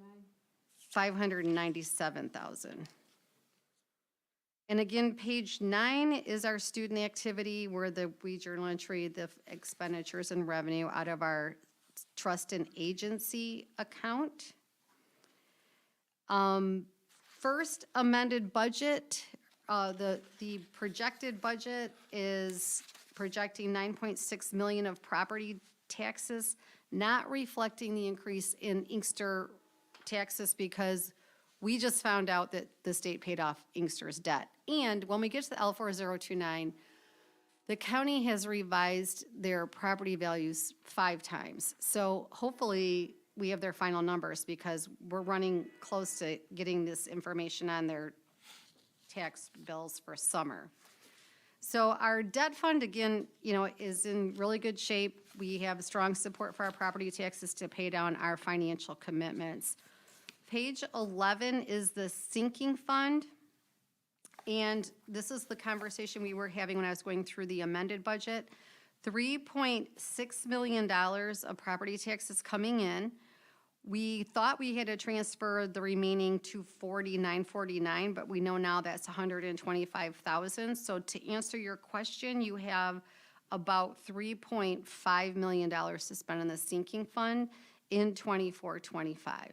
Yes. Does Inkster pay sinking fund also? They have been since we went to a vote. So when we look at the L4029, we can talk about the timing of when that property was transferred into our district and the timing of the elections. So could this increase along? No, because they were always paying. Always paying? Yes. Okay, so nothing additional for Yes, sinking just the fund through debt. Inkster? That's right. Okay, okay. Okay, so that is my projected budget. Any questions there before I roll into the L4029, which is the next item on our agenda? Okay, so I have some questions. Sure. And I'll put in requests because some of these things I want a breakdown by, so as an example, by account number, I would like to see distribution for income and by property, or by program, by So account number. if you look at page 3, do you want the projected or amended? Projected? Okay, so let's take a look at page 3. This is how we collect our revenue. So you notice that there's 3 ways we do local, state, and federal. Right. All right, so we don't put our revenue in programs. These are the sources of our income. Okay. All right. So then I guess what I would like to see is by distribution, by account number, what each building is getting out of our property taxes, our 31A, our proposal A. Where are we getting funding by buildings? So a lot of those revenue streams are unrestricted. We don't target the revenue to the building. How do buildings know then what to spend? So we allocate their supply budget on a per pupil basis, and Okay. we give that to them ahead of time so that they know that they can spend that money. They see And it in the smart. they then break it down according to how they want to spend it? Exactly. They see it in the SMART system. We have site-based management here. Our principals are in charge of their buildings and their budget, and they can see their budget in SMART. And once the board approves this, I load it. I like to have the budget in the system before they leave for the summer, so they already know what their And allocations it's given are. by student count? Yes. Okay, okay. So it's not, okay, so before, I think, a couple years ago, it was done where, well, if we call that equally, divided equally, meaning based on student count, it was done more need-based. So some schools, even though their enrollment was lower, might be getting more money than elementary with where enrollment was higher. So you're saying we're not doing that this year, everybody's getting the same, it'll be X times. Yeah, based on level. So elementary, middle school, and high school have varying amounts. I don't recall at the top of my head, but it's like 75, 90, 110 per pupil for supplies, yeah. Okay.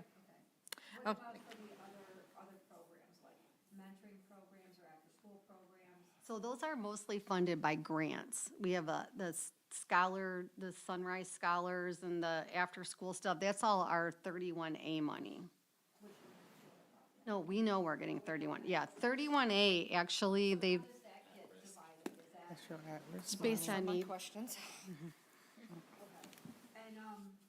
Excuse me, Secretary Piles, Right. I was, But are some of the things that we can go over at the study? yeah, most of them, but I will ask for some Sure. some reports, okay? But some of them I also have regarding teachers. How many teachers are we budgeting for by building? I have that. Okay, so I can put that in, you have that? I have it right now. Do you want me to open my laptop and tell you? Yes, please. Okay.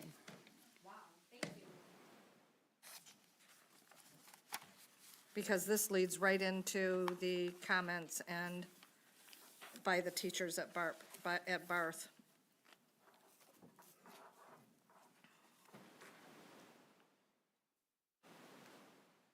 Yes, if you recall, we went through a zero-based budget. And so we actually identified the number of staff that we need in each building. And then we built our budget based on that.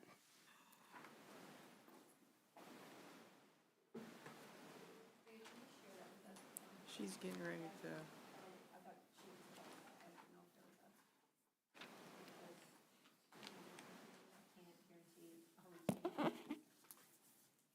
So would you prefer that you send your questions to me? You know what, and here's the Yes. thing. Here's the thing that I have. Everybody needs to know this information. So if I put it in a Google Sheet, everybody's not going to everybody can access it. I Okay, agree. so Wick, 12, Barth, 10.5, Hale Creek, 11, Rom L, do I have their number? 25 at junior high and 25 at the high school. When we get past our general education teachers, I don't know if I have that. I don't think I have a note for that. Kevin, do you know how many teachers are budgeting for? I probably could figure. Yeah. How many? 11.5? Okay, thank you. I'll put Thank that in you. my notes. That's These are Jenna. only gen ed. Okay, so now when we get to special ed, they are predicted by caseload, right? So we can't mandate the teachers. We have to structure them around the caseload. Right. Right, because they can only have X amount in their classrooms. Okay. Then what about specials? So It's the everything. paras. Are there any are there any gen ed paras and, no gen ed paras? That's right. Any special ed paras? There is. And that goes by caseload That's also? right. Okay. So Barth would have probably 5 or 6, and the other elementaries might have 1 or 2. That's right. That's, How many at the elementary level, how many combined grades do we have? I How don't many know the combined answer what? to that. Kevin, do you know? Those things, can we email those out, because it is like 10, yeah, 20 for see, that. I've got questions for Brock, I've got questions for Right. Maria. It's going to be, and it's some details, like, do we have a 3 to 5 year plan? How many teachers are being budgeted for by building and in this individual programs? By no, contract, what she's are the got an layoffs by emergency. subject? She's got an I mean, emergency. I've got a lot of questions here. That's why I asked if that could be something we go over in the study session, when we, Yes. when we go over That would it. be fine. We can review we've got a week for her Yeah. to gather Correct. information. Yes, Yeah, right. okay. I will send out an email because I'm really, If you could send it out the next day or two. Yeah. Like, for instance, that email that you sent today, it was like 16 questions. That's why I didn't send an email thinking somebody would want to have it today. I would rather take a week. Well, it's and like get I everything. can't answer 16 questions 4 hours before the meeting starts, right? So I need time for research. And one question that you can give me a yes or no answer right now probably is, have we completed any SAN or TAN loans for the summer? So we have not. We won't be doing any TANs. If we do, it'll be a SAN, and I have to run some cash flow on that. Okay. So if we do SAN, that's due by July 2, right? I think we're gonna be okay, but yes. Okay. All right, I will send this out. I know got that everybody's on June tired, 17. and I appreciate what information you have given us tonight, but I've got questions about staffing along with. That's good, but we can, because that's all we're gonna focus on that day, so. Does the board have to vote on that before that can go to legal and get legal involved before you vote on it? Okay. Okay. Our next meeting will be on the 24th, and that would be due on July 2. Okay, so we gotta go with the 24 tax sale. We gotta do.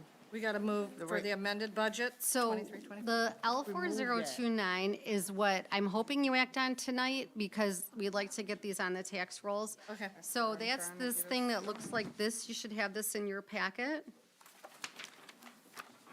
So as part of our truth in taxation hearing, we have to talk about what we are levying on our taxpayers. Excuse us. So we have the first line, hopefully you have that in front of you. The first line is our non-homestead. We levy 18 mills. It's subject to the Headley rollback. It has been rolled back to 17.4561. I want to focus your attention on the date of election. It's 5/4/21 for the non-homestead. The homestead operating was voted on 11/7 of 2017. And the sinking fund was voted on 8/17/2018. These are all after the Inkster property was annexed to Romulus. So you know that little saying, taxation without representation, right? Why we threw our tea in the harbor. That property was in our district when these votes took place. So that is why we were able to levy on the Inkster property for both the non-homestead, homestead, and sinking, okay? Now, the debt, by law, we have to wait until their own debt is paid off before they assume our debt, so that just happened, okay? So that's why all that conversation about the debt revenue is new compared to anything that's ever happened in the district before. We are levying 17.4561 mills on our non-homestead, 13.961 on homestead, and those total 18 mills, we're levying 8.25 mills on our debt. And that, once we take on and absorb that Inkster property and pay back the school loan revolving fund, we may be able to lower that 8.25 mills on our homeowners in Romulus, as well as the property we absorbed from Inkster, because it's too much. We won't need that much millage to meet our debt obligations. And then we will continue to levy the 3 mills of sinking fund until 2028, when that is up for a renewal. So I'm hoping the board will take action on the L4029 today, because we'd like to get that over to our municipalities so that they can be assured of getting this on their summer tax roll. Madam President. I'm sorry, how does this affect us that since these votes took place, we gave Inkster back their properties? What do you mean we gave Inkster back their property? I'm telling you, we did. There was the property, the high school property, because we were having, Inkster residents come out, and they felt like we had taken it. And I remember this was back when Danielle and Teresa and Rob and Margie were here, because we had gone to a city council meeting, and the board had voted to give them back their property. And this was like in 2018. But we paid to tear down the high school. But I'm telling you, But that is Inkster's property but right we now. gave it back to Is it them. Judy? Yeah, it is Inkster's We property. gave it back to them. Whether we gave it to So them or whatever is this there. county sets the property values. All right, the school doesn't have anything to do with that. We just levy on the values they give us. It's still within our school territory. Yeah. We We might, can only tax our people. The people that's values fall under our umbrella. Right. Yeah. Okay, can you read the motion, please? Madam President and Board, recommended motion, move that the Board of Education approves the 2024 L 4029 as presented. The exhibits is the 2024 L 4929 form. Support. We have a motion by Kennard, supported by Wester. Any discussion? Nope. Roll call vote. Kennard. Yes. Wester. Yes. Piles, yes. McCarthy. Yes. Evans. Yes. Motion carries. Report of the board subcommittees. Any board subcommittee report? Aren't we going to pass the amended agenda? The 23-24 amended agenda? Budget? Didn't we just go through that? We went through both. We removed the removed the- projected 24-25. But we motion. left. Right, so. But are we approving the 23-24 amended final budget? Isn't that, isn't that what, As long as July Okay. 1, we don't have to do it tonight. Right. we don't have to No, do it tonight? no. Okay, all Just right. wait. Nope, no comments. You got questions? Report of board subcommittees. Nope. Report of board president. Well, there's nobody here. I missed graduation. I heard it was an awesome time. Thank everybody for staying.